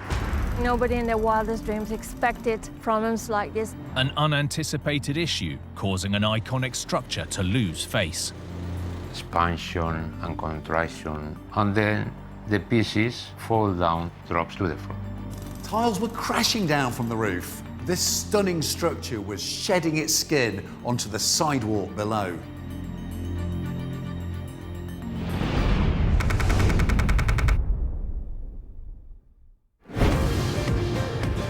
Valencia, on Spain's Mediterranean coast, is the nation's third largest city. Boasting hot, dry summers and mild winters, this bustling metropolis has a lot to offer. Valencia was founded by the Romans more than 2,000 years ago. As well as great weather, it has amazing culture and stunning architecture. Long in the shadow of Barcelona and Madrid, in 1996, Valencia embarked on its most ambitious ever engineering project. 9 years and around €1 billion in the making. The City of Arts and Sciences. This complex was unlike anything Spain had ever seen, with 6 futuristic structures hosting everything from an aquarium to a cinema. The outside of the buildings was every bit as appealing as what was going on inside. The crowning glory was this, the tallest opera house in the world, known as the Queen Sofia Palace of the Arts. Tour guide Petronella van Mollekam was drawn to the city by the cutting-edge construction. It's the building that Valencia was waiting for. Valencia never had an opera house, so this was a long-awaited building. This masterpiece of modern architecture consists of 3 halls, the largest with a capacity for almost 2,000 opera-goers. But the standout feature was the striking steel and ceramic roof. People say it looks like a ship, other people say it looks like a shark, and third option is it looks like the helmet of a medieval warrior. So depending on where you stand, how you look at it, you see different things. So in that aspect, it's absolutely brilliant. In the final act of construction, the 2 shells of the opera house roof were covered with a delicate mosaic ceramic work known as trencadis. Trencadis literally means chopped. By using broken tile fragments, you can create a mosaic pattern on irregular or curved surfaces. With more than 20 years' experience, mosaic and trencadis craftsman Ruben Coronel knows the method well. ¿Qué es el trencadis? Es un tipo de mosaico, una técnica arquitectónica impulsada por Antonio Gaudí, un arquitecto modernista. Y en todo el mundo le llaman el arquitecto de Dios, porque prácticamente se basa en el creador, en los organismos, en los vegetales, en los animales, en las plantas, etc. Gaudí was one of Spain's greatest architects. He created incredible mosaics that are found all over Barcelona, on everything from buildings to artwork.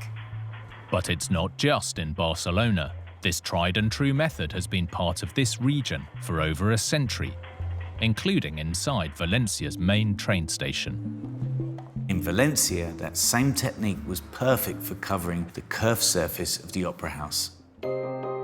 Rather than the bold colours of Gaudí, the mosaic would be made up of mostly white ceramic tiles, designed to shine against the backdrop of strong sunlight in the blue Mediterranean sky. Ruben was part of the team. Primero de una malla y un pegamento, y luego llevamos al soporte en sí a ejecutar el trabajo.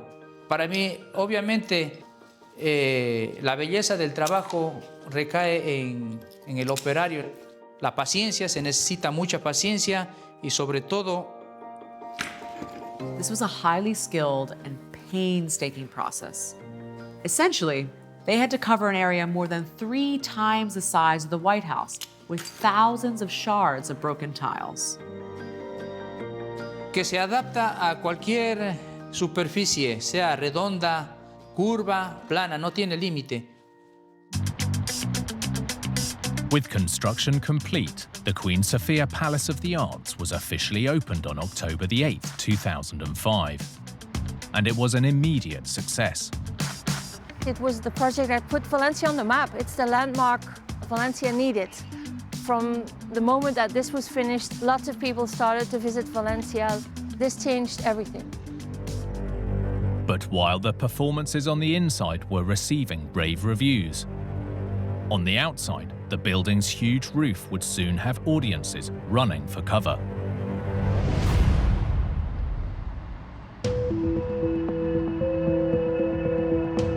Late December 2013, and for tour guide Petronella van Mollekam, word was starting to spread that something was wrong with the stunning structure.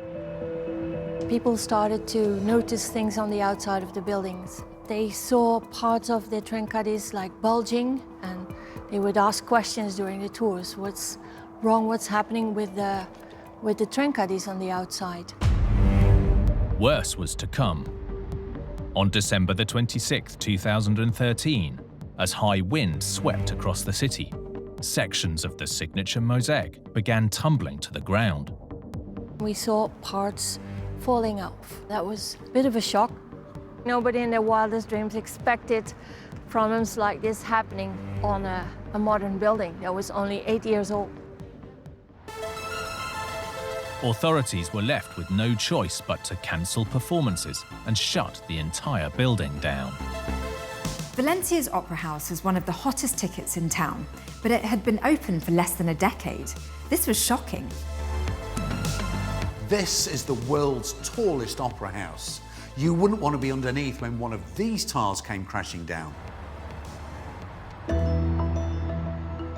Valencia's striking Queen Sofia Palace of the Arts was facing disaster. This being the most expensive building of the whole project, most iconic, was a scandal that after 8 years there were already things not working. The problem, it seems, stemmed from Valencia's hot, windy climate and how it interacted with the steel Trencadis-covered roof. Vicente Blasco Garcia is a professor of architecture. The surface is exposed to the climate conditions, expansion and contraction, expansion and contraction. The material covering the metallic surface begins to break, and that's the main problem, the incompatibility between both materials. The steel and the ceramic were expanding and contracting at different rates and in different directions, causing cracks to develop between the mosaic and the metal, making the problem worse. And then, through these little gaps, water penetrates between trencadis and metallic surface. It can freeze, and then the ice expands and the trencadis fall down to the floor. But this was a tried and true technique throughout this region. So why had it failed so spectacularly here? One theory is that the adhesive itself wasn't allowing the two surfaces to move relative to each other. An independent report concluded that about 60% of the surface was failing. So, in these conditions, it seemed the glue just wasn't working properly. In January 2014, less than a month after the first tiles fell, the city began working on a radical solution. They decided to take all the trencadis off of both the facades. And while the estimated cost of repairs ran to around €3 million, it definitely had its upside for the tourist trade.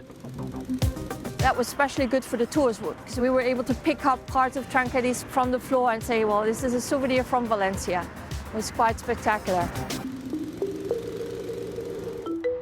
With the structure stripped and lessons learned, the decision was taken to try the Trencadis mosaic again, this time using a more flexible and more watertight adhesive. Ruben was again part of the team. Pues se ha mejorado 100% tanto desde la cerámica mismo como la malla, también los cementos colas de agarre y también el de rejunte, porque se aprende de los errores.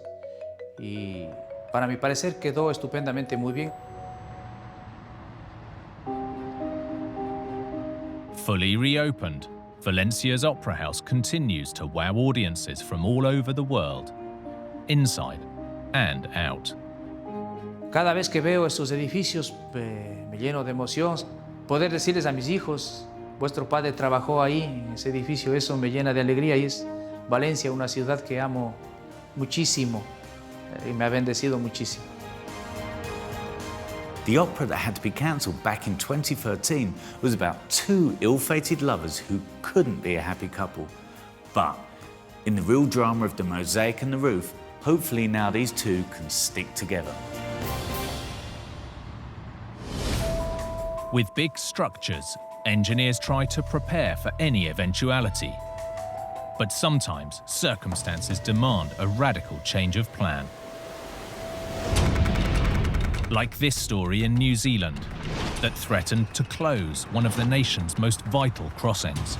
This bridge is absolutely critical to the New Zealand economy. Shutting it down just isn't an option. A revolutionary engineering solution that triggered unexpected consequences. The chaos that's caused beyond measure. And left engineers in a never-ending battle to save the bridge. In a worst-case scenario, this bridge could have suffered catastrophic failure.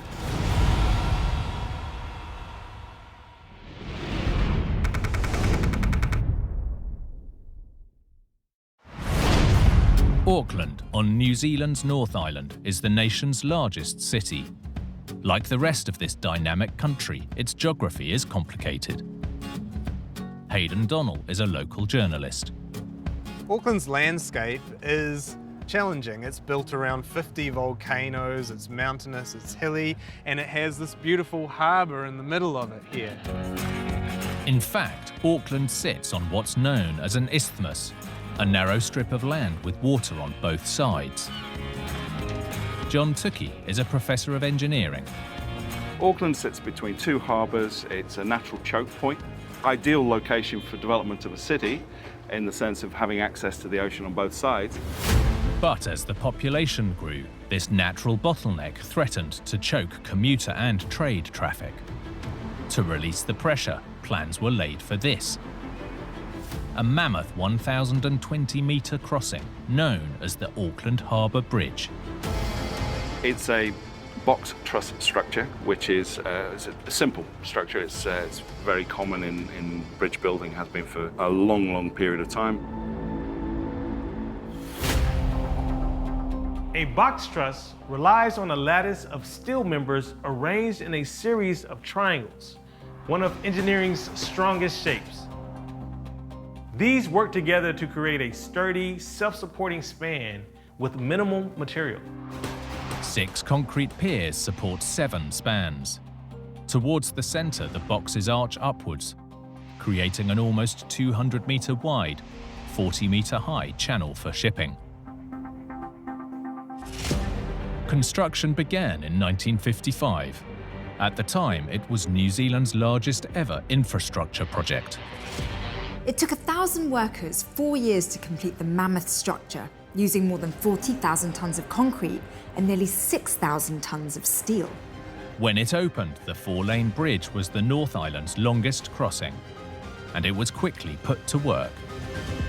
It became pretty much the only main road that links the north of New Zealand with the south of New Zealand. But within a decade, it was clear New Zealand's largest bridge wasn't big enough. The initial amount of traffic going over the bridge was about 15,000 vehicles per day, which was substantial. That having been said, the trajectory of growth was astronomical. One solution might have been a second bridge, but it would have been phenomenally expensive. So the engineers went for something much more radical.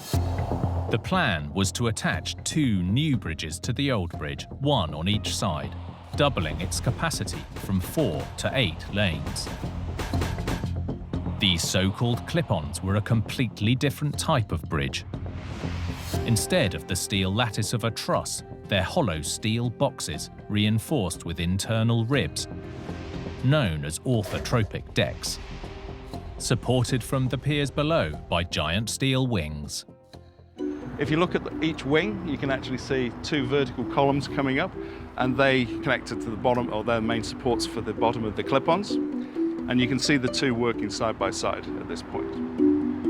These are clipped on 2 lanes on either side, and the bridge is now 8 lanes wide. The audacious expansion was a success at first. But by the 1980s, traffic had soared yet again, and the clip-ons were starting to feel the strain. The connection between the road deck and clip-ons was failing. There was recognition of the fact that we were starting to get metal fatigue and cracking taking place in some of the new clip-on members. In 1985, a detailed inspection revealed cracks in the reinforcing ribs just beneath the surface of the road. These aren't giant cracks for all to see. They're hidden on the welds, deep inside the clip-ons. These welds were effectively all that was holding the road deck in place. If the damage went unchecked, the decks could shift, in a worst-case scenario, falling into the harbour below. Engineers were so concerned that heavy trucks were banned from using the clip-on supported lanes, hoping that lightening the load would prevent disaster. One of the nation's most vital crossings was in jeopardy, and the public was looking for answers. What was causing the cracking?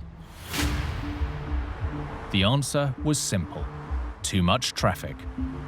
Bridges are designed to handle two loads: the dead load, which is the weight of the structure itself, and the live load, which is the traffic.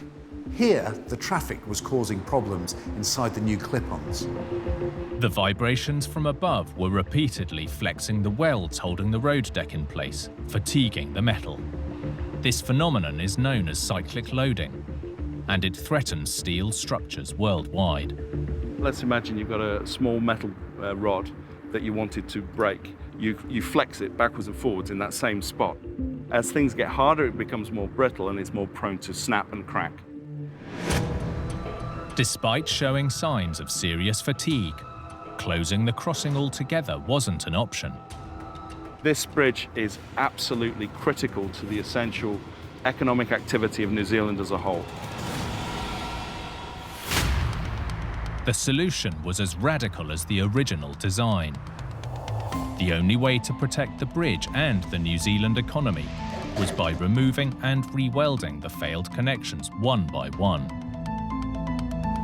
But removing too many at once would risk the structure falling under its own weight. They had to be individually taken off. About 2,000 of these splices all in all that were replaced and upgraded. Taking a full year, by 1986 the second bridge fix was complete. But it was more of a band-aid than a permanent solution. Every repair adds more weight, but add too much, and the fixes would start to overload the bridge, essentially making its problems worse. The latest fix alone involved 120 kilometres of new welds and 200,000 new bolts, adding unanticipated weight to a structure that's now 5 decades old. In 2021, authorities admitted the bridge couldn't withstand any more fixes and warned that long-term traffic restrictions could eventually be necessary to keep the bridge from total collapse. Up to 180,000 vehicles use the bridge every day.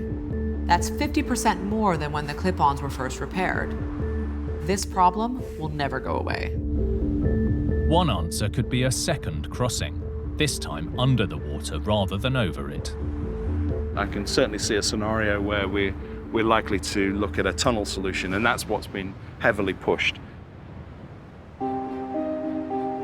Until a long-term solution is agreed on, New Zealand's engineers will continue to maintain the Auckland Harbour Bridge, keeping residents safe and mobile. The Auckland Harbour Bridge, I don't think it's near the end of its life. It's still going to be a critical link. When the bridge was first being planned, engineers simply had no idea how massively popular the crossing would become. In road building, there's this thing called induced demand. Basically, by making the roads better, more people want to use them. And here, this bridge seems to have proven that theory more than twice over.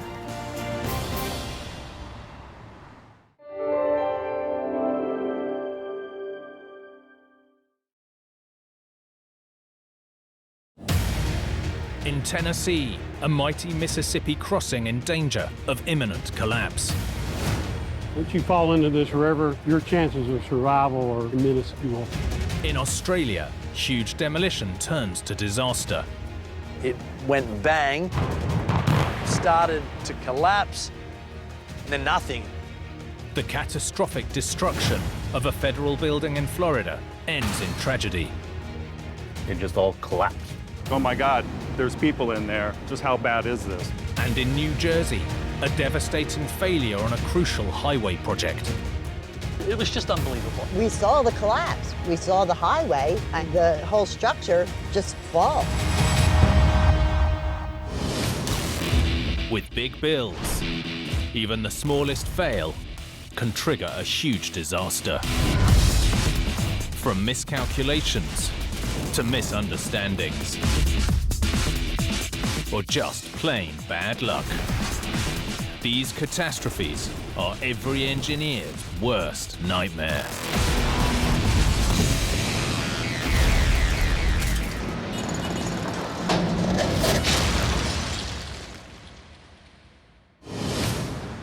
In big engineering, regular maintenance is just as important as cutting-edge innovation. Because sometimes when disaster strikes, danger has been hiding in plain sight all along.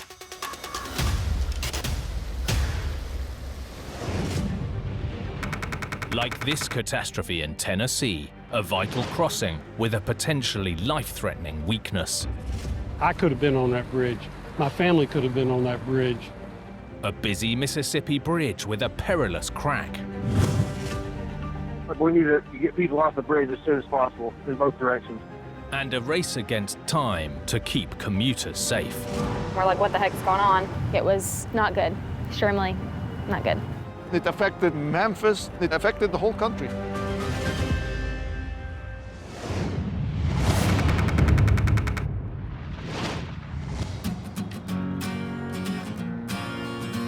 Memphis, Tennessee. The mighty Mississippi runs through its heart, but it got its soul from rock and roll. Some of the greatest music of all time has been recorded in Memphis. Everybody who is anybody, from Johnny Cash to B.B. King to Elvis. I mean, this is the home of Graceland. Barry Moore was born and raised in Memphis. What really put Memphis on the map is the music. All this stuff was taking place when I was growing up. It just made for a fantastic time. That's what makes Memphis special. Music is still a big moneymaker for Memphis. The area attracts around 11 million tourists a year, generating more than $3 billion for the local economy. For many travelers coming to honor the Memphis musical legacy, their first taste of the historic home of the blues is this. The distinctive M-shaped Hernando de Soto Bridge, also known as the I-40 Mississippi crossing. The I-40 is one of the nation's most important interstates, stretching more than 4,000 kilometers from California to North Carolina. More of it passes through Tennessee than any other state. Not only is the I-40 one of the busiest cross-country trucking routes, but the Mississippi River is one of the busiest commercial waterways in the world. This busy waterway is subject to major floods, which ruled out building a suspension bridge. Instead, engineers opted for a tied arch design. A tied arch bridge is like an archer's bow on its side. The ends of the curved arch are held together under tension by a horizontal beam acting like a bowstring. Ted Kanazowicz is Director of Structures at the Tennessee Department of Transportation. This is the tied arch structure, and the arch shape is held together by this tension tie beam. So the truss arch carries all the load of the bridge. And this tie girder doesn't carry the deck load, it only tries to hold the shape of the arch. But with 60,000 vehicles crossing every day, the bow and string have to work in perfect harmony. Adel Abdelnabi is an associate professor of engineering. You see that truck driving on top of the bridge? The weight of that truck will transfer using these cables up to the arch truss above. And at the same time, the truss will try to open because you're pulling them down. The only thing that's preventing them from opening is that tie girder. You can see it below the bridge deck. That's how this system works. Construction was completed in 1973, and residents like Barry were so excited to try out their new crossing, they didn't want to wait for the official opening. My family, before an interstate roadway would open, we'd get our bicycles, load them up, and then we'd go ride the interstate for a while. For 5 decades, this epic bridge safely carried I-40 over the mighty Mississippi, an iconic gateway to Memphis. One of the greatest things about this bridge, coming back home from a long trip, when you come across this bridge, you know you're back home. Seeing the city here kind of makes you want to pull off and check it out. But in 2021, officials discovered the Hernando de Soto was on the brink of catastrophe.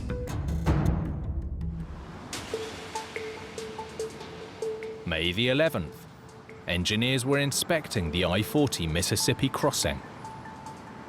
Shortly before 2 p.m., they noticed that something was very wrong.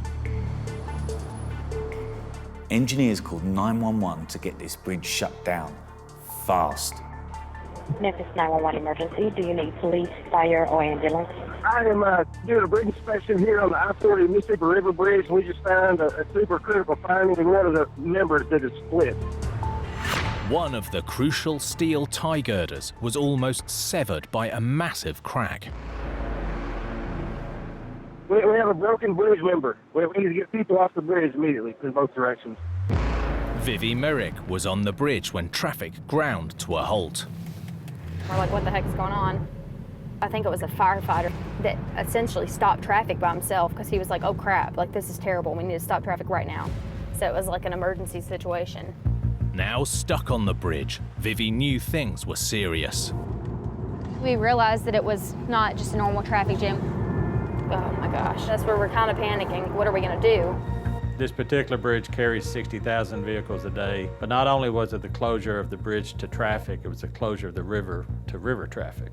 If this bridge collapsed, it could have been a huge disaster, not just for Memphis, but the entire country. While it took around 2 hours to clear the bridge, thankfully for the time being, the almost 50-year-old crossing held firm. I've been going over this bridge my whole life. I could have been driving across it the day later and it would have collapsed. So I'm glad that it was caught when it was. It was not good. With the Hernando de Soto shut down, traffic was forced to detour through the city and over what's known as the Older Bridge. The traffic tie-ups in the city of Memphis was just horrendous. Bumper to bumper, stop and go. It was a bottleneck everywhere. Reverberations were felt across the entire country. If you look at the map of the US, this represents the heart of the country. So having it shut down is like having a heart attack, and we saw that. It affected Memphis, affected the whole country. A team of engineers was immediately sent out to assess the critical health of the structure, and within 3 days it was deemed safe enough for river traffic to pass below. So the first thing that we did as a department was to declare that this was an emergency within the state because of the major corridor that it was. In the 3 days that the river was closed, more than 1,000 barges had already backed up on the river. So we knew that time was of the essence to get this resolved. Allowing heavy lorries and other vehicles to drive over the top was a different matter. As a temporary fix, steel plates were secured around the crack. But while the team continued to investigate, the bridge remained closed. This is the main navigation span for the river. The fracture was found about 80 foot from this pier on the northern side of the bridge.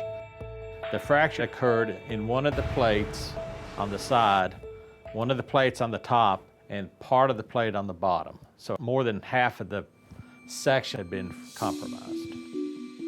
The crack was in a critical girder which held one of the arches tightly in place. If the girder failed, just like a bowstring, it could release the tension, and the whole bridge would come crashing down into the mighty Mississippi below. If we were building a bridge like this today, we would not use this type of structure because it's considered fracture critical. If that beam had completely cracked, the entire bridge could have collapsed. It was just lucky the engineers found it in time.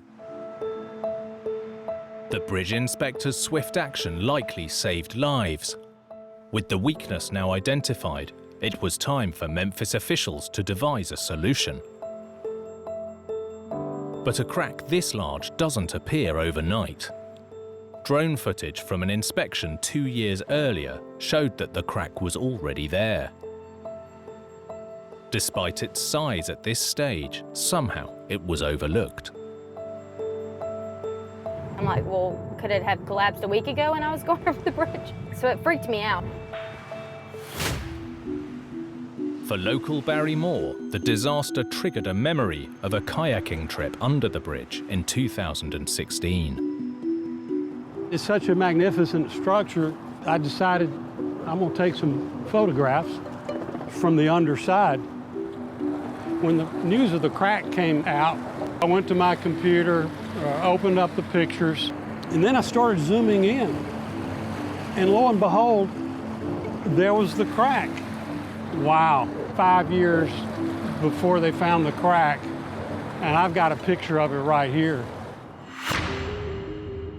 Officials needed to determine exactly how long the structure had been compromised and what caused the fracture in the first place. A section of the girder was analysed and the results were shocking. It seems the crack wasn't 5 years old, but more than 50. And it started in a weld. The forensic report that we got from the materials science people suggested that the fracture was located within the weld and probably dates back to when the bridge was originally constructed in the late 1960s. The problem was not with the steel itself, but a byproduct of the welding process: hydrogen. The fracture was caused by hydrogen embrittlement that was located within the weld. As welds cool, they give off hydrogen. It's just part of the process of the melting of the steel. So if the welds are not cooled properly, then hydrogen can get trapped within the weld and can lead to just a very small fracture. This bridge seemingly had a flaw in it from the get-go. If left unchecked, a small fracture can develop into a huge problem. And with over 20 million vehicles a year testing these welds, the flaw was bound to grow bigger and more dangerous by the day. Ultimately, if it hadn't been caught, it could have brought down the entire crossing. I could have been on that bridge. My family could have been on that bridge. Once you fall into this river, your chances of survival are minuscule. While the road remained closed, Ted Kanazowicz was tasked with the massive job of getting one of the country's most vital trucking routes up and running. The solution that was chosen was to add capacity.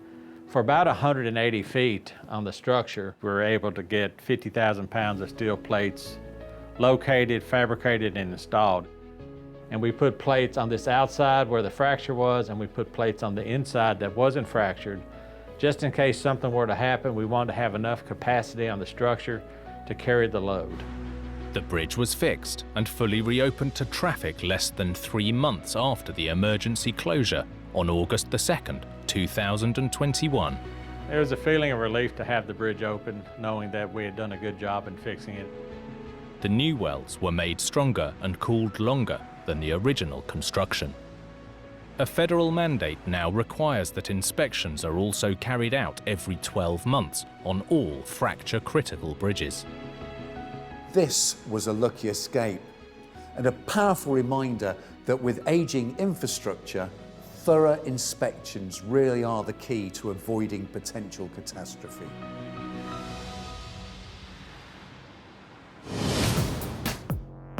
In big engineering, careful planning is the key to success. But sometimes even the best laid plans can go disastrously wrong.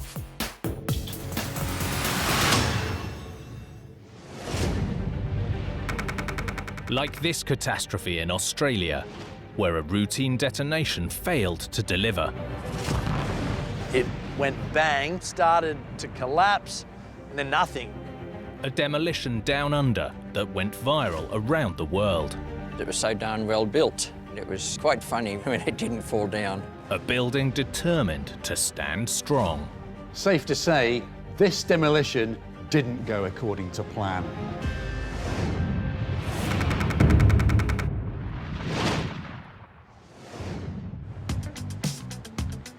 Brisbane is Australia's third largest city and the state capital of Queensland.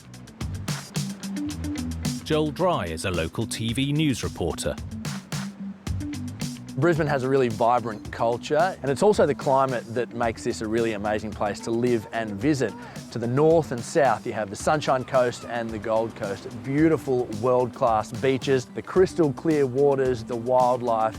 It's an amazing and vibrant place to live and work. Brisbane owes its success not just to the beaches, but to some of the world's most fertile farmland, just west of the city. As well as the climate, it is also the soil that makes this part of Australia so special. And that was recognised shortly after the city was founded. Farmers moved in, started growing crops. That continues to this day. It is now known as the food bowl of Australia. Farmers took advantage of the rich economic opportunities that came with the fertile land. This small town, Redbank, found its niche in a specific crop: malt. Malt is the unsung hero of one of Australia's most popular industries, and some might say favourite pastimes, beer. Beer is a really popular drink in this part of the country, and the brewing culture has always been really strong in Brisbane ever since the city was founded. From the 1960s, Redbank's malt was stored in this 4,000-ton bank of concrete silos. The structure might look like a simple piece of engineering, but like all silos, it had to withstand the pressure of thousands of tons of crops or other materials pushing against the walls from the inside. Redbank became an integral supplier for Brisbane's biggest brewer, producing one of the country's most famous beers. Paul Tully was a member of the local government at the time. The silo was an integral part of Redbank, and it was a prominent part of the Redbank community. It was a major employer in our local district. By 2013, the industry had moved elsewhere and the silo stood unused and empty.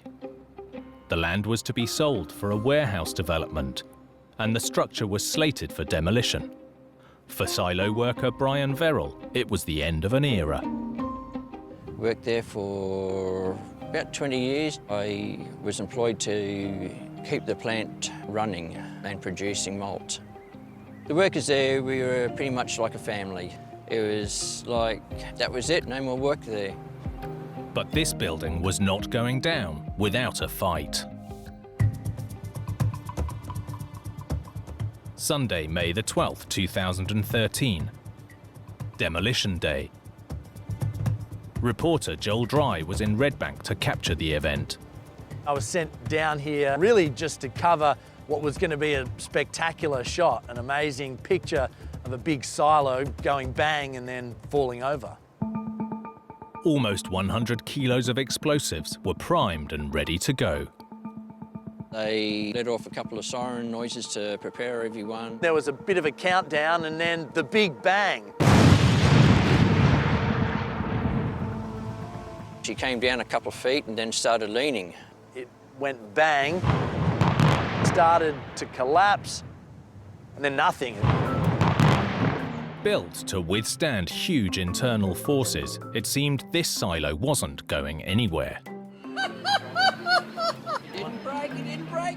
Some were excited, some were in awe, and some were laughing. It paused, it got stuck, and the big question for a lot of people was, is that it? Is that what's supposed to happen?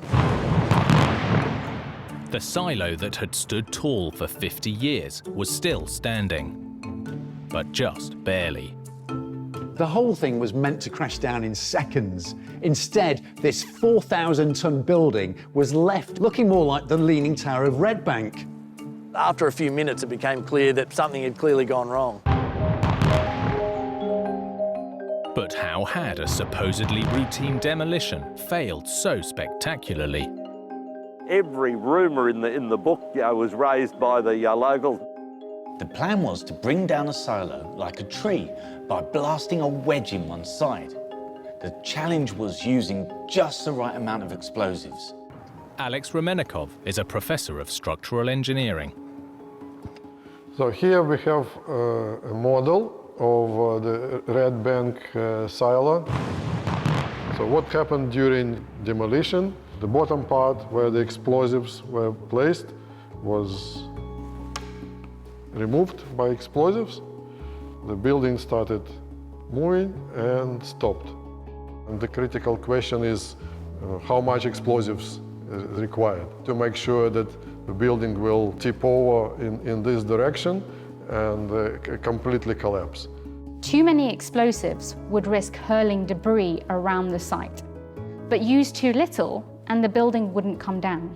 The explosives are the triggers. They do not bring the structure down. It's the gravity that brings the structure down. There was a lot of speculation about exactly what went wrong. Most people tended to think that they hadn't used enough explosive. So, what actually went wrong? This structure was incredibly strong, reinforced with steel to cope with the massive forces from the stored grain, pushing both down from above and on the walls from inside. Here, it looks like they may have underestimated just how robust this building was. Another possible factor is the precise way the silo was built. Having witnessed its strength after working at the silo for more than 20 years, Brian Verrill explains the process, known as slip form. Silos were made in one piece, where the whole thing went up in the air as they poured until the desired height, and the walls were about a foot thick. In slip-form construction, the structure isn't built in sections. Instead, concrete is poured into a vertical mould, with the liquid rising slowly enough for the growing walls to support the weight above.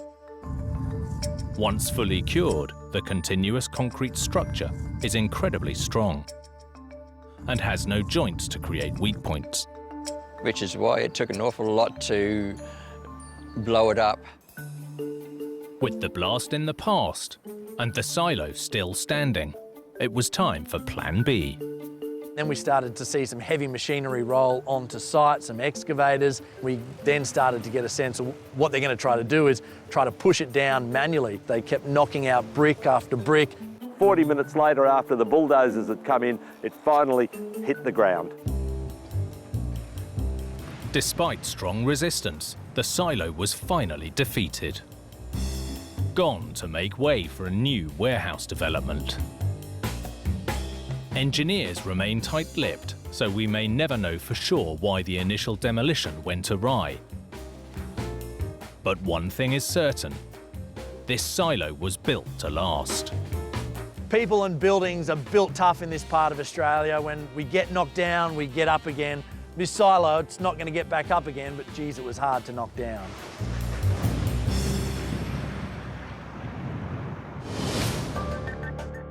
In big construction, every element has to work together in perfect harmony. Get that balance wrong and the results can be catastrophic. Like this federal building in Florida that was hiding a deadly secret. It just all collapsed. What happened and what made this building fall apart? A disaster that rained down wreckage on the people below. You're looking at this building with a caved-in roof and vehicles piled on top. Oh my God, there's people in there. Just how bad is this? And a tragedy that inspired a young engineer to bring about a dramatic change in regulations. We don't want to put a price on human life. What can we do to prevent this from happening again?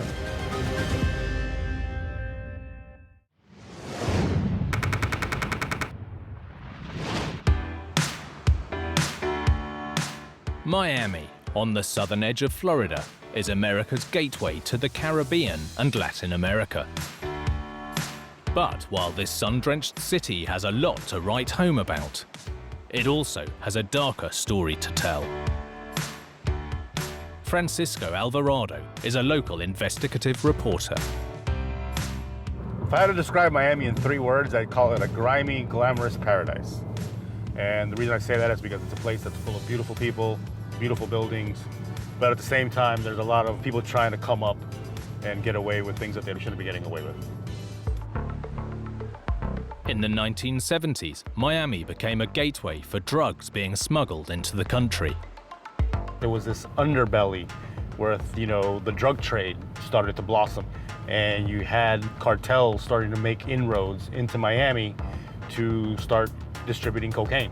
In the 1970s, Miami became a gateway for drugs entering into the country, and it gained a reputation that was immortalized in popular culture with dramas like Scarface and Miami Vice. It was time for law enforcement to take action.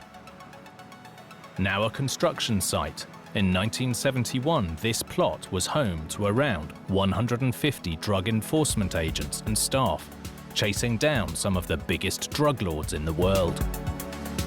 After graduating from high school, then 18 years old, Kevin Kramer inadvertently found himself with a summer job, fighting the war on drugs.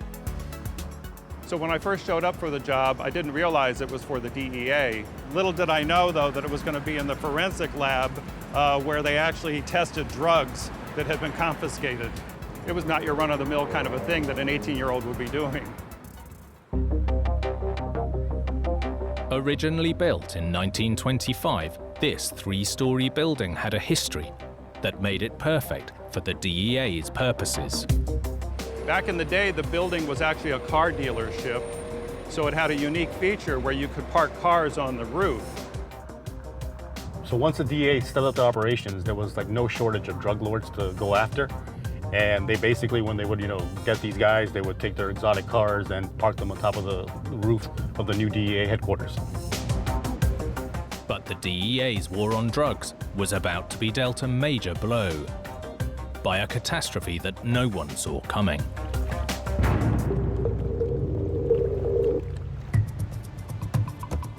Monday morning, August the 5th, 1974.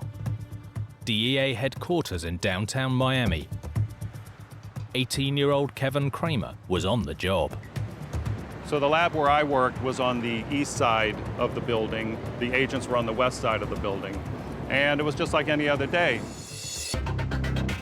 But this was about to become a morning that Kevin would remember for the rest of his life.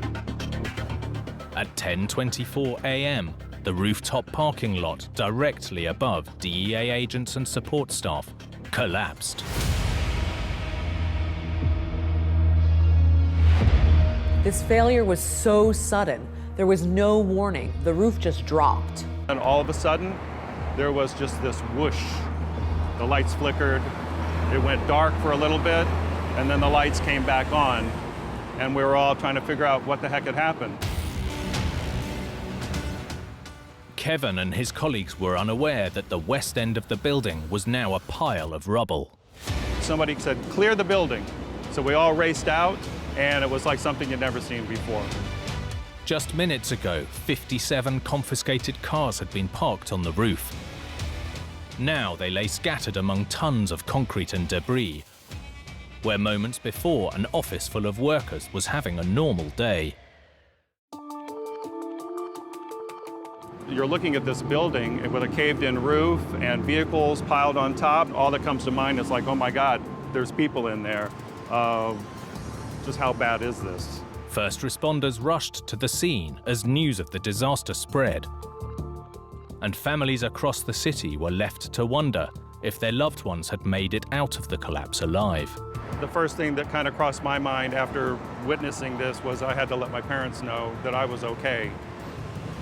Later on, my mom has always told me that my dad, he was just quiet that whole morning.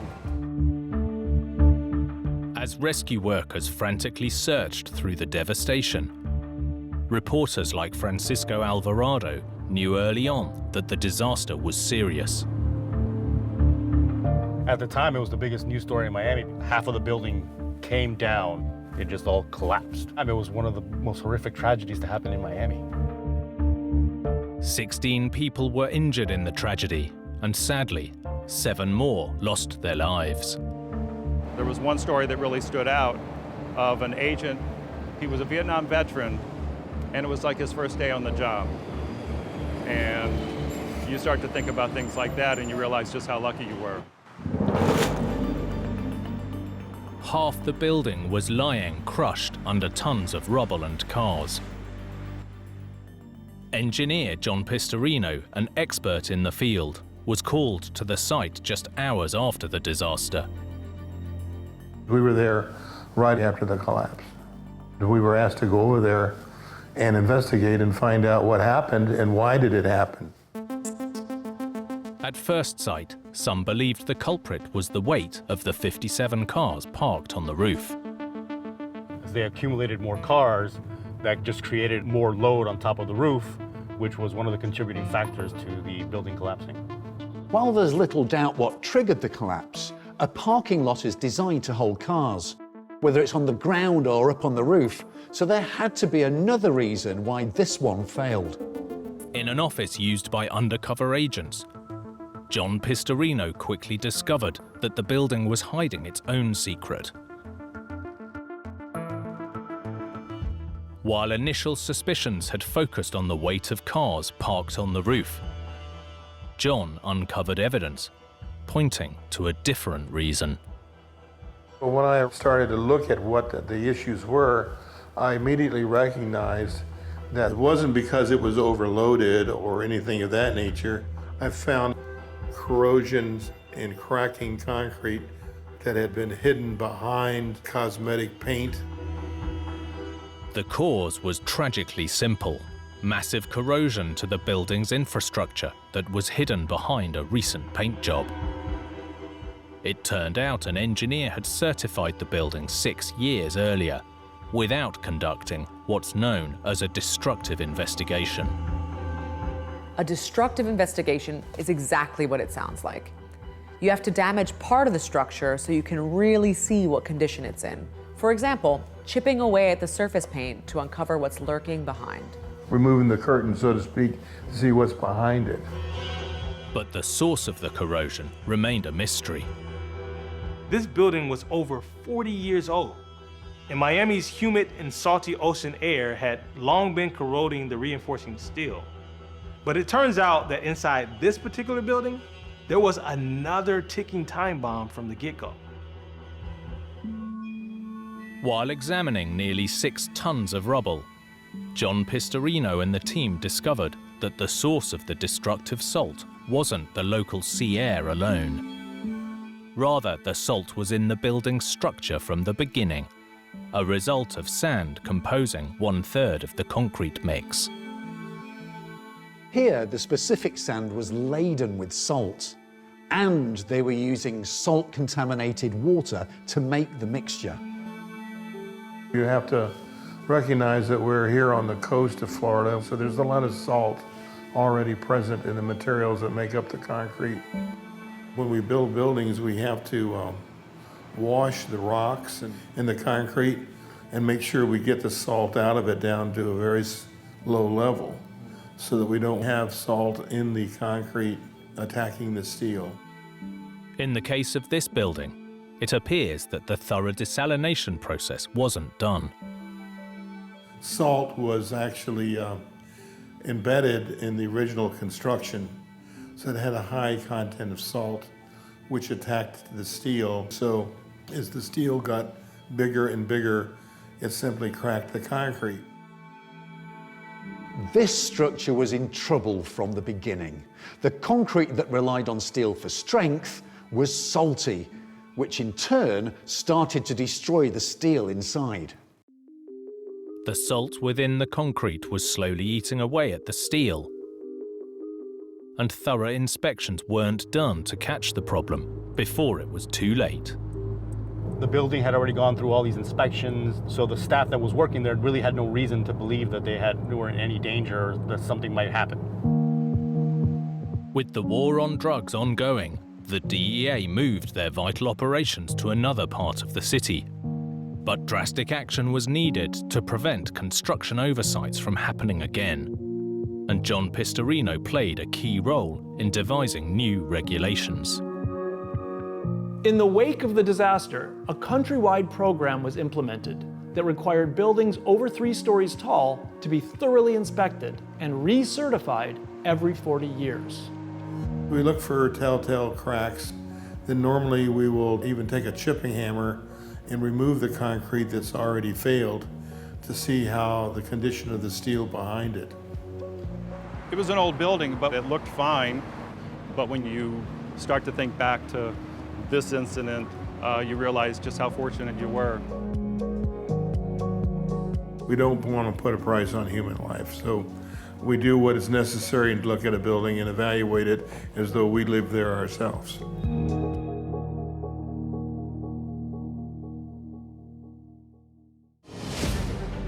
An engineer's work is never done, providing bigger and better resources for a growing population. And the bigger the project, the bigger the problems. Like this calamity in New Jersey that took down a brand new roadway. This failure jacked up one of New Jersey's busiest intersections. A catastrophic failure during the middle of construction. When I first saw the wall bulging out and the ground lifting up, it was just unbelievable. This disaster left residents reeling. We saw the collapse. We saw the highway and the whole structure just fall.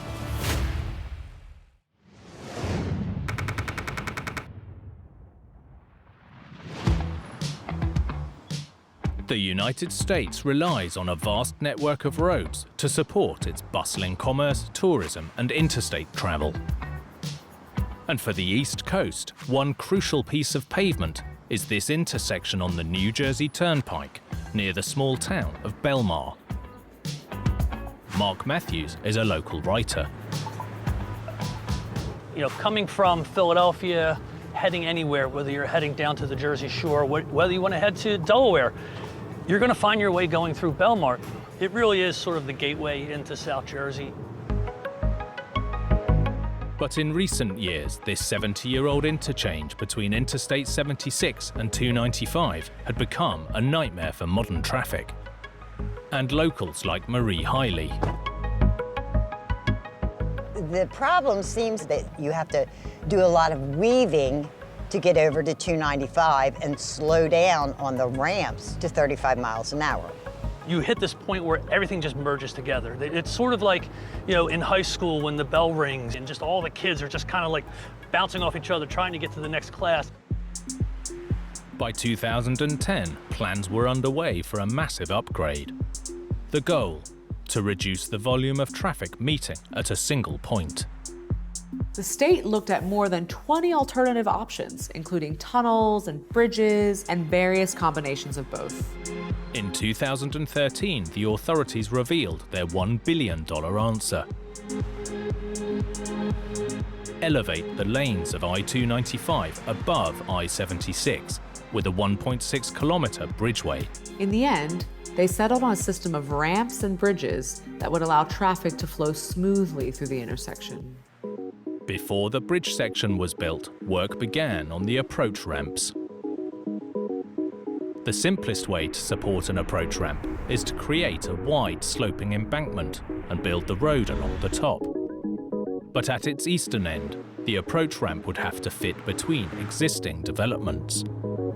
On one side is a very large cemetery, and there's a Belmar Park housing development, which was on the other side. So they had to sort of wedge things in between these two very large developments.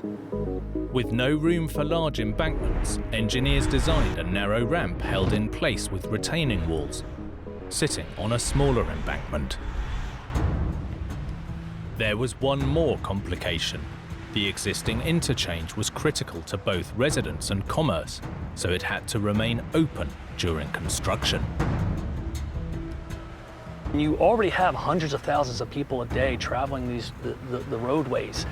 There's no way that's going to be fast and easy and painless. The momentous project unfolded over 8 years while traffic flowed all around it, until one wet weekday in 2021. March the 25th, the town of Belmar was recovering from a torrential rainstorm. This area had seen unusually bad weather, with almost double its normal rainfall levels. Despite the weather, work continued on the new ramp while commuters travelled through the intersection. Just before noon, the retaining wall of the new ramp failed catastrophically. Local journalist Mark Matthews arrived to witness the devastation. But when I first saw the wall bulging out and the ground lifting up, it was just unbelievable. Just shocked. The ramp was left on the edge of total collapse. The wall had just sunk. It kind of went like a U and had sunk down, and portions of the wall were crumpled. It's very frightening. The interchange below ground to a halt as authorities raced to assess the situation. Luckily, no workers were on site when the wall failed. Authorities were forced to close an entire lane of I-295 as they stabilized the damaged wall. This was going to be key to one of the state's most vital intersections, and it was failing even before it was completed. An official inquiry was launched to uncover the cause of the collapse. Residents and drivers wanted answers too. How does something that is brand new, hasn't even had any traffic driven on it, just collapse? Just seeing that collapse has made everybody fearful of the integrity of the whole project. Although the investigation is ongoing, Professor of Civil and Environmental Engineering George Guar spotted a clue in the earthen embankment supporting the ramp. You can see the big crack here, and also the earth embankment shifted to the left. So I believe the sequence is that earth embankment fell first, and then soil contained by the retaining wall fell in because you're losing the support below the retaining wall. The initial failure was caused by waterlogging. A shallow drainage channel at the foot of the embankment, called a swale, was specifically designed to allow water to collect and soak away. But here it looks like the recent storms may have tipped the balance in Mother Nature's favor. I believe after the rainfall, a lot of water got into the swale. So if water level goes up in the swale, then it will raise up the groundwater table inside the earth embankment. With the ditch full, the water couldn't drain properly from the material inside the new ramp, which made the whole structure vulnerable to movement. The heightened groundwater table wasn't the only side effect. The water that accumulated in the ditch likely also caused erosion at the base of the saturated earth bank. I believe that inflow have caused the erosion and scour at the toe of the earth embankment. I have a good reason to believe that led to the embankment failure. The eroded embankment collapsed like a landslide, pulling the earth and the road with it. I really hope that for future projects on our highways, that they would really study this project, the collapse of it, what happened. Whatever the exact cause of the collapse, as the project moves forward, there's no doubt lessons will have been learned. It's an unfortunate thing what happened, but it has the tension now, it has the engineers looking at it, and I really do expect we're going to end up with a roadway that is going to be stronger, safer, and it's really going to solve a lot of the local road problems that we're dealing with, both for commuters coming through the area and for the town of Belmar.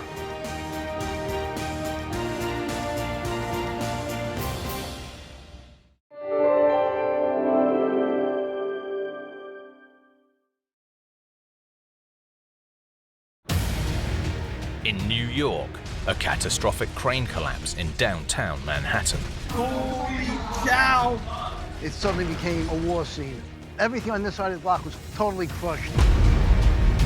Disaster strikes a construction project in Texas. This was a mistake that might have led to some tragic consequences. In California, danger lurks beneath San Francisco's Bayside towers. Buildings could be pulled off their foundations. I mean, it could be apocalyptic. And in Germany, a thwarted attempt to remake Berlin on a nightmarish scale. Some people say that Germania was a fantasy, was far too ambitious. It was impossible to build. With big builds, even the smallest fail, can trigger a huge disaster. From miscalculations to misunderstandings, or just plain bad luck. These catastrophes are every engineer's worst nightmare.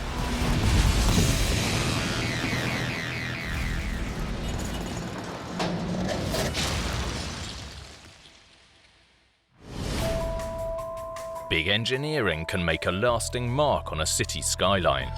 But like any construction project, just one mistake can lead to disaster.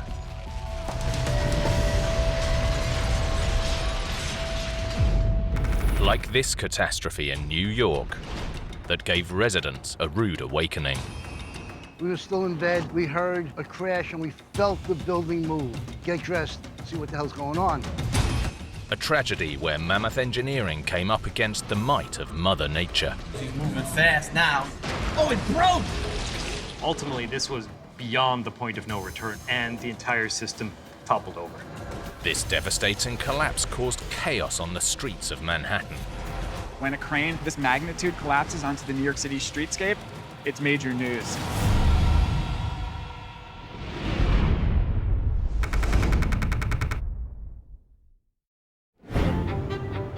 New York, the Big Apple, is the city with a world-famous skyline.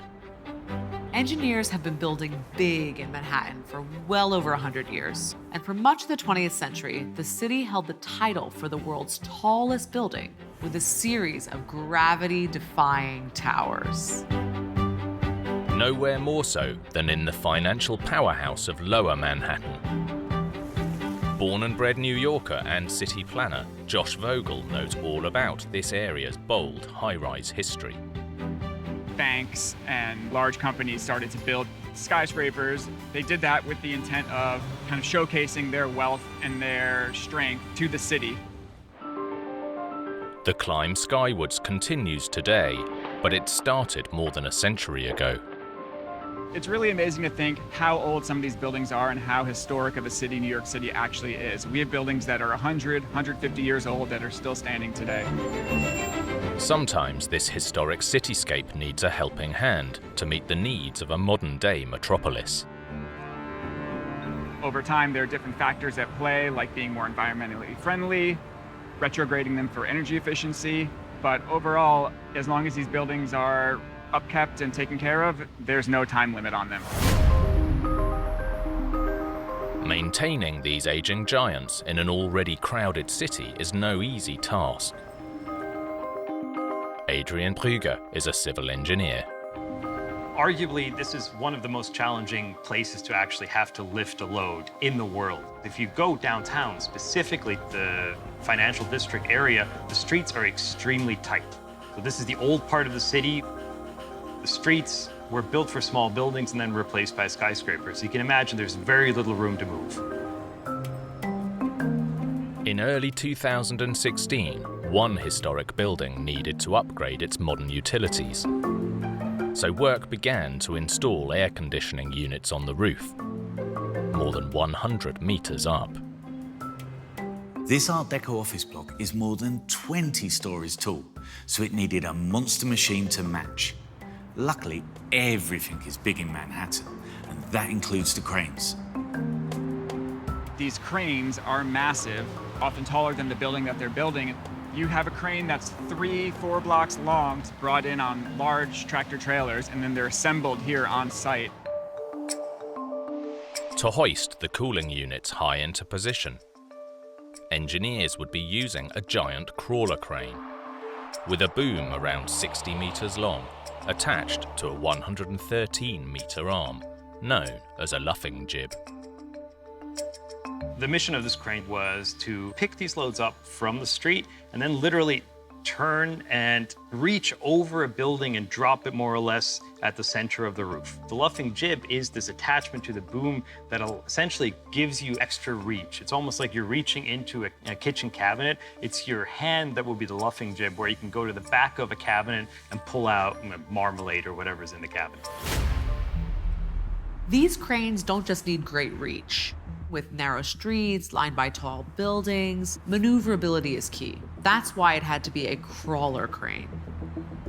One of the most amazing things about these cranes is that they're in no way tied to the ground.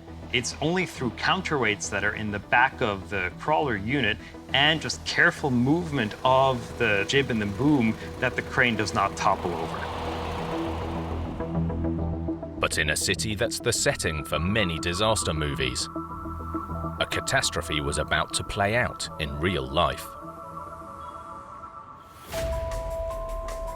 Friday, February the 5th, 2016. Local resident of 30 years, Mark Goldman, was asleep in his lower Manhattan apartment.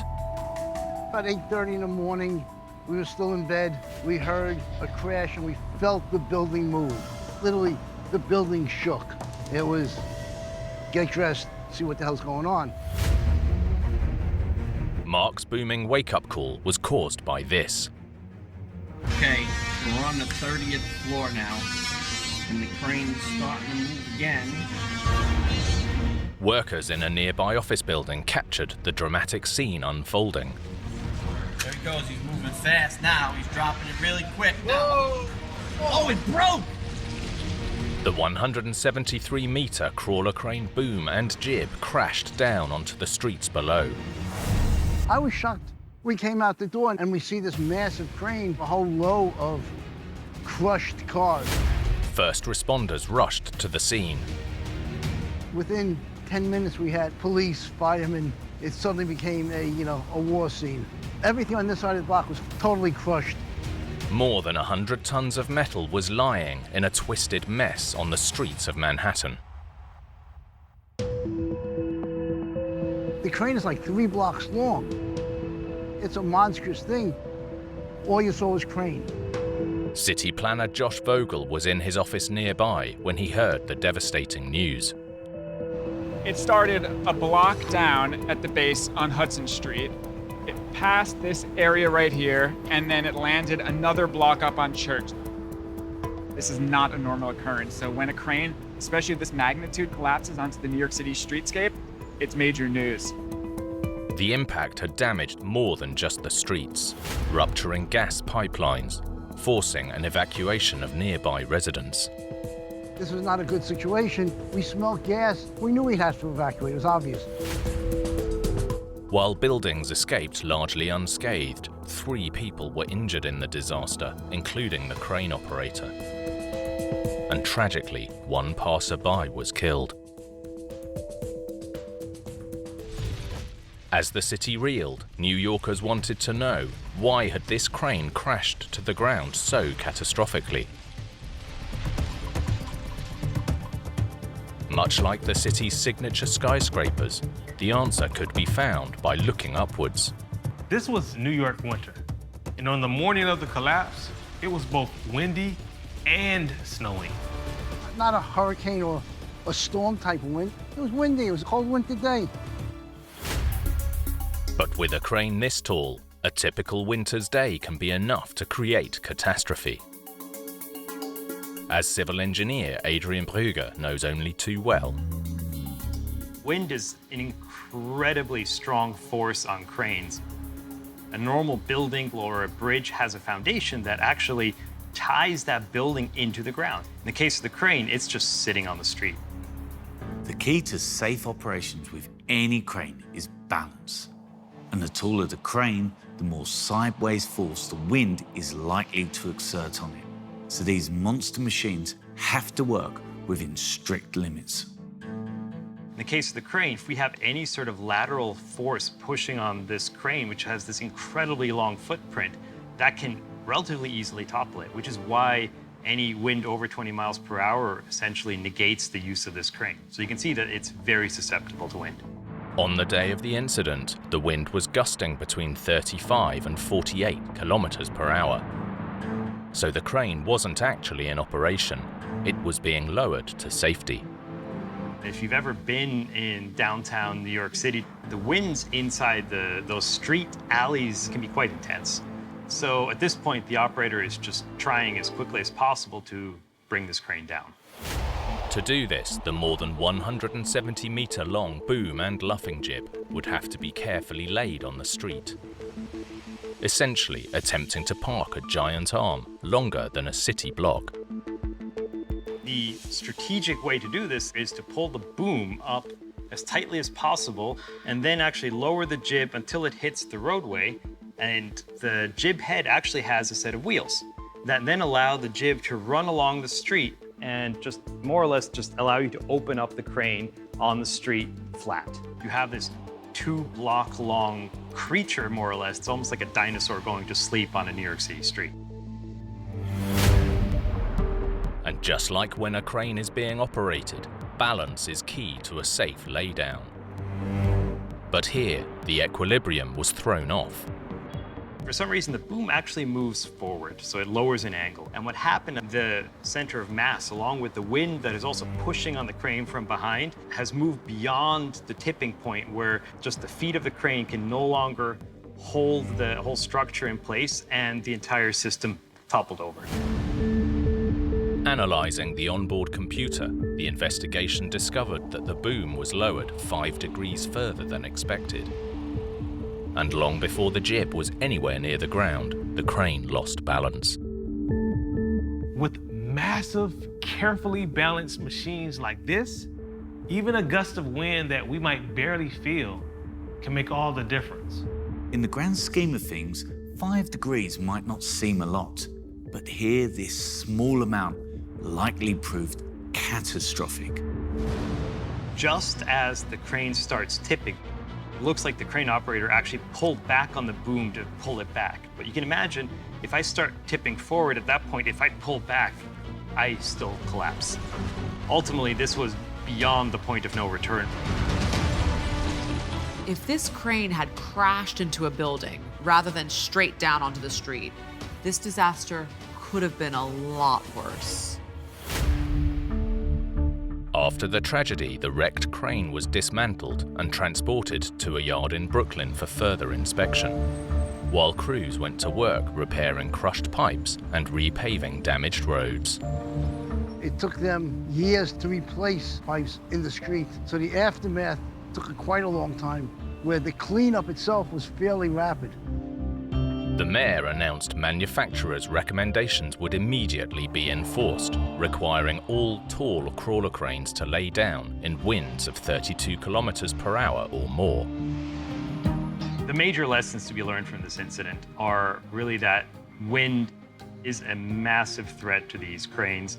That reinforces the fact that we really need to invest not only in operator training, but also in building cranes that are inherently safer. These cranes might seem rough and ready, but they're incredibly high tech and even have black boxes like an airplane. The hope is that wind-activated safety systems could be introduced to help prevent disasters like this in the future.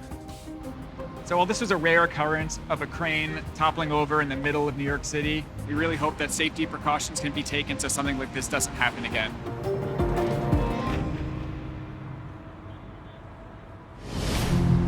In big engineering, regardless of what you're building, the devil is in the details. Miss just one thing, and the consequences can be catastrophic. Like this disaster in Texas that struck a hospital car park. More than 100 workers heard a rumbling seconds before the whole thing crashed to the ground. A collapse that shocked the community. We got a little bit closer. It was devastating. And revealed a small but potentially deadly weakness. This was a mistake that might have led to some tragic consequences.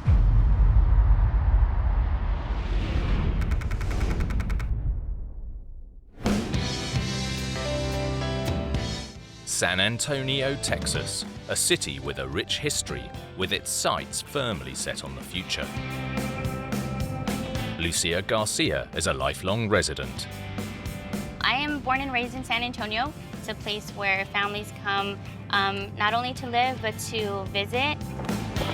For over a decade, this Texan slice of paradise has been growing by the day. Lots of new buildings going up around San Antonio to accommodate so many people that are moving here. Definitely a place that is fast growing with lots of modern attractions. As the population boomed, the city's infrastructure had to keep up. That includes vital services like this hospital in northwest San Antonio, which, in 2010, was due for an upgrade. There was more people coming in to the hospital. There was plans for expansion of more beds and more emergency care. The $900 million upgrade included a multi-story car park with space for more than 3,000 vehicles. The bulk of the parking garage was an 11-story structure, but at one end, it crossed an access road, so engineers had to build a special 7-story extension called the North Prow. Step 1 was to build the skeleton before adding the parking decks. Dr. Jack Leifer is an associate professor of engineering science. What they intended to end up with was essentially a concrete cage of columns and beams that was going to be completely in place before they started to lay the cast concrete floors in. The first layer would sit above 16 concrete piers, each nearly 5 meters tall and joined by concrete beams, with 6 more layers of columns and beams above, creating a framework, before the decks would be poured. To minimize disruption, the main elements would be precast off-site before being brought on-site for installation. Using precast elements is a really efficient way to build. It's like assembling flat-pack furniture. But the big difference is that people and vehicles would depend on this structure holding together perfectly. And like flat-pack products, to ensure everything lined up correctly, the parts arrived with pre-prepared connections already in place, as Dr. Jack Leifer demonstrates.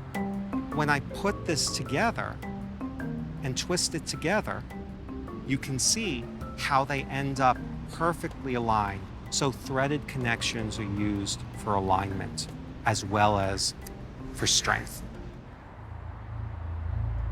By 2011, the construction crews were making rapid progress, but their fast-tracked project was about to come to a screeching halt.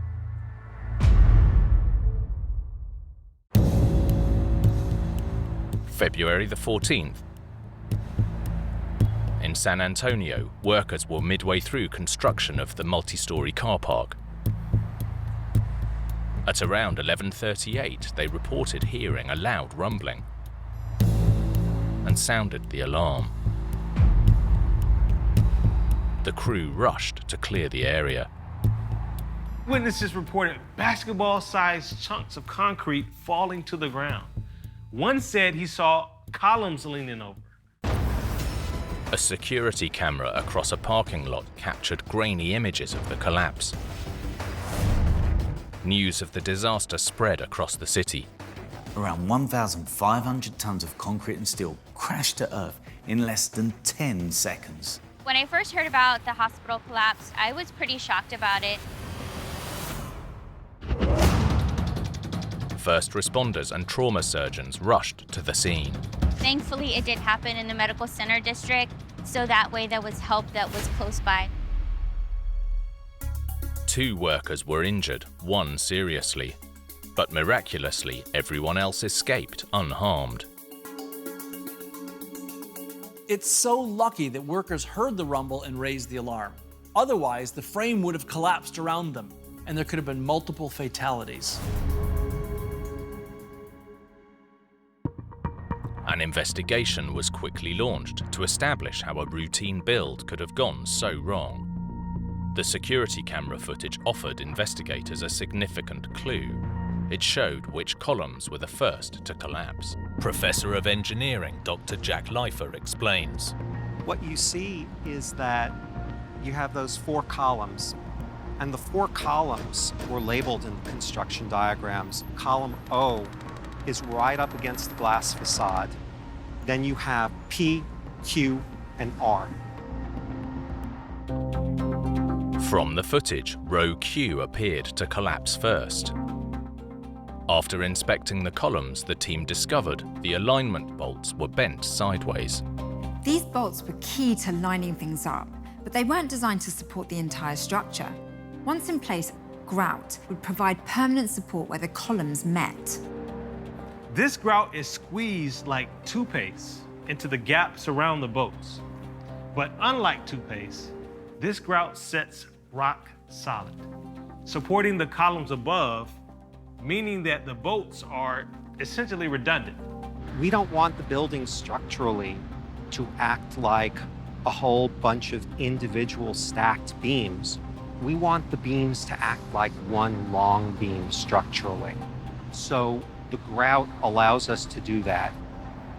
This isn't any old bathroom filler. This special grout is designed to withstand around 600 kilograms per square centimetre.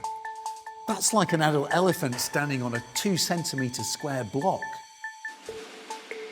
As investigators scanned the damage, they found no traces of grout, which suggested that a key step had been missed for reasons that remain unknown. And there was a second problem with the bolts themselves. When they went back after the building collapsed to check whether the bolts were correct or not, they found that they were too small. They found there were some holes in some of the plates that were found to be too large, and that contributed to misalignment that wasn't supposed to be there. In other words, the columns weren't stacked up exactly right. They weren't exactly aligned. Again, for unknown reasons, the bolts used were not as specified in the design. And another key factor would only exacerbate the car park's instability: a lack of lateral support. There were supports in place. There were lateral beams in place between P and Q and rows Q and R. But between O and P, there was only one set of temporary supports, and there were supposed to be 7 levels of support. So this face was essentially standing flat. There was nothing supporting it. This structure was already potentially unstable. The lack of lateral or sideways support made things much worse. On that day, these factors created nearly deadly results. As one stack of columns started to collapse, it pulled everything else down with it. This really did come down like a house of cards.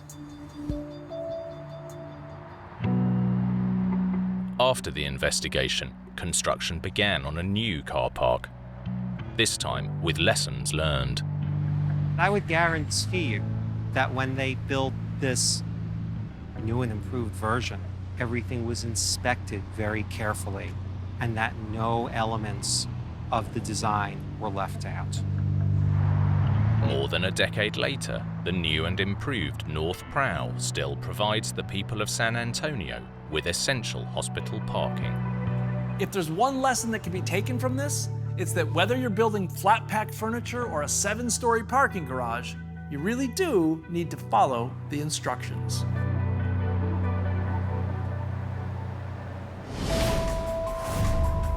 Every piece of iconic engineering is built on innovation.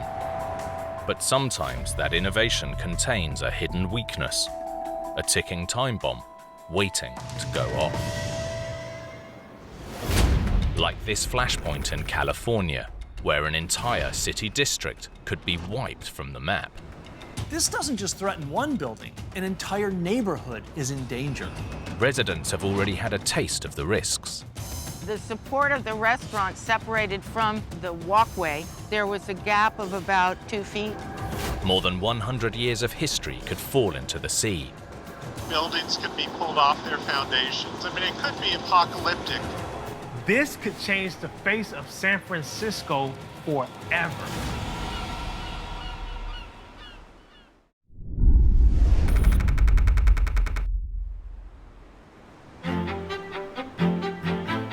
San Francisco sprung up during the gold rush and has been growing ever since. During the gold rush, the population of San Francisco exploded as prospectors flooded in, hoping to strike it rich. The city never looked back, with businesses, residents, and tourists flocking to the city by the bay. Architectural journalist John King is admiring what 1.5 centuries have built. It's a big city with a lot of skyscrapers, a lot of buildings. You see these tall towers as high as 1,000 feet. But the city's gleaming skyline only exists thanks to decades of trade down at the Embarcadero. You really get a sense of the city's history. You see the ferry building from 1898. This used to be a very robust industrial waterfront. It was the largest port on the West Coast into the 1920s or 30s. And these finger piers all used to have lots of cargo going in and out. Today, warehouses have given way to trendy cafes. Restaurant manager Flicker McGurran is an Embarcaderan through and through. When we first started, we were the only waterfront restaurant. I knew that this was something that the locals wanted because I grew up here, and we used to have to go out of town to go and seek this kind of experience. So definitely very lucky to get this beautiful location. With its long working history, the Embarcadero might seem like one of the oldest parts of the city. But it's actually one of the youngest, at least when it comes to the land that everything is built on. The Embarcadero and much of San Francisco's bayfront land stand on a 19th century solution to a problem every coastal city faces. Where do you build when you've run out of space? In the early days of the gold rush, ships docked at the northeastern tip of the then small town. But as more space was needed, engineers filled in the mudflats to create a new shoreline, stretching from the Embarcadero west to the Marina District. The earliest sections of filled soil in San Francisco, a lot of it was torn down from Telegraph Hill, brought in from other areas. It was whatever junk was left behind by people heading to the gold rush. The bay was littered with abandoned ships. As the city grew, the hulls were swallowed up in the landfill and used to create the new shoreline. A 5-kilometre sea wall was built to buffer the new land against the bay. It's behind this sea wall that the looming towers of San Francisco's financial district now stand. It wasn't until 3 decades ago that a shocking event revealed how unstable this man-made ground had become. October 17th, 1989. The Bay Area was shaken by a magnitude 6.9 earthquake. This was the largest tremor here since 1906. In Oakland, the Cypress Street Viaduct devastatingly collapsed, as did a span of the Bay Bridge. Incredibly, San Francisco's skyscrapers emerged intact, but structures closer to the bay weren't so lucky. Residents like Flicker were left reeling as the sea wall was damaged. I was here in the '89 earthquake.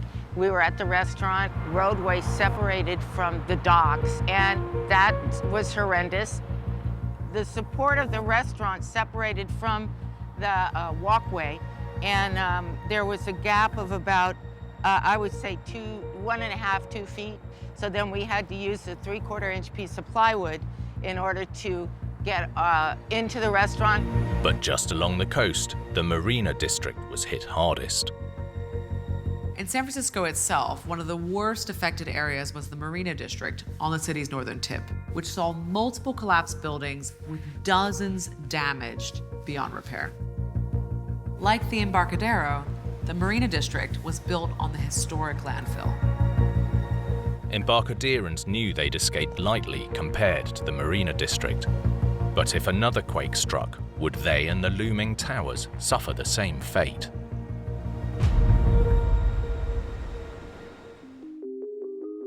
The threat stems from the days of the gold rush. As experts now know, the old landfill by the bay is more vulnerable than the solid ground inland. This is where this old inconsistent cocktail of landfill could be in real trouble from a phenomenon known as liquefaction. Kim Blizniuk is an earthquake geologist. The Embarcadero is at risk because it sits on a layer of sediment, and because that sediment is near water, the shaking from the earthquake allows for water to move through to the surface of Earth. As the water moves through the surface of Earth, it reaches sediment and saturates that sediment. When an earthquake hits wet land, it can make the loosely packed soil liquefy or move around like quicksand. For the buildings on top, like the Embarcadero, this creates a dangerously unstable foundation. As a result, all of the material and buildings on top of the Embarcadero will be shaken and possibly destroyed. But there's another weakness lurking that threatens to leave the bustling Embarcadero district underwater. The more than century-old seawall itself is under threat. The Embarcadero seawall is not a masterpiece of construction. Recent surveys have revealed that the seawall is a cocktail of more than 50 types of concrete, sand, and rock in 23 different sections. There was no master plan. This was organic growth, using whatever was at hand. A major earthquake could cause the seawall to just lurch forward. And once you lurch forward, everything behind it that maybe is already liquefied, it can just move. The liquefied historical fill could slip, falling into the San Francisco Bay, taking dozens of towers with it. You have all the utility lines under the Embarcadero, you have streetcar lines on the Embarcadero, you have the BART and Muni subway tunnel going beneath. All those things can be shut down, buildings can be pulled off their foundations. I mean, it could be apocalyptic. This sounds like a disaster movie, but the threat is very real. All it would take is for a quake to strike in the wrong place, and the Embarcadero could be devastated. As the danger looms, geologists like Kim Blizniuk are racing to learn when the next major earthquake might hit. What I do to better understand earthquakes is I look at the landscape. I walk these faults, and I can assess how fast they've moved over geologic time. That is a fault slip rate. And a fault slip rate is directly correlated to when the fault will rupture next. Experts predict a 72% chance of a major earthquake in San Francisco within the next 30 years, with the potential to shake the city at levels not seen for over a century. But the city isn't sitting and waiting for the next big one to strike. Plans are being laid to shore up the seawall so that the Embarcadero and the towers have the best chance of survival. San Franciscans, to their credit, voted a $425 million bond to start work on the seawall.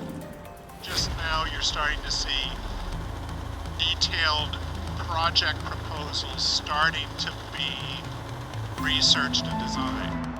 And citywide, discussions are underway for an early warning system that would buy crucial time, capitalizing on the critical delay between the first jolt from a quake and the destructive waves that follow 10 seconds later.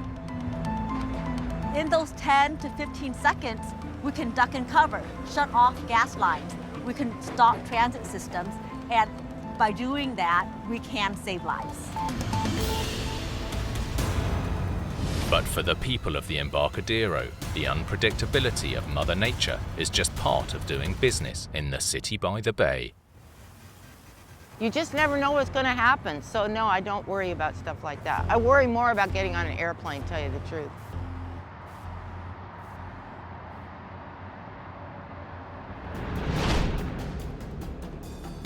In big engineering, designers try to leave a lasting impression on the world. But sometimes big ideas lead to abject failure. Like this construction in Germany. A grand plan to create a dystopian nightmare. This immense project would lay waste to one of Europe's most iconic capital cities. An evil empire with a twisted engineering design. That's the nature of Nazi architecture. It was meant to make the individual feel small and the state feel very large. It's the closest thing to bullying cast in stone. As Hitler attempted to conquer nature itself. Some people say that Germania was a fantasy. It was far too ambitious. It was impossible to build.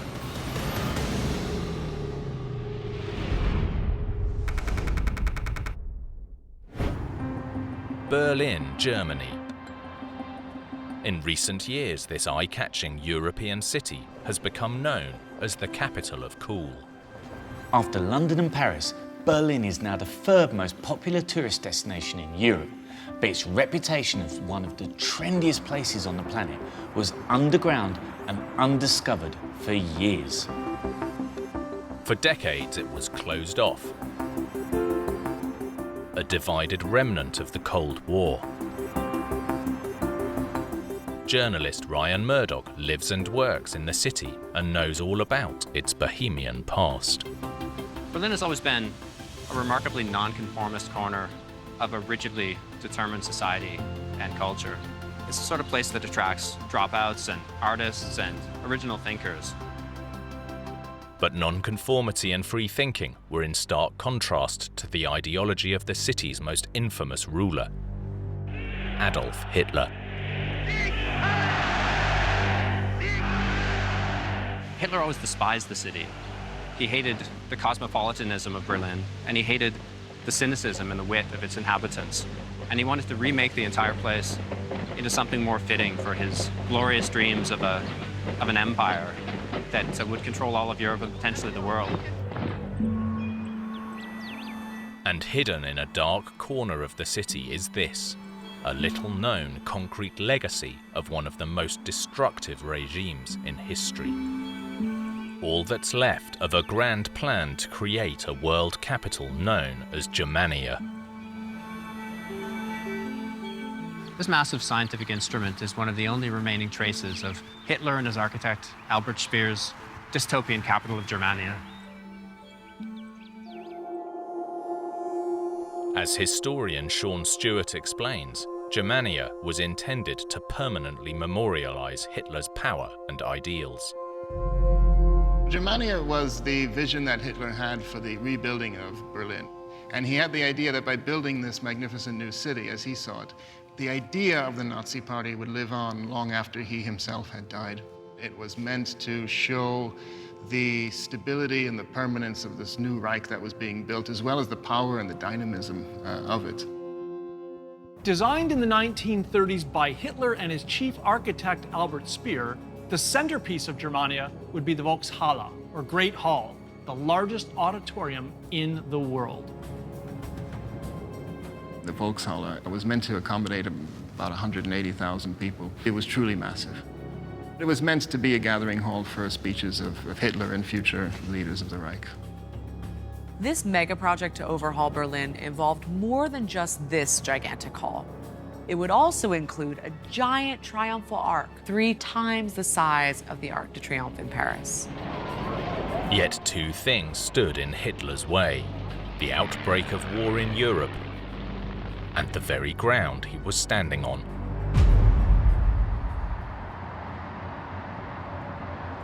The problem that builders have here in Berlin, even today, is the fact that Berlin is built on essentially marshy territory. And so the soil is quite weak and the water table is quite high here. So to build heavy structures in Berlin is a difficult undertaking. With these difficult building conditions and the war ramping up, Hitler's grand plans were a long shot from the start.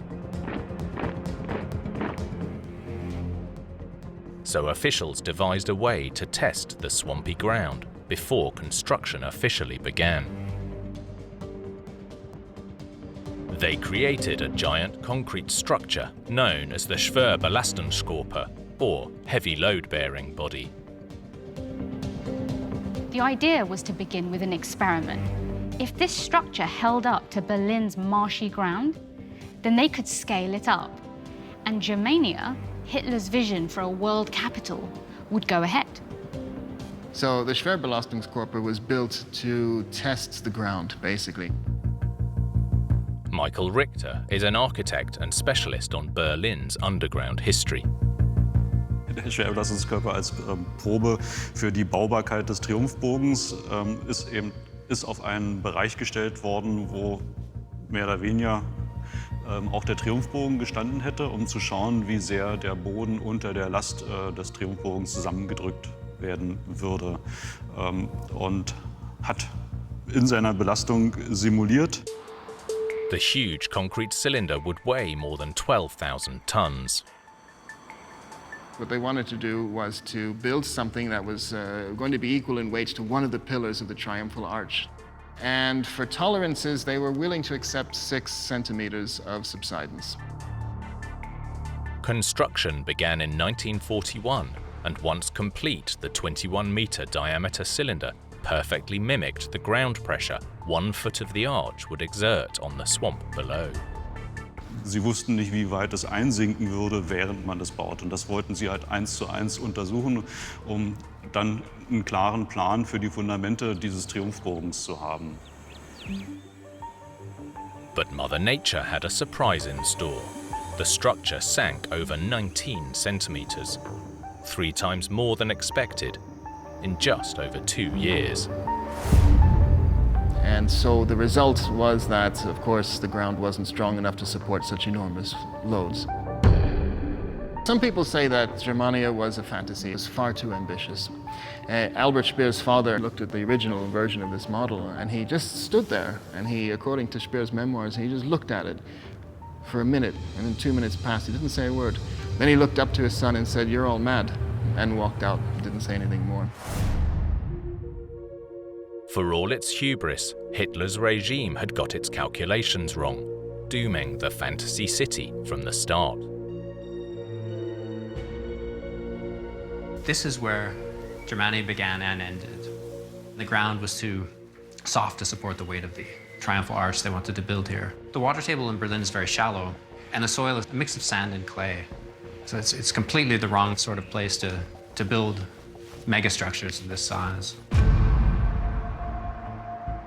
Despite the evidence undermining the arch, one report suggests that Hitler decided to ignore the results completely and planned to go ahead with the Great Hall anyway. But weight alone wouldn't have been the only problem facing the gigantic dome. Its acoustic design was so flawed that most of the audience wouldn't have been able to hear any speeches made inside the structure. The dome would be 16 times higher than St. Peter's in Rome. This construction was so big that once filled, it could even generate its own weather. The designers of the structure were concerned that it would hold so many people, like 180,000 fawning supporters. The moisture of their breath would form clouds near the ceiling. Dutiful citizens would troop to the Volkshall and spend their Saturday afternoons listening to the ranting of the Führer while being rained on indoors. In the end, Hitler's defeat prevented the doomed project from ever getting fully started. After the war ended, demolition of the Schwerbelastungskörper was declared impossible due to the enormous concrete cylinder's close proximity to multiple residential buildings. Now overgrown by nature, it's another memory of a long, dark period for humanity. The traces of the Second World War and the Cold War are all around us in Berlin, and this is one of the more bizarre elements of it. In 1995, the heavy load-bearing body was entered into the list of Berlin's historic buildings, now preserved as the only tangible relic of Nazi urban planning. This bleak building shows the length that this regime was willing to go to force its will and ideology on even its own people, and serves as a stark reminder of what might have been.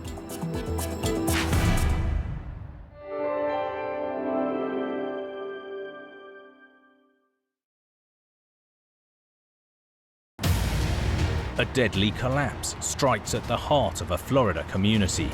They were scrambling to clear the area. Everybody was thinking that they were far enough, but it wasn't. In Texas, a catastrophic collision on a vital crossing. Car after car driving off of a bridge that was no longer there for them. In Spain, World Heritage historic houses on the brink of disaster. You've got more than 1,000 years of history just hanging in the balance. And in Georgia, a football stadium with a state-of-the-art roof that was refusing to play ball. Engineers were still trying to figure out, trying to fine-tune it all. No matter how they tried, there was a hole left. With big builds Even the smallest fail can trigger a huge disaster.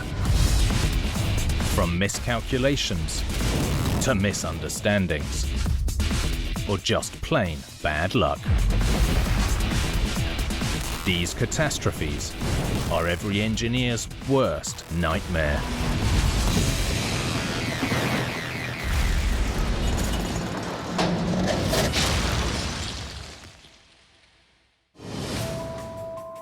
In big engineering, detailed planning and construction is crucial.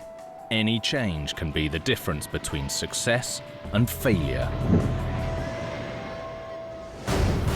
Like this collapse in Florida, where a demolition turned to disaster. A 13-story apartment block crashed to the ground in the blink of an eye. A tower takedown that caused chaos and catastrophe. The building that fell dropped here and fell into the street. A devastating scene that ended in tragedy. Two very large pieces of debris came flying out of this collapse. This is like the building being cut off at the knees.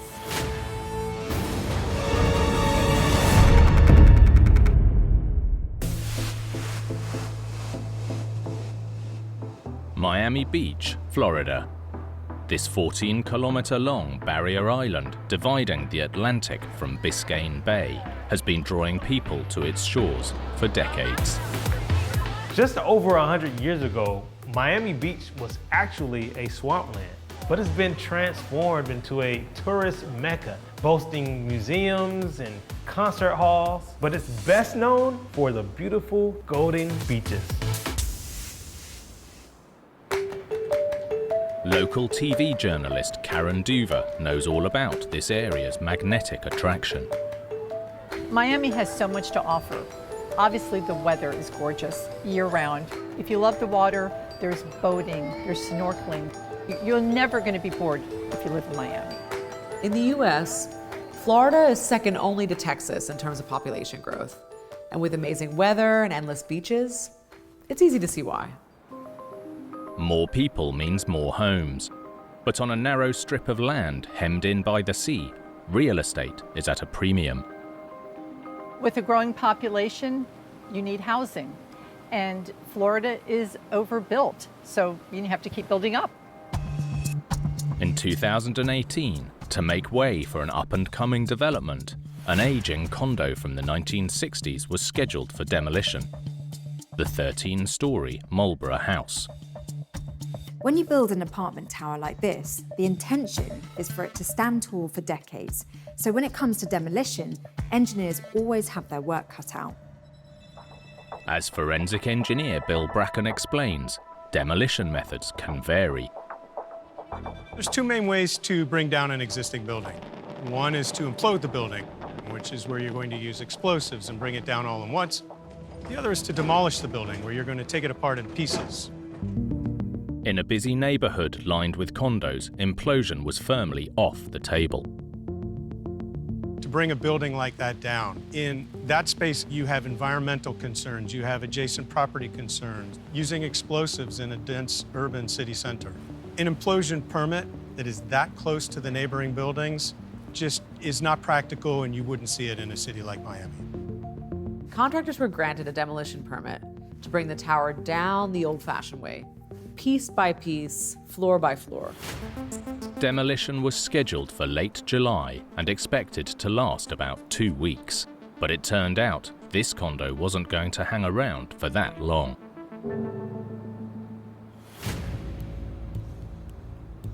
In the early morning of Monday, July the 23rd, demolition was well underway. Concrete specialist Albert Cabada was working nearby.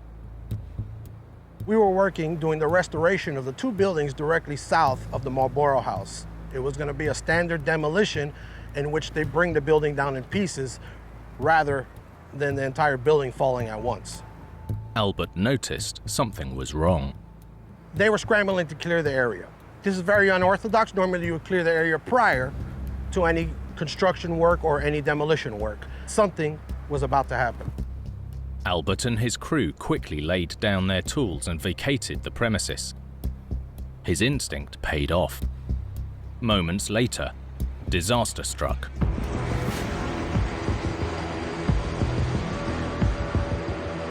13 stories of concrete and metal crashed to the ground. There was no dynamite, no explosion, but this condo came down in seconds. When it fell pancake style, dropped here, and fell into the street. Everybody was standing across the street thinking that they were far enough, but it wasn't. The collapse hurled massive chunks of concrete across the road. The workers that were standing in the middle of the street began to run. The debris itself flew approximately 200 feet across the street. As workers scrambled for safety, television journalist Karen Duver heard some devastating news. A piece of debris that was the size of a hood of an automobile came crashing down onto a construction worker, hit him, and threw him about 5 feet. Miraculously, most onlookers escaped unscathed, while the injured worker was rushed to the hospital. Sadly, he later died from his injuries. The Miami Beach community was stunned. Everyone wanted to know how this demolition had gone so tragically wrong. Of course, there was a lot of speculation and a lot of questions that needed to be answered. How were people able to be so close to the building? And what about the workers? Why weren't they safe? What kind of permit did they have? Forensic engineer Bill Bracken believes the problem was in the method of demolition used. They were granted a demolition permit, but not an implosion permit. So they were able to bring it down in pieces, but not by pulling it all down at once.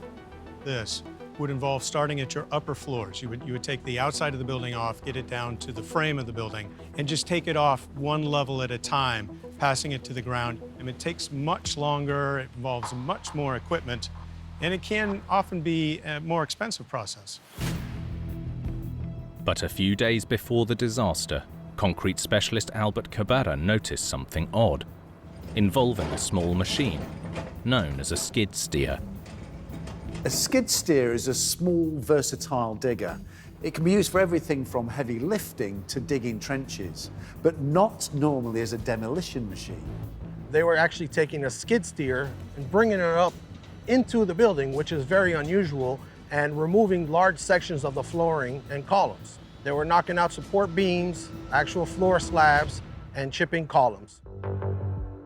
This wasn't the only strange thing to occur. On the morning of the disaster, a much larger digger was also seen at the site. They had tied a chain to this tractor and they were yanking on one of the support columns. Why they were doing this, we have no clue. We started to hear cracking of the columns. This seemed to some to indicate a different demolition technique, known as a blowdown or pull-down. It's quicker than a standard demolition, but far less predictable.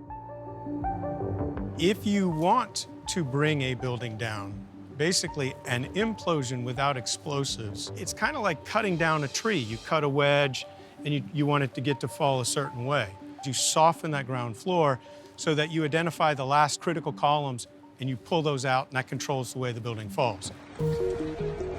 And with a blowdown, that control is key. Because it's a fairly inaccurate technique, the pull-down method is normally used on buildings that are isolated, so that if something does go wrong, there's minimal risk to surrounding structures or people. It's a very uncontrolled method of demolition. In a dense urban area, that's just not the way to do this. This is like the building being cut off at the knees. Debris is going to go everywhere. It is a very real safety issue. In this instant, two very large pieces of debris came flying out of this uncontrolled collapse and impacted a construction worker just across the street. There were no safety measures, there were no barriers to protect him. While the city of Miami was left reeling, residents and officials alike were determined to make sure this never happened again.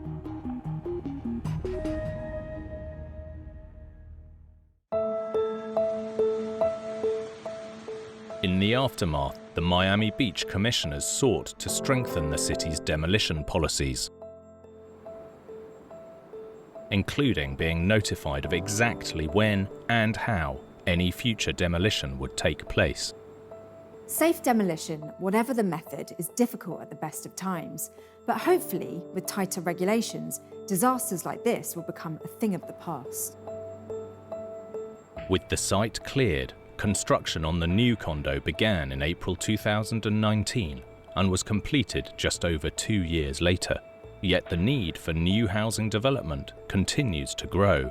There's a very high demand for these types of high-end condos, waterfront condos in Miami. I'm sure there were time demands. I'm sure there was a schedule that had to be met. Something was sacrificed, and in this case, it was the safety.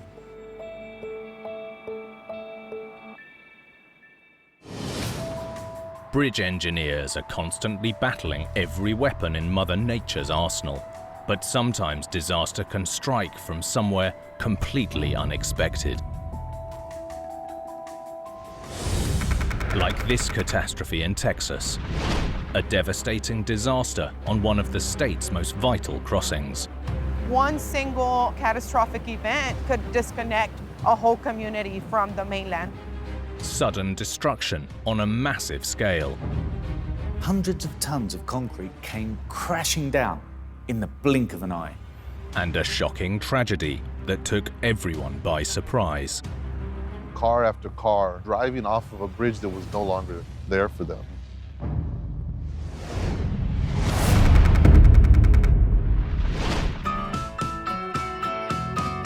South Padre Island sits on the Gulf of Mexico at the very southern tip of Texas. Stretching around 55 kilometers long with stunning beaches, tourists flock to its shores. But there's a catch. The island is accessible via one route. The almost 4-kilometer-long Queen Isabella Causeway. Local Robert Espericueta knows this Texan hotspot well. The Queen Isabella Causeway is what brings the people to and off of the island. 9 million people, more or less, occupy that island yearly. It's not just tourism. Residents also depend on the vast crossing. Journalist Bertha Gonzalez grew up nearby. People that live on the island depend on the causeway.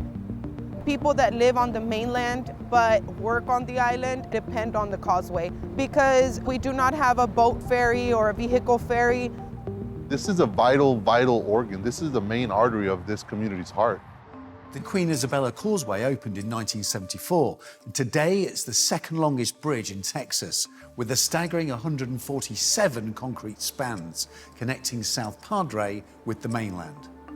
To keep maritime trade moving, it rises around 23 meters above the water, with a 230-meter main span, bridging the busy shipping channel below.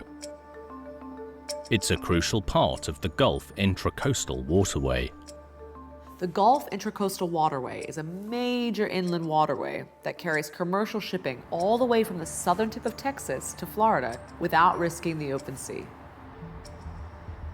Where the causeway crosses the navigation channel, it relies on some heavyweight engineering, known as a continuous steel span. Rex Costley is Deputy District Engineer for the Texas Department of Transportation. Here's the beginning of the 750-foot continuous steel girder unit. You got your rocker bearings down here, massive diaphragms, vertical stiffeners, or lateral stiffeners. This beam is anywhere from 8 to 12 feet deep. You have the traffic load on top. That gets transferred to the beams. Those loads then get transferred over to the columns below us. Then those loads get transferred into the foundation. Today, this vital system of support keeps the causeway standing strong. The Queen Isabella Causeway is a mammoth feat of engineering, and there's a good reason this central span is so incredibly robust. It's all down to a disaster that struck from nowhere more than 2 decades ago. Friday night, September the 14th, 2001.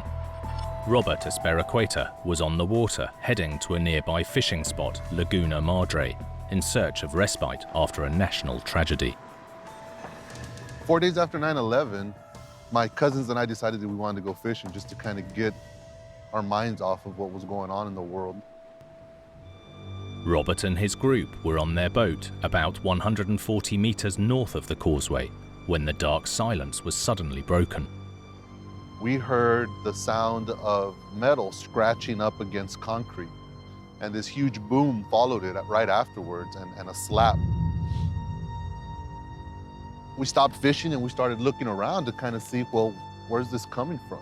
At 2 a.m., without warning, an almost 50-meter section of the bridge had collapsed into the water below. The night was dark and we couldn't really see what was going on. At this point, we literally think that we're under attack. Fledgling reporter Bertha Gonzalez, then just 20 years old, raced to the scene. We did not know what had happened or what had caused it. It was so close, days away from the 9/11 attack. So the main fear for all of us was that it was an attack as well.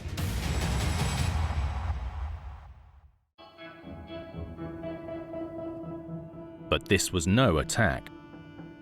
A barge loaded with thousands of tons of steel had missed the main navigation channel by more than 90 meters, ramming into the Queen Isabella causeway.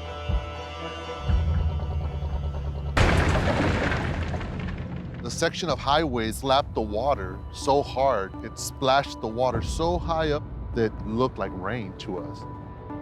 In the darkness, vehicles had no idea that the bridge was down. The engines revving out of control where the individuals were slamming on the pedals in desperation, trying to stop or get out of the way or speed up. I could not believe what I was witnessing. Car after car driving off of a bridge that was no longer there for them. Robert and his cousins raced towards the bridge. We were the only ones out there. We struck flares in hopes that the drivers on the bridge would see us. Eventually, somebody saw our flares and stopped the traffic. Their quick thinking and inspired use of safety flares had stopped traffic, but 9 vehicles had already fallen into the chasm where the roadway had collapsed. We began to hear the survivors floating in the water. We were able to approach them and offer them flotation devices and life jackets and ultimately pull them into our vessel and get them out of the water. Of the 11 people that went down with the bridge, tragically 8 lost their lives. Robert and his cousins were able to pull 3 survivors from the water below. It's traumatic, it is life-changing. I still to this day can't believe what I witnessed. It still seems foreign to me. The tragedy left residents in shock and completely stranded, with their only link to the mainland cut off. We never really thought that one single catastrophic event could really disconnect a whole community from the mainland. 2 days after the disaster, ferries were brought in to help bridge the divide, but this was just a band-aid. There was a lot of chaos and confusion. Growing up here, the Queen Isabella Causeway is iconic for us. And just to see it kind of so wounded and injured, it was just kind of surreal. Officials needed to identify the cause of the accident to prevent it from happening again. The first question was why had the barge missed the main navigation channel by more than 90 meters? Although huge, the barges were in single file and just a fraction of the width of the shipping channel. So the big question was why were they so far off course? While the report cited human error, it also found that the sea conditions and configuration of the vessel may have played a part in the catastrophe. That night, the Coast Guard had issued an advisory to smaller vessels, warning of riptides and strong cross-currents. But the report found that the same currents might have been strong enough to push the massive front barges way off course. These vessels don't have brakes. They don't have the ability to pivot and stop on a dime. It was just impossible to recorrect. By the time he had realized that he was off course, 80 yards, it was too late. and once the barge hit the bridge, the concrete structure had no chance. A concrete column or pier is great in compression and can handle heavy vertical loads really well. But its Achilles heel is side impact, a massive strike that can cause it to crack. And if the impact is big enough, bring the whole thing crashing down. As Texas transportation engineer Rex Costley explains, the possibility of side impact had not been factored into the original plans. An errant vessel is not typically anticipated in a design. That's not the intent at the time of the bridge when it was designed. When the heavy barges struck a pier, the effect was instantaneous and deadly. As that gave way, other members were compromised and acted as a unit and kind of crumbled onto one another. But the bridge collapse itself wasn't the only problem.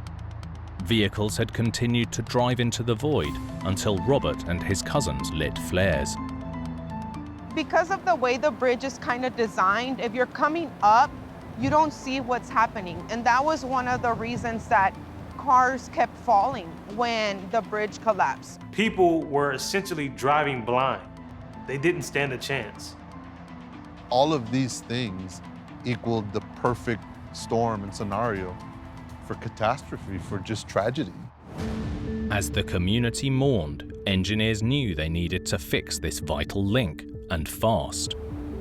I think they worked extra hard and made sure that the effort was all hands on deck so that they could get it done. The bridge came down September 15th, and by November, the bridge was ready to go, and it was ahead of schedule. In all, 3 spans of the bridge were rebuilt, much more robustly than before. And this time, the supporting piers were given extra protection with some defensive measures in the water below. We implemented dolphin docks, and they're basically just massive concrete piers parallel to the bridge in case an errant vessel, and that would be the sacrificial element that would get hit. A new early warning system was also added to protect motorists in the event of another accident. Along the bridge are traffic arms that prevent traffic from moving forward onto the bridge. Flashing lights come on either end to alert the traffic for a stop condition. Another safety measure that we're pretty proud of. With the motorist warning system, the super strong main span, and extra protection down below, this bridge is the safest it's ever been.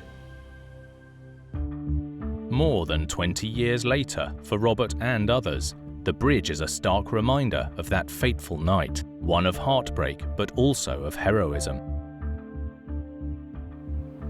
Against all odds, we managed to preserve 3 wonderful people's lives, and that's something substantial to me.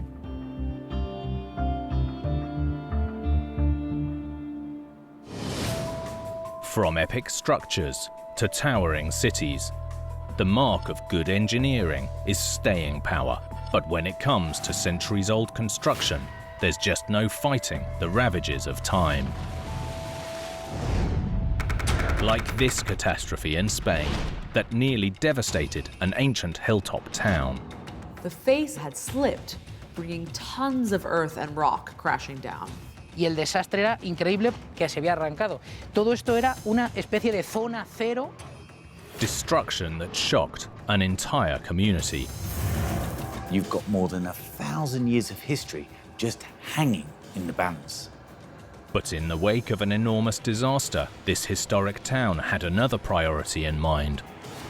Lo primero que preguntamos era si había víctimas mortales. Era algo que no sabíamos todavía y no era descartable.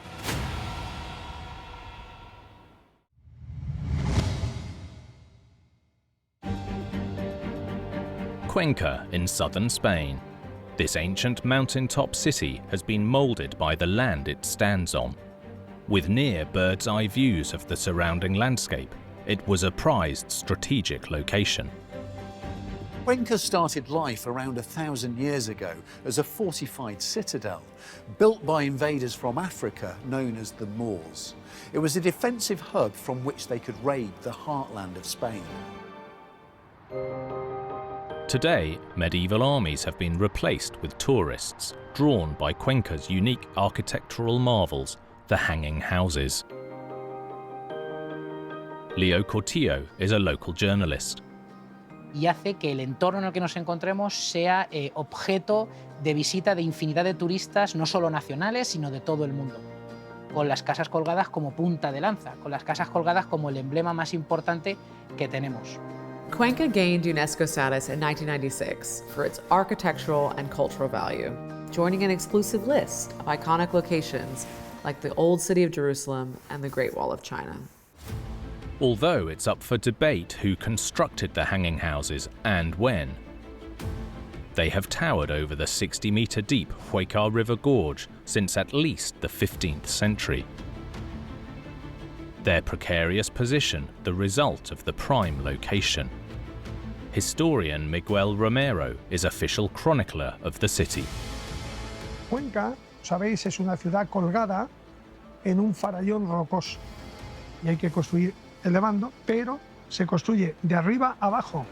With solid rock foundations, the houses could be built tall and slim, making maximum use of their footprint. These hanging houses are prototype skyscrapers, hewn into the rock centuries before we got our modern versions of glass and steel. 500 years ago, Cuenca's hilltop town was thriving and in need of better access to its surroundings. The decision was made to build a bridge across the Huecar River Gorge, as well as a cliffside road linking both with the hanging houses. By the 20th century, the road, known as Cañonegas Street, had become the main thoroughfare for tourists visiting the hanging houses. But beneath the ancient masonry, a catastrophe was brewing. May 2021, locals reported hearing a loud boom. They thought it was a garbage collection or something had fallen off a truck. But this was no rubbish truck. It was the sound of Cañonegas Street collapsing. The face of the cliff road had slipped, bringing tons of earth and rock crashing down. Leo was one of the first to arrive. Y el desastre era increíble. Recuerdo perfectamente el sonido de las sirenas. Estaban llegando los policías, los bomberos. Era un poco de caos que se había arrancado. Todo esto era una especie de zona cero. Lo primero que preguntamos era si había víctimas mortales. In the debris, engineer Miguel Valiente García saw an excavator that had been working on the road that morning. La máquina se cayó, estaba allá abajo. Era una máquina pequeña, lo que se llama una mini, pero estaba abajo. Miraculously, the workers had escaped unharmed, thanks to the timing of the collapse. Con la suerte de que los trabajadores en ese momento se habían ido a almorzar, porque si no, posiblemente estaríamos hablando de pérdidas humanas. And yet, the city still held its breath. The failure had left the world-famous hanging houses on uncertain ground. Muy preocupados por la repercusión que pudiera tener esto en las casas colgadas. The houses held firm for now, but the cliffside road that had stood strong for centuries was destroyed. Lo que era la joya de nuestra corona estaba en el suelo tirada. Las preguntas eran entonces muchísimas. Many saw the excavator as a clue. Had work on the road triggered the catastrophe? Miguel Valiente García's company was brought in to stabilize the damage and found evidence dating back 5 centuries that hinted at the cause. The road was not as rock solid as it seemed. Una vez que se limpió parte de la ladera, nos dimos cuenta que como el trasdós del muro se había rellenado con terreno de huertas de la zona del Huecar, se iba desmoronando. 5 centuries ago, builders had used soil from nearby orchards to support the road, holding it in place with a masonry retaining wall. By modern standards, the construction materials weren't the best, but that said, they did hold the road up for centuries. So chances are there was something else going on too. Investigators turned to what the workers had been there to fix, a leaky sewer beneath the cliff road. Y lo que los técnicos estudiaron con anterioridad al derrumbe es que había filtraciones. Básicamente eran pérdidas de agua. Esos canales lo que tenían eran agujeritos por los que el agua se iba escapando. All that liquid had destabilized the ancient soil behind the retaining wall. El terreno, si está seco, ocupa un volumen. Si se humedece, aumenta el volumen y eso hace empujar al muro.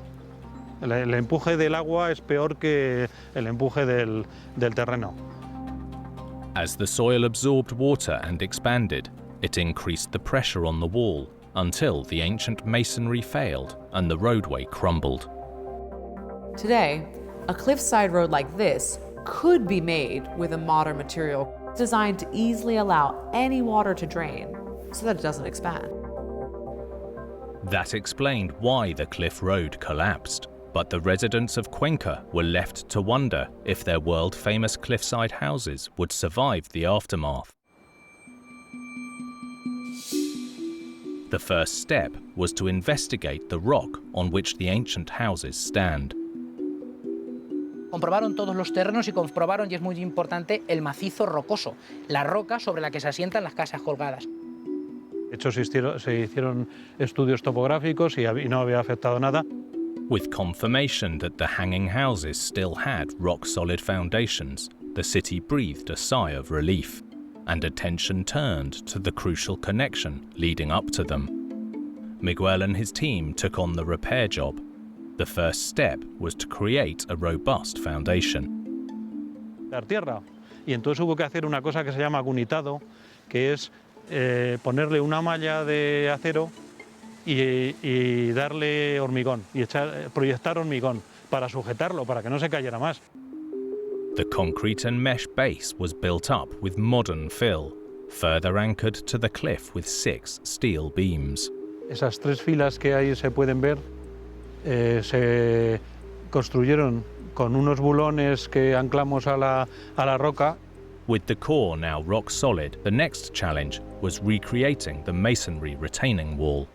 Experts used photographs taken before the collapse to painstakingly replace each stone using traditional lime mortar instead of modern cement. But to ensure the event wasn't forgotten, they didn't try to completely hide the repair. Teníamos un arqueólogo a pie de obra y luego ellos no querían eso, que se crearan los falsos históricos, pero querían que se supiera que esto era una reconstrucción. In December 2021, 7 months after the collapse, Cañonegas Street's road to recovery was complete.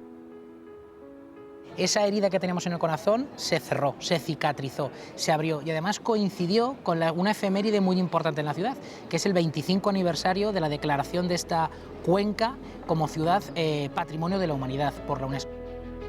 Once again, visitors were invited to experience the iconic architecture of the hanging houses of Cuenca. Me siento muy orgulloso y sobre todo siendo nativo de Cuenca, pero el haber formado parte de esta obra que va a quedar debajo de las casas colgadas para siempre, pues la verdad es que he quedado muy a gusto.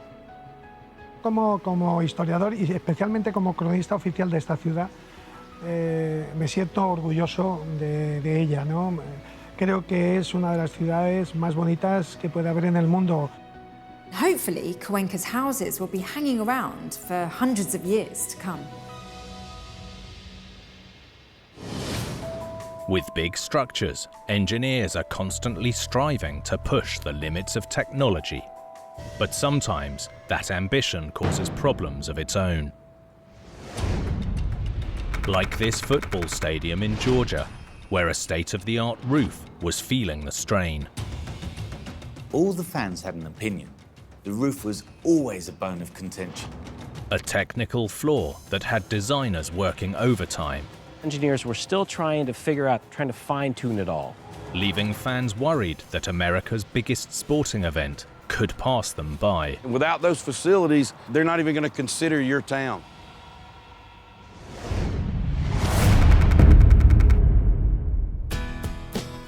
Atlanta, Georgia's state capital, is one of America's go-to cities when it comes to big business. Steve Fennessy is a local journalist. Atlanta's home to many Fortune 500 companies. Some of the biggest companies in America are headquartered here. Thousands and thousands of people come through here every single day. Atlanta started life at the end of the Western and Atlantic Railroad and was simply nicknamed Terminus. But it's grown into a major hub for transportation, culture, and big business. And in a city where people like to work hard, leisure time is a serious business too. Atlanta has become a hub of American sports, but arguably all are sidelined by one in particular: football. Football is incredibly important to people who live in Atlanta, Georgia. College football and especially professional football. Brothers Paul and Charlie Cross have been fans since childhood. Our area, this part of the country, is fanatical about football at every level. It's the base of all communities.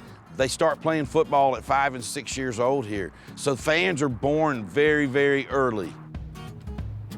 And at the heart of this football-crazed town is the city's professional team.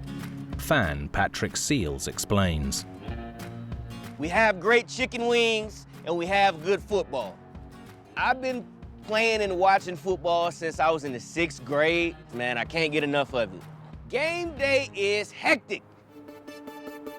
Their hectic home for over 2 decades was this, the Georgia Dome, built in 1992 to withstand Atlanta's changeable seasons. The covered dome could hold 70,000 people, come rain or shine.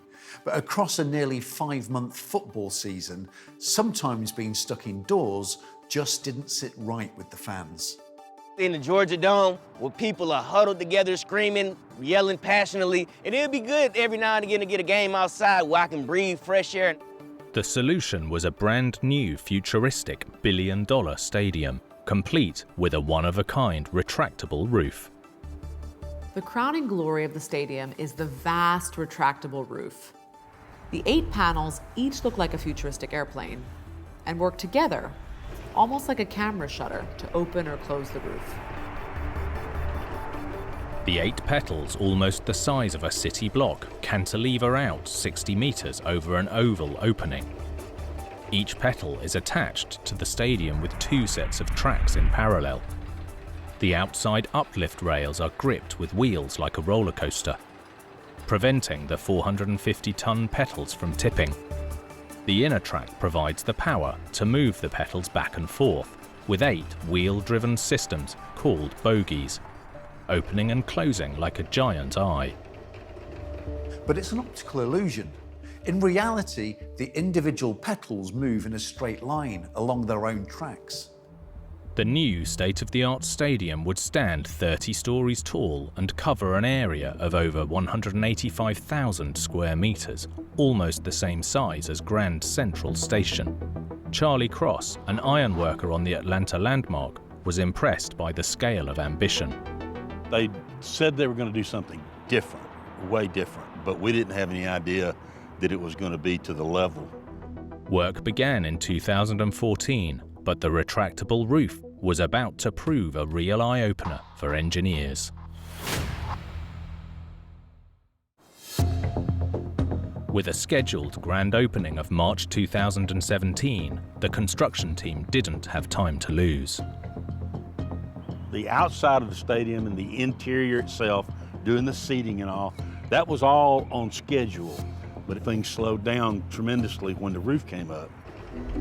To close, every petal has to fit perfectly together. But it seems reality didn't quite match the magical design plans. When they brought them in without being motorized, they tried it and got it to come together.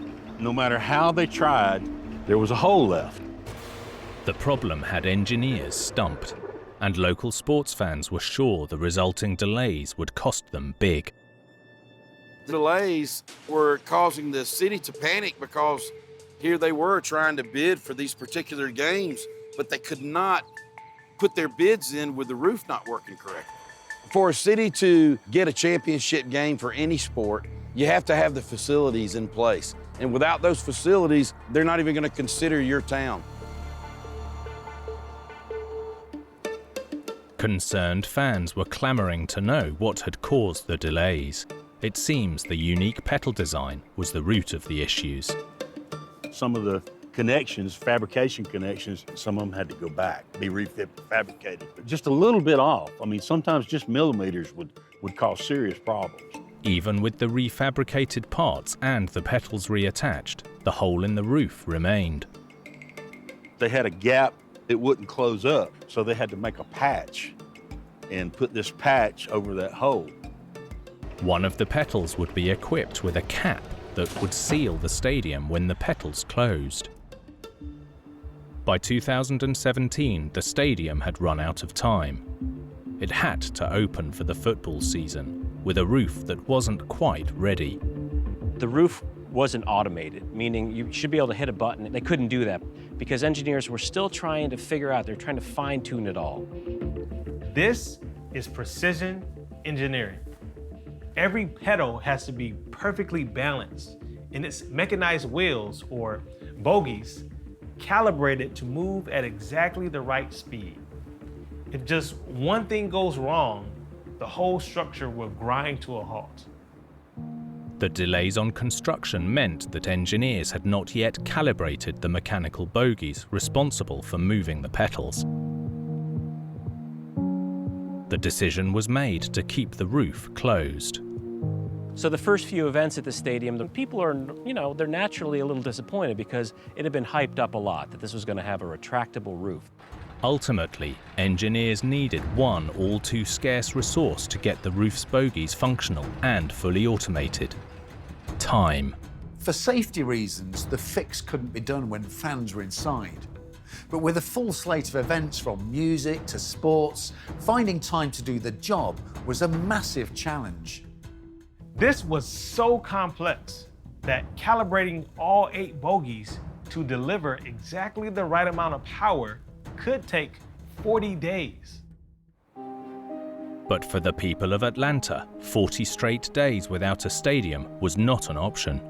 So construction was planned around events, spreading the necessary 40 days over 6 months. Finally, in June 2018, the new stadium roof opened for the first time under its own power. The first game I went to when the stadium opened, I was like a kid in a candy store. I couldn't wait to get inside and see how this thing looked. They had been talking about it all year on TV. I had to find out for myself how it was gonna look. After years of speculation, the stadium's cutting-edge technology was finally effective. When the ceiling's open, I don't know how to describe it. It's a canopy. You just feel like everybody can come in from the outside. It took about 3 years. Initial costs it was cost around $1 billion, but it went up to about $1.6 billion ultimately. But whatever the cost of the stadium, for the fans, it was worth the wait. Every year we have more and more activities and championships. The building doesn't seem to be getting old and outdated. It seems like we're still growing with it and we're still getting more and more activity in it. Atlanta's new stadium has proved to be a success for the city. Not just a highlight on the professional football schedule, but a showpiece of innovation and design.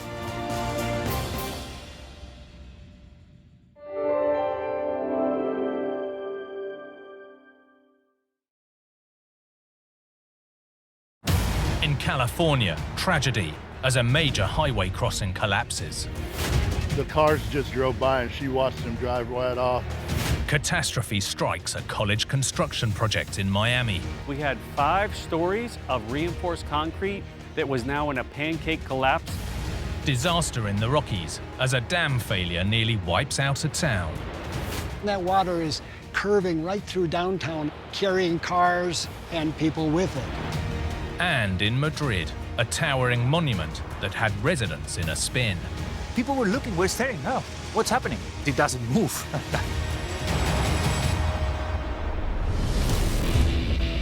With big builds, even the smallest fail can trigger a huge disaster. From miscalculations to misunderstandings, or just plain bad luck. These catastrophes are every engineer's worst nightmare.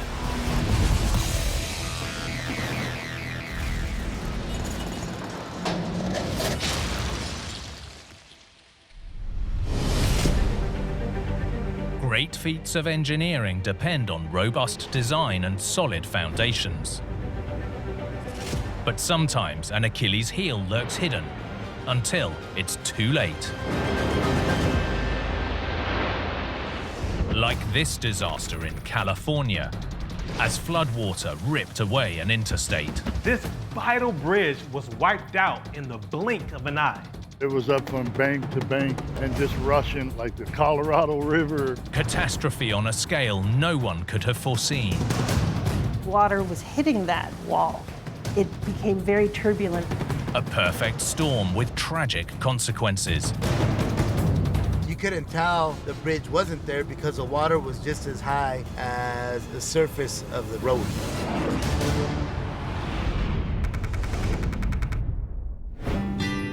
California's San Joaquin Valley is cradled between the Sierra Nevada and the coastal mountain ranges, and home to some of the most fertile land in America. Farms here grow everything from apricots to rice and grapevines, producing around 1/4 of the nation's food. Farming communities like Huron thrive in this so-called breadbasket of the world. Ray Leon is the town's mayor. Farming is the basis of the local economy. Huron's always been that cornucopia in the center of this region that continues to do a lot of agricultural work. It's all thanks to the ultra-rich soil, which has been washed down from the surrounding mountains over thousands of years. And key to moving this great bounty is the nearby Interstate 5, which stretches from the Mexican to Canadian borders. I-5 is one of the nation's most vital interstates, and it has deep roots in the rich farmland here. Urban legend says that engineers were told to look for mustard plants to know where the road should be built. All the produce that we harvest in the Huron area gets transported on the I-5. On a daily basis, over 2,000 trucks travel the I-5 here on the west side. Although the valley is fertile, it's also hot and dry. So when rain comes, flash floods can be a serious threat. The valley might look relatively flat, but it's carved up by canals and creeks designed to help irrigate the land and to channel away excess rainfall. With so many creeks to cross, bridges are a fact of life. And since 1967, I-5 has been carried over the Arroyo Pasillero here by twin spans. These are the second pair of bridges here, but like their predecessors, they get their strength from reinforced concrete.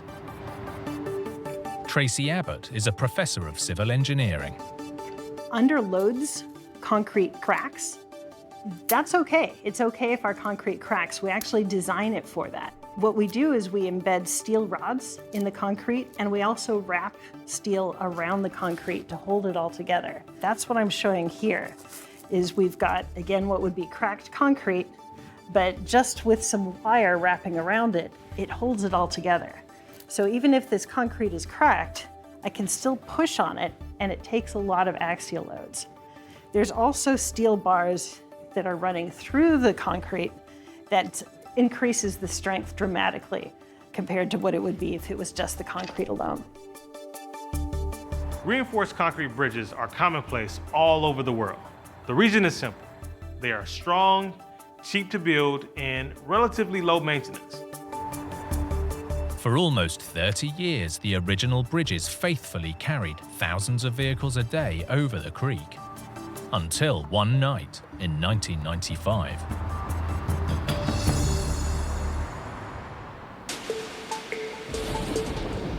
Saturday, March the 11th. A major storm had triggered flooding across the region, causing chaos on the roads. The storm was so strong, State Route 269 was going to be shut down north of Huron. Drivers took to I-5, hoping to avoid the floods. What they didn't know is that the storm had brought a great deal of debris, boulders, logs, big old chunks of cement. The debris had destroyed the bridge spans, but drivers were unaware, and vehicles continued heading towards them. Paul Higgs lives nearby. A couple people, they seen the bridge collapse, and they got out. They kind of parked their car sideways, and they got out, and were trying to wave people and stop them. Some drivers didn't understand the warning. They said that the cars just looked at her as they drove by, and she watched them drive right off. The storm was so strong that they say that you couldn't tell the bridge wasn't there. Eventually, locals and emergency vehicles blocked off the road, while search and rescue teams were scouring the flooded creek for survivors. That day, 7 people died.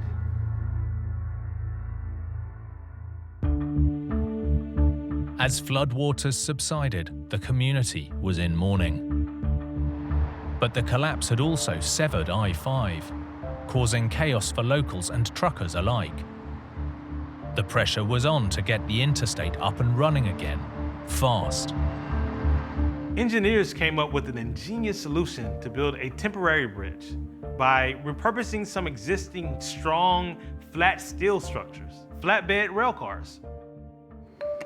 Professor Tracy Abbott explains. The railroad car itself actually makes for a pretty good bridge. It has a deck, it has steel girders, and it can span a pretty long distance. So they were able to just remove the wheels of these rail cars, and then you can build new supports for them, and that can now span your gap.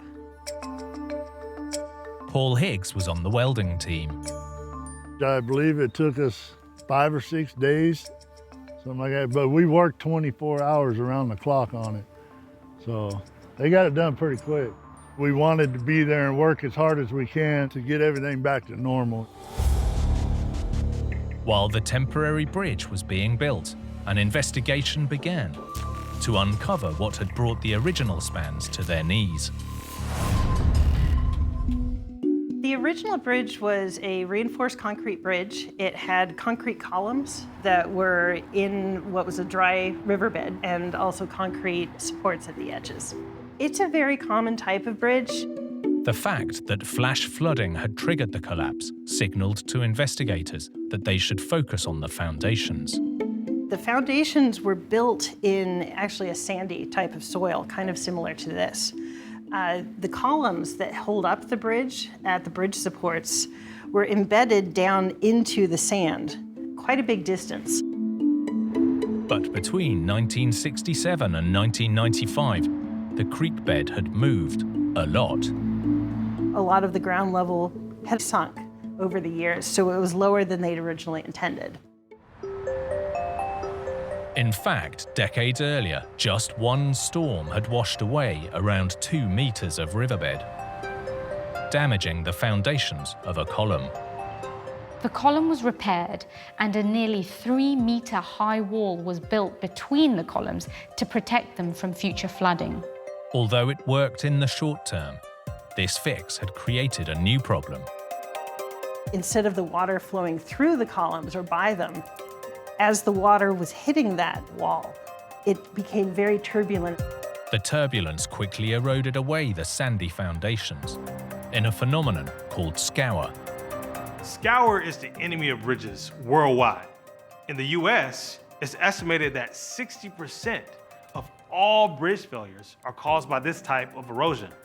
That's a big problem when around 3/4 of US bridges are built over water. With the creek bed heavily eroded, the water was exerting force on the columns in places that should have been below ground level, against sections that hadn't been reinforced with steel. What happens at that point is there's more of the column that's exposed and taking a lot of loads that it was not originally designed for. When fully buried in the riverbed, this unreinforced section of the column was fine. But once the soil was scoured away, there was nothing to hold the concrete in place. Ultimately, The columns were far more exposed to the floodwaters than engineers had ever anticipated. 17 feet of scour, or of the ground level dropping and then scouring away, is a lot of scour. So even though they had designed the bridge for scour, they definitely had not designed it for that much. With the cause known, engineers made plans to replace the temporary railcars with a permanent pair of bridges. This time, changes would be made to dramatically reduce the risk from scour. One of the things that is going to prevent this from happening again is by having a much longer bridge. The waterway before had been constricted a lot. Now it has a much wider width that it can flow through, and that alone is going to help prevent the amount of scour that happens at the site. The community came together in solidarity. That's important that we remember the lives lost because they were loved ones, but also to remember the importance of ensuring that the infrastructure is not left behind. This tragedy is a reminder of the massive challenges engineers and the structures they build have to take on to keep our modern world moving.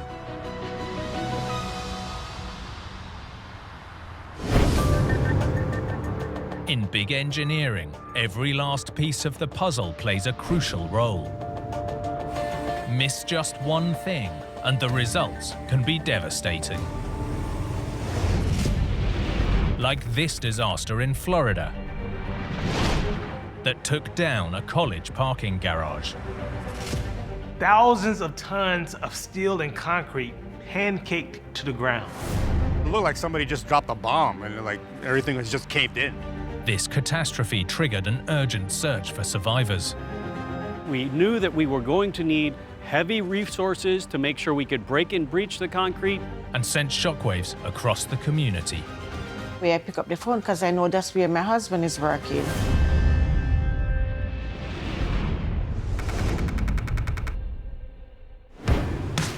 Miami, Florida. Residents and tourists alike flock to the city, drawn by its glorious weather and endless golden sand. But there's more to this city than just the beaches. Francisco Alvarado is a local journalist. Miami, with all the sun, the glitz, the glamour, it attracts a lot of visitors, but it also attracts a lot of students. And one college in the area draws more students than any other in the state. It attracts students from all over the US and the globe, more than 100,000 students. With a growing number of students comes a growing number of cars. And as you can imagine, since they have so many students, they were in dire need of new parking. In February 2012, construction began on this parking garage. The goal was to open the 1,800-space structure 1 year later, so the pressure was on. Once the foundations were poured, the plan was to ship in ready-made structural elements. Nestor Cueto is a civil engineer. The construction involved cast-in-place concrete foundations and precast columns and beams to accelerate the construction process. Crews can keep moving forward with construction on site while the next elements are being made elsewhere. It's kind of like a factory line and a very efficient way of working. The parking garage was made of more than 100 columns, rising up to 6 stories high, which would then support ready-made floor slabs. So columns are integral to any structure. It transfers the loads from the beams down to the foundation.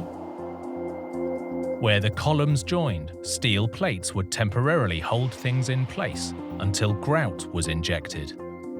When it hardened, each stack of columns would act like one solid structure.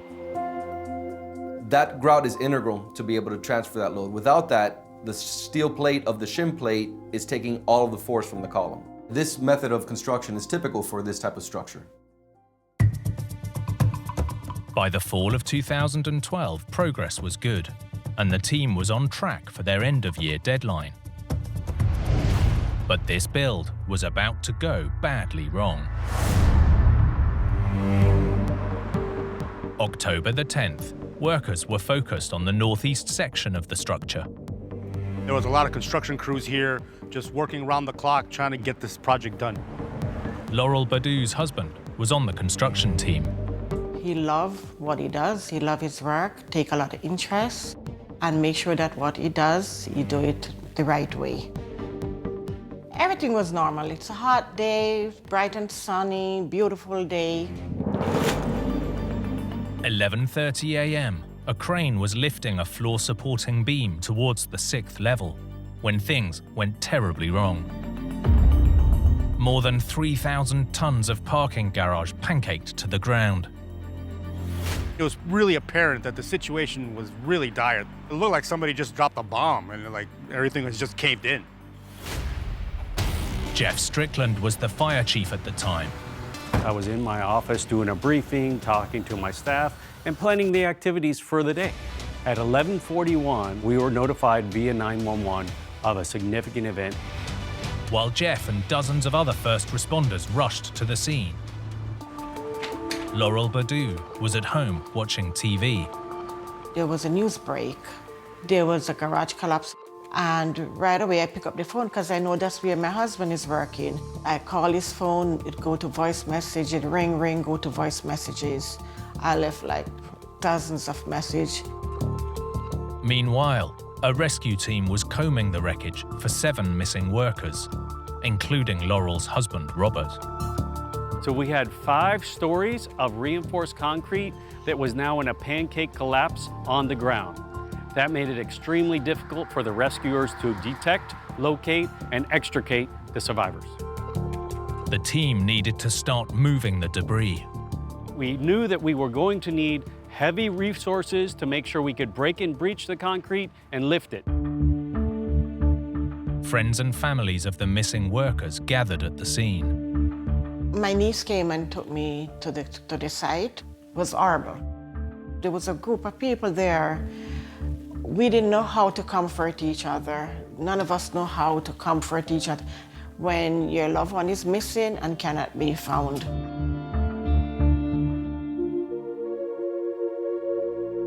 The team combed the rubble for 5 days, miraculously rescuing 3 survivors. But sadly, Robert and 3 of his colleagues didn't make it. Unfortunately, we did have multiple fatalities. The tragedy rocked the city to its core and left grieving loved ones demanding answers. Why had the structure failed so catastrophically? An investigation was launched, and engineers arrived on the scene the following day. One potential clue was an event that happened 2 days prior to the disaster. According to reports, a crane lifting a wall panel had struck the very top of a 6-story column. Civil engineer Nestor Cueto followed the case. This impact could have caused a shift in the column, which would have had a progressive impact on the rest of the structure. Although it was impossible to confirm from the wreckage, reports said the damage had been fixed. Records show that although the damaged column was out of alignment, that was corrected with shims and wedges. The crane's impact may or may not have played a role in the disaster, but investigators made another discovery that definitively explained the collapse. Some of the joints between the columns were missing a key element. The grouts were not properly installed below the shim plates, so you don't adequately transfer the compressive load from the columns to the foundation. The grout intended for these joints was crucial to maintaining alignment. Without it, the tower of columns would become unstable, dooming the structure. And as the levels kept going up, the load was being added to the columns. Without grout, the stresses on that shim plate were exceeding the allowable capacity of the steel. The entire column shifts down from its intended position. Once that column shifted from its intended position, it had a cascading effect, also known as progressive collapse. This essentially causes the entire building to stack upon itself. Another term for it is pancaking. The unstable column failed in seconds, leaving the beams unsupported. As they collapsed, 3,000 tons of steel and concrete fell with them.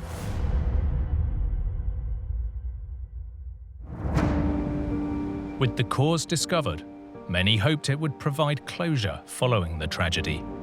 Until you are in those people's shoes, you don't know what it's really like, the pain, the agony, the distress that it puts you in, and knowing you're never going to see your loved one again.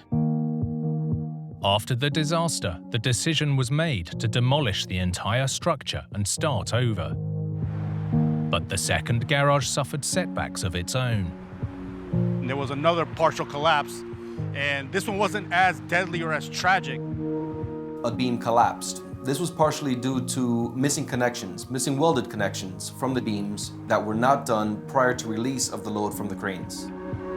Although 2 workers were injured, luckily there was no loss of life.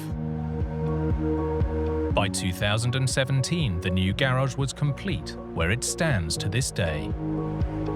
For some, it serves as a reminder of the responsibility that engineers take on with every new structure they build. Quality control is essential to the construction of the building.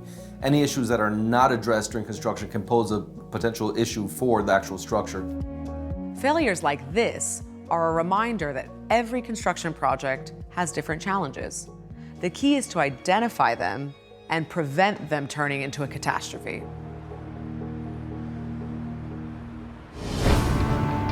With big construction, engineers build to stand the tests of time. But sometimes a problem can lie hidden for years, before disaster strikes. Like this catastrophe in Colorado that wiped out a mountain dam. I could tell that this was when it was really going to get bad. Unleashing an unstoppable wave of devastation. 1 minute, this was a sleepy street. The next, a river of mud came washing through. Leaving a community in a fight for survival. From being a thriving little town to a disaster zone. There was no way to stop this flood.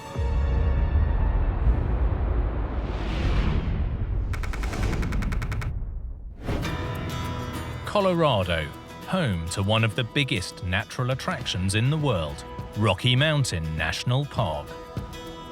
From crystal clear lakes to colossal mountains, this stunning wilderness offers breathtaking views.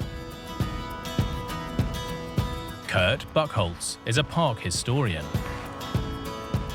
I've lived here since 1985. Every morning I wake up and take a look out my window, and I just think how lucky I am to be here. With more than 60 mountains over 3,600 meters tall, this is one of the highest national parks in the country. The towering peaks and stunning landscape draw in millions of tourists every year.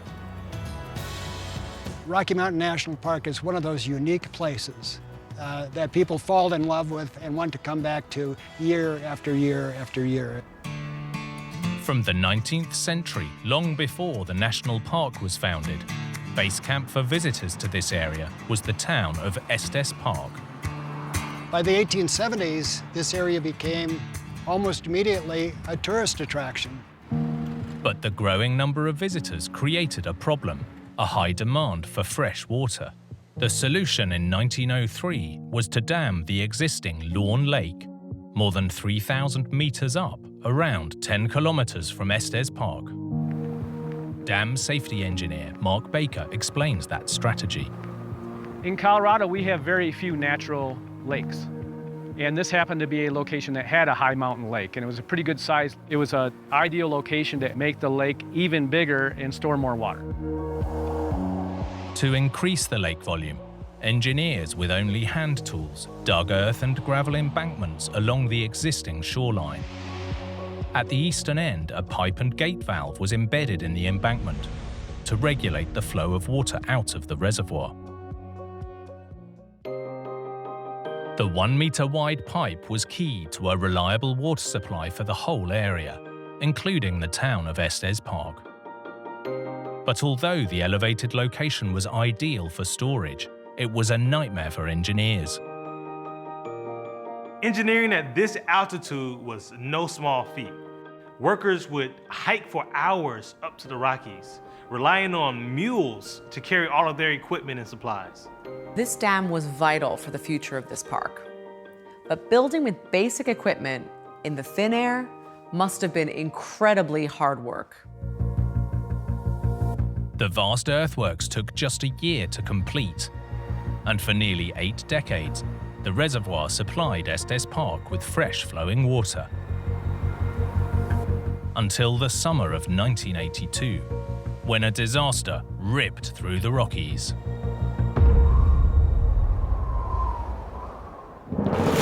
In the early hours of Thursday, July the 15th, the town of Estes Park was packed with residents and visitors. 10 kilometers away inside the national park, others were enjoying the great outdoors. There was some campers up there at the Lawn Lake campground, and in the middle of the night they heard a roar. Initially, campers thought the noise was wind howling through the valley and didn't pay it too much attention. But this was no wind. They had heard the sound of the Lawn Lake embankment breaking. And at 5 a.m. it failed, sending water crashing down the mountainside. The amount of water gushing through this breach was insane. Some estimates say it was an Olympic-sized swimming pool every 5 seconds. 750 million liters of water swept up boulders, trees, and anything else in its path. It looked like an ocean, but the flood was not stopping and actually started going down that way towards Estes Park. A witness called the authorities, warning of the crashing wave of destruction, and residents were ordered to evacuate. Radio reporter Dave Thomas covered the unfolding drama. I came to this point because I knew that the water was going to start into downtown very soon. As residents evacuated, the flood was temporarily slowed in its tracks by a small concrete dam. The dam was forced to hold back hundreds of thousands of tons of mud, rocks, and water that it had never been designed to handle. For nearly 20 minutes, the small dam held firm against the torrent. But at 6 a.m., it too catastrophically failed. Dave Thomas knew the impact of this flood would be beyond his worst nightmares. I realized we're going to hit downtown Estes Park with some force. I could tell that this was when it was really going to get bad.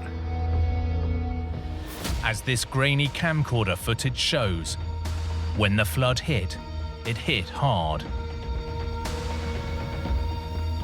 When that water is curving right through downtown Estes Park, and there's probably 6 or 7 feet of water carrying cars and people with it.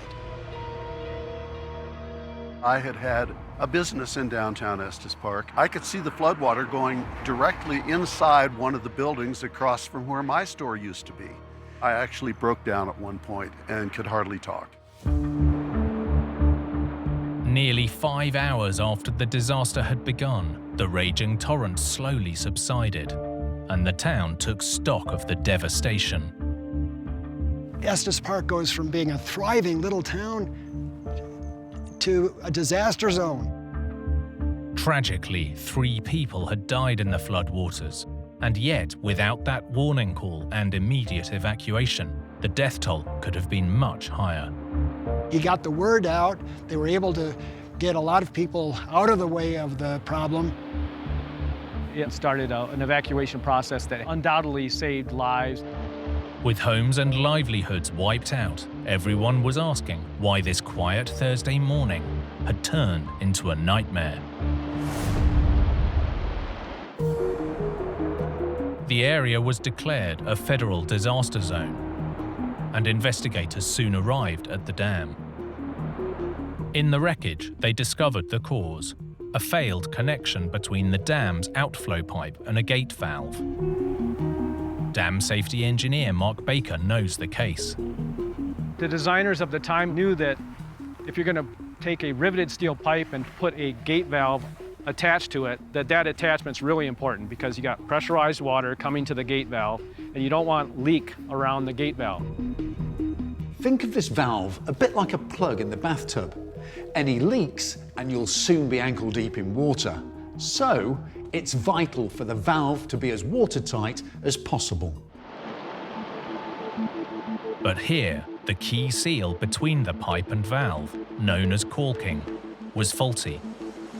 The investigation report says there was lead caulking that was put between the valve and the pipe, and that lead caulking was supposed to be put in hot so it would seal really well. Caulking is a technique used to create a seal. They lined the joints or seams with molten lead, and as it cooled and hardened, it should have created a watertight barrier.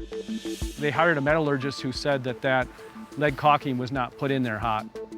According to the investigation report, they don't think they heated the lead, they just hammered it in there between the pipe and the valve.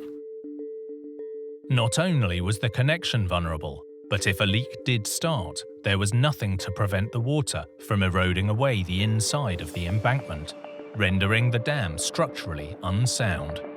But that valve was supposed to be encased in concrete, so if that valve ever leaked, that leaking water would not erode the soil in the dam. But for some reason, it might have had to do with how much elevation and the difficulty it would have taken to get concrete all the way up there. They did not encase the valve in concrete. The faulty seal and lack of protective concrete were compounded by a third problem. The location of the valve on the outflow pipe subjected it to exceptionally high water pressure. So in embankment dams, best practice of engineers is to put the valve on the upstream of the dam. And that way, when you open the valve, all the water that's coming through the pipe is not pressurized. They didn't realize that back in 1903.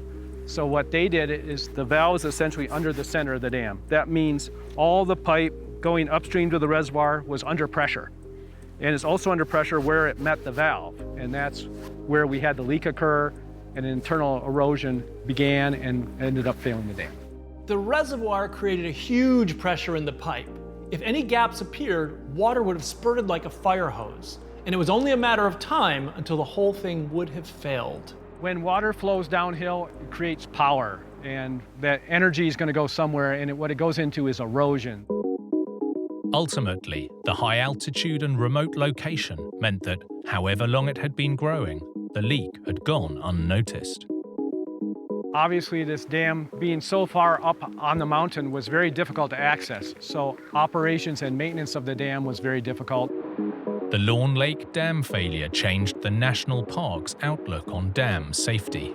Almost everybody woke up about the idea that could this happen again?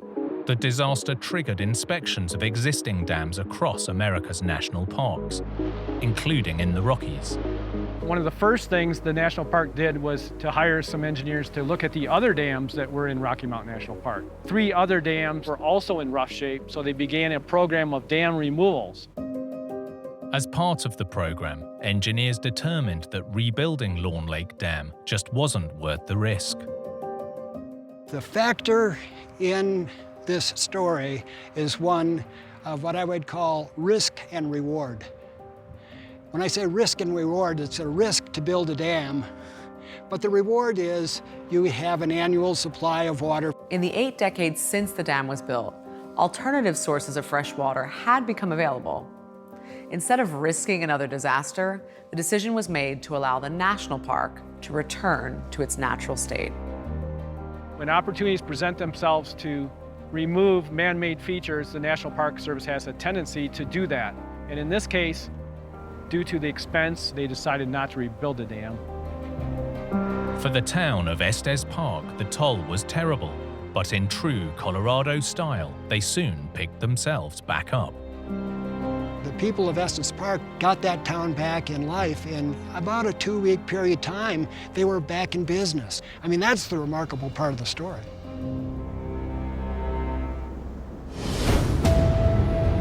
With iconic structures, architects and engineers strive to make a mark on the skyline. But sometimes that ambition comes at a cost. Like this story in Madrid, that brought the crowds to a standstill. Va a moverse y a hacer algo único en el mundo. This monument was designed to make waves, and it certainly did that. a huge obelisk that had residents struggling to see the point. This giant moving monument had just one tiny flaw. People were looking, we're staring. Oh, what's happening? It doesn't move.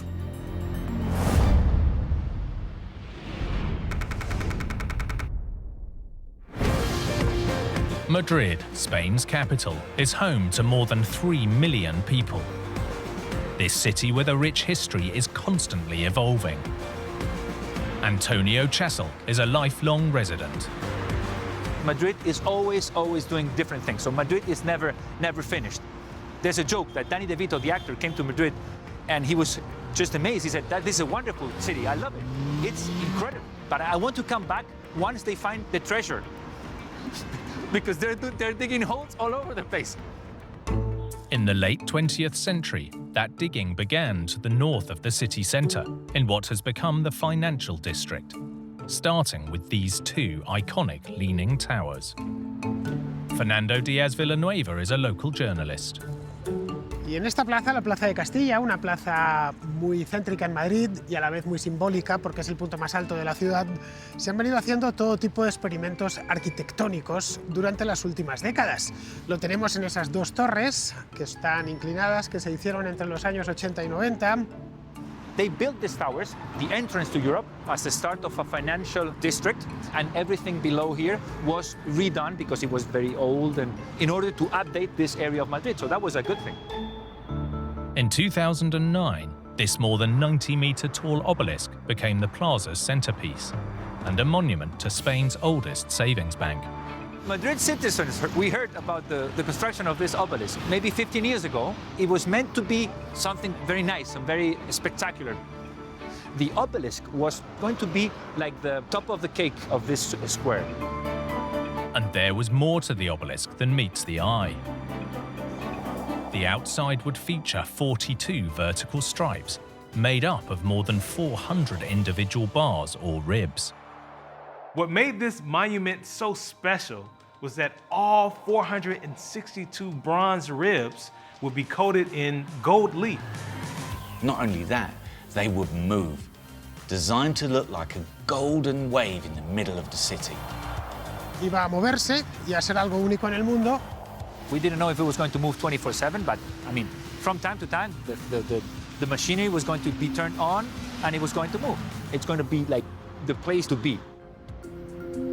But long before the unique obelisk could move, engineers would have to overcome some unique challenges, starting from the ground up. Ramón Araujo Amero is an architect. En la Plaza de Castilla, que es el lugar donde está situado, se vio que no se podía cimentar. Es decir, el edificio no podía llegar al suelo porque esa parte de la ciudad está llena de construcciones subterráneas, infraestructuras básicamente de transporte relacionadas con el metro. The spire was designed to be 120 meters tall, but because there were underground tunnels beneath the site, the structure would have been too heavy, so the final design had to be around 25% shorter. Making the obelisk both shorter and lighter solved the foundation problem, and construction was able to continue. Just before Christmas 2009, the obelisk was complete and inaugurated by the king. Fue un gran evento. Vino el rey Juan Carlos en persona, que fue quien apretó el botón para que empezase a moverse. The moving monument that residents had been waiting to see finally started up. People were looking, we're staring. Oh, what's happening? It was actually moving. We went around, we looked at it. It was interesting to see how that moved. All these golden stripes move up and down, up and down, up and down, on a way that seems like the cylinder is going up to the sky. So I was very happy to see it like that. But the shine was soon coming off Madrid's latest icon. The obelisk's crowning glory, the more than 400 hydraulically powered moving ribs, stopped moving.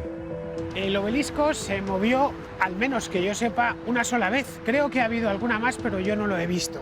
Se movió el día de su inauguración para que lo viese el rey, cómo se movía. That's the only time I saw it move. The only time in my life. No, never again. And I've been waiting for the moment to come many years. It doesn't move. That's the whole project loses its punch. The obelisk was gifted to the people of Madrid, but it came with a catch. Running costs and maintenance would be covered by the taxpayers. The media just pointed out that it never moved, or it never moved again, but they said because of the maintenance costs, nobody wants to take care of keeping it working, or I don't know what's the reason, but it never moved again. The problem wasn't the construction, which, despite some setbacks, was relatively simple. It was all about the movement mechanism inside, which was highly complicated. El problema desde el principio fue el mantenimiento de un sistema tan sofisticado como este. The bars or ribs are driven by hydraulic motors, but moving so many ribs takes a lot of motors. Esas barras están impulsadas por unos motores hidráulicos, inyectores hidráulicos que las empujan y como las barras se enlazan 3 a 3 formando tijeras, para mover 400 barras hay unos 150 motores. Not only are there lots of motors to keep running, there are lots of ball joints to keep moving too. Para poder girar. Todas las barras tienen esta rótula. Y ahora, en vertical, todas las barras tienen una segunda rótula. Entonces hay que mantener todas esas uniones. A ball joint is a critical element for construction, just like your shoulder or hip is for your body. If anything goes wrong, they can seize up. 400 barras, con 400 y pico articulaciones entre ellas, más las articulaciones al fuste para permitir el giro, más los actuadores que generan ese movimiento horizontal. Todo eso hace que, para nuestra concepción habitual de lo que es un monumento, todo esto pueda ser quizás demasiado complejo. Ultimately, the problem seems to be that this complex mechanism is just too expensive to maintain. Mechanically, this has similarities with a car, and anyone who's ever owned a car will know that from time to time, they need a little bit of TLC. Probably the systems now are already broken or just worn down or everything. It's just, there's no way it can move again. Quizá el mecanismo de movimiento es demasiado ambicioso y demasiado caro de mantener. El hecho es que donde está no funciona. For now, the centerpiece of this square isn't going anywhere. Personally, I don't think that this is ever going to move again, to be super honest with you. Even though I tried and I looked at it again and again, in the end, I just lost faith. Whatever anyone might think of it, this monument was designed to make waves, and there's no denying it certainly did that.